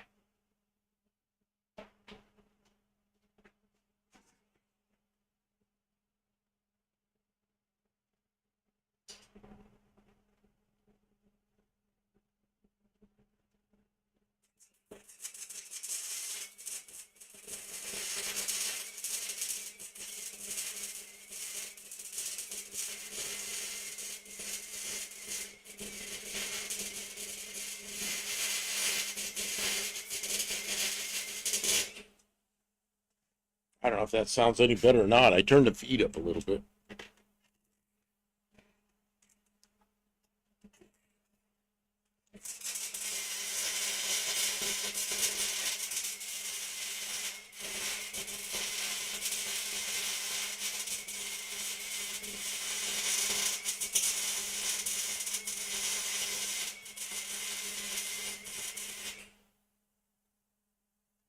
With all the stuff going on in the world, I'm about one step away from becoming a prepper.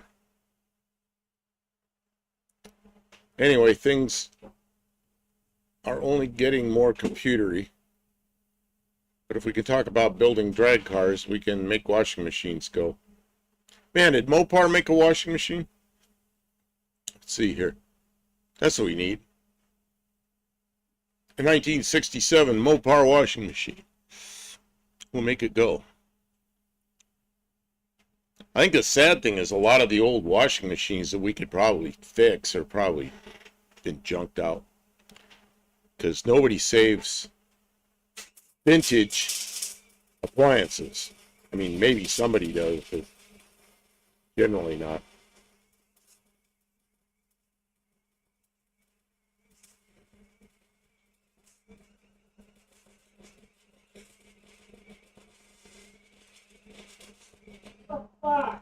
You're getting a lot of sparks on you. You're also cussing online. Poppity, poppity, poppity, poppity, poppity.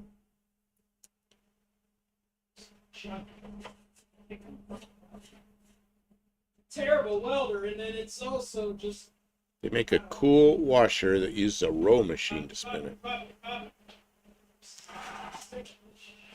You know, I was actually in one of the big box stores looking at, I think it was a Amana brand. I don't know where Amana is made.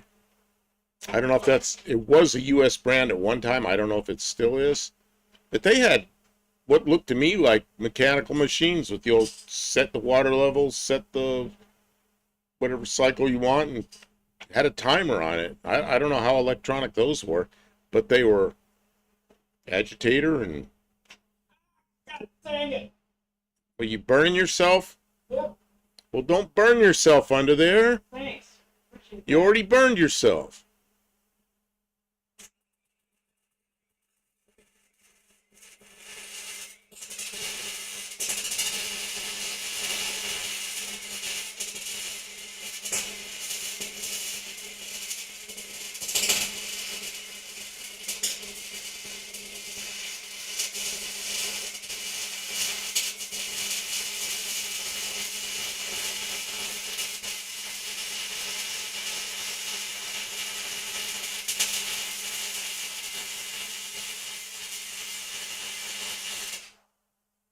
I'm sure you can hear it. I'm watching the mic. I'm watching my tape gauge over there, and the mic is picking up all that. Can everybody hear the welding going on? The sizzling? That one sounded pretty good, Kim. Yeah, I found a little better rhythm on it.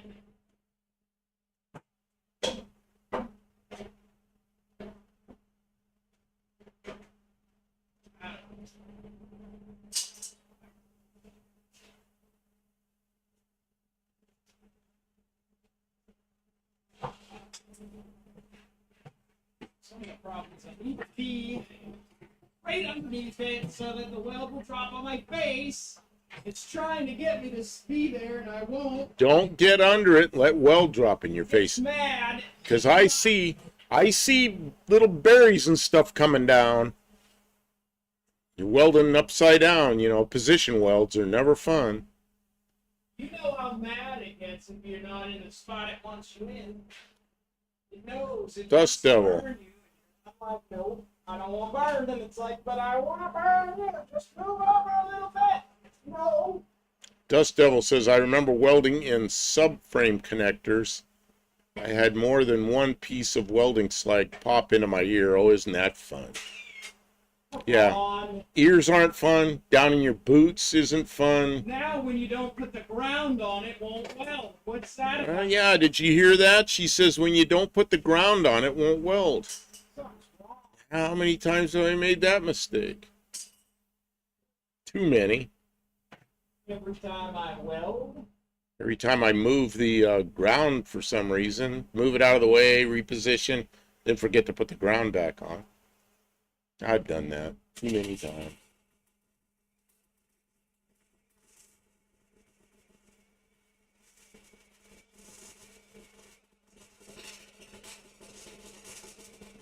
Hey, Bob,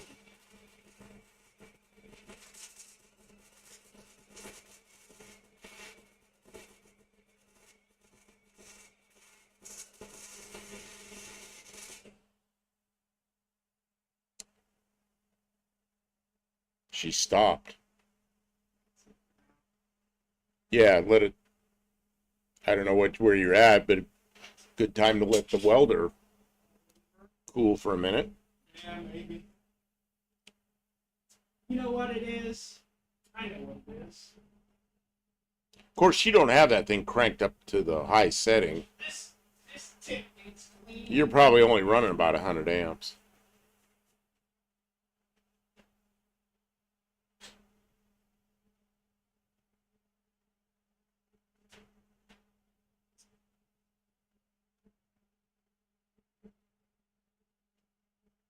Oh, I don't have it turned up high at all. What number do you have it on? 2. Oh, you don't even have that. Yeah, you don't have it even that high.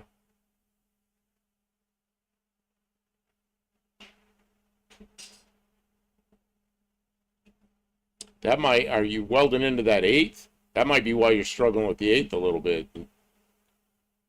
Not high enough. I don't know. Yeah, I was wondering why the feed was so low. You got the feed so low because you got amperage turned down pretty low. You know how I am. I tend to weld a little bit on the hot side and try to move faster in spurts and stuff. Yeah. And you're just rolling with beads, so I don't know. As long as it comes out good. It's a very delicate balance between penetrating that 8th and not burning through what little bit of shit. Yeah, that's why I said you got to be on the 8th and then go Yeah. over back, Yeah, and I'm over getting- back. You know. Instead, I'm just getting pop, pop, pop, pop, pop. I can't do nothing with that. Nothing. I was sweating pipes years ago and put way too much solder in the pipe, and it drained out on my arm. Now I have a permanent scar the size of a quarter. Ugh. Dean Stevenson says bacon sound. Yep.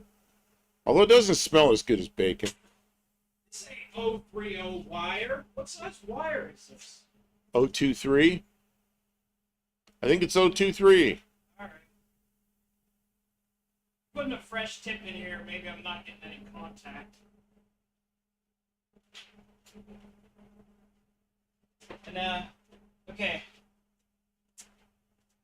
Can anyone guess which finger is getting burned? Is it the one that has the big hole in the glove? Oh, Why, jeez. yes, it is. What are you doing with glove holes? Made a hole burn through the Use a glove. different glove. But what are the chances that I'll need that glove?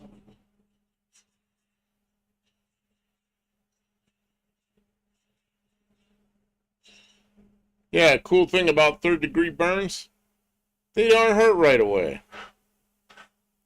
Kind of like deep cuts. I cut myself one time, a finger, it was really deep. I looked at it and there was no blood. It just looked white down in there. And it's like, man, that looks really white. And then here comes the blood. Oh, man. It was all, the white was the bone. It's like, whoops. Oh man, that's bad. Oh, Real man. bad. Well, that's a whole cool story because I was working in a shop and the hospital was like a block away. So I grabbed my finger with a red rag and I walked up to the hospital, emergency room. It was a weekend. Walked in there and they looked at it and the doctor cleaned it all up and he stitched it up. And he goes, I'm going to want to see you in 3 days. I said, okay. Well, he's a gynecologist. So a gynecologist sewed up my finger. Well, that's okay. So then 3 days later, I had an appointment in his office. Well, now I go in the office, and of course it's all women in there, and I'm like, so I'm just sitting there waiting, and one of the women looks at me and she goes, why are you in here? Oh man, the time's ripe. I go, I'm in here to get my stitches pulled out.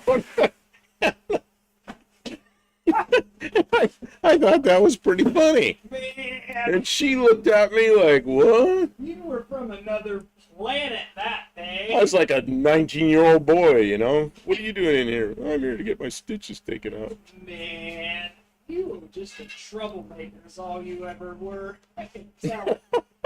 Jeez. Are there still people in the stream? Yeah, there's 13 people in here right now, What are they doing? plus me and you. Well, you know, like Dean, it's not the middle of the night for him. And the rest of them are probably night people like you and me. I mean, you know, we're like the what do you call it? What did I say we were? Where's that cleanup? The cleanup crew. We're the cleanup crew. We're the all night, you call them graveyard shift. Where I work, we call them mid shifters. Or, yeah, second shift. The third shift. Yeah, we call it third shift something. Oh, no, in law enforcement, we're first shift because it's the beginning of the day is midnight. First shift. And then in the Air Force, we called it, what the heck we call it in the Air Force? I don't know. When I worked in Alaska, we had 4 shifts. We worked 3 days on, 3 days off, and we worked 12-hour shifts. You worked 3 12s, and then other people worked 3 12s, 3 12s, and then you're back again after 3 days. And that was perfect for me because I worked 12 hours all night. I don't want to work. Let's see here. And Fastang89 says he's working. What kind of job you have that they allow you to have this going? You worked for 5 minutes tonight. You took the timing cover of an engine that was. I didn't say I'm working. I said Fastang89 says I'm working. Yeah. Not me working. I know, not you working. My wife to her son and me. You're the guys that give me this, that gave you my stitches. I'm driving home from work right now, Dusto. See, straightforward communication might say that was my ER doctor the other night, and he wants to take stitches out. Oh, but I didn't want to do it. Like I said, when I heard that, it's like I had to say what I had to say. I'm here to get my stitches taken out. And everybody in the room kind of looked over at me. I mean, that comment now, it would be even crazier these days. I thought it was pretty good. Back in them days, they didn't know what to think, but now. What is this? What is Dean Stevens? I'm not going to read it, but you're going to read it. You don't have to read it out loud. What did Dean Stevens say? Stupid Becker's here. I was a stupid. Whatever. Okay. Dean, we love you. Nobody knows what to think of Dean. And that's what we like about him. Runs a loader. Oh, he runs a Fastang runs a loader at a mine. Oh, no way. Wow. That's tough work. Not very busy tonight, just feeding hoppers. Dean Stevens, 19 years old, buff bushes. God, when was that? I was 19 in 1973. Man, that changed. That's about when it was. so I may have still been 18, because actually when I turned 19, I was already enlisted in the Air Force. So I was probably 18 when that happened. Plus, there's a Bluetooth in here. Fastang says that. As a Bostonian in the South, it's like been a recurring beef. How do you know where he rake is? Well, it's like his. It's like his. I had this kind of day, and someone at the store said, I don't know. That went over my head. Night shift. Clean up. Oh, for my. We gotta make this place nice. Yeah, we're the night crew. You know what else we gotta do when we're done packing up here is we gotta Packing take the camera and the microphone up to the house, because tomorrow night is our Oh, it's our studio live.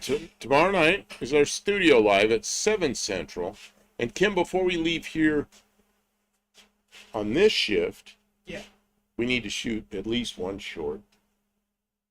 I'm leaving. I'm done. What are you doing? You're putting your clothes on? Yeah, I'm going to house. You had your clothes off to do the.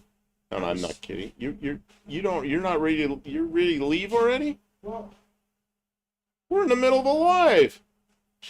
You in got the a middle- welder. You got a welder running. You got lights on under the In the car. middle means we're live until 4 in the morning. If this is the middle.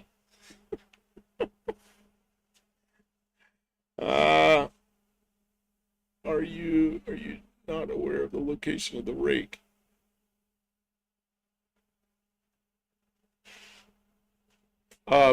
Yeah, we need to do a short.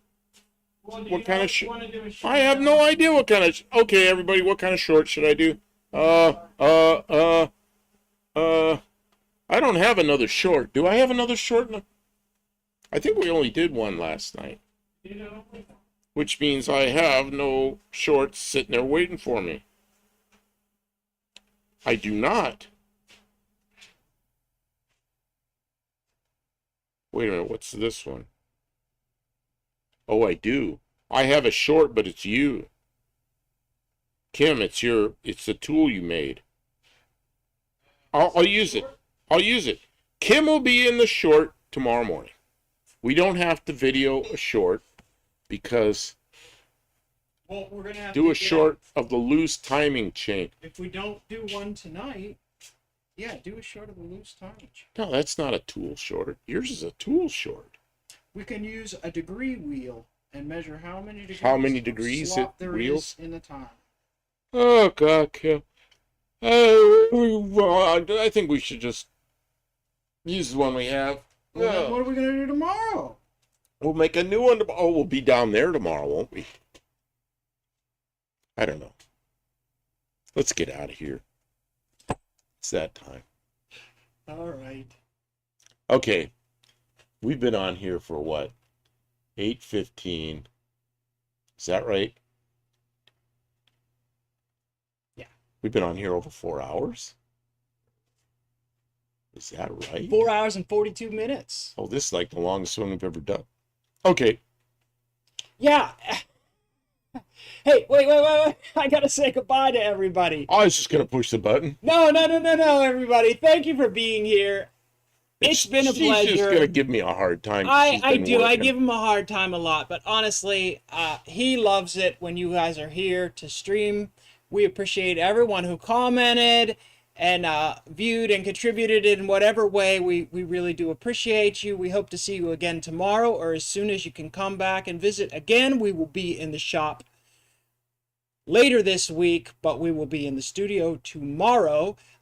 If you want to send photographs, Some people have sent photographs. I already have them, but you're welcome to send more. Heck yeah. if you want to discuss photographs, you can send them to buffdelcampo@gmail.com. And, Ooh, what did that noise? oh, I don't know. You unplugged something, buddy. Something doo-doo-doo done me. Yep, Ooh, that didn't sound good, but it seems to be going. still go. Okay, so we're going to say goodnight. Oops, hands in the wrong, this hand. No one cares about Slant 6, lol. Man, you guys are harsh. All Okay, right. see you tomorrow. Good night, everybody.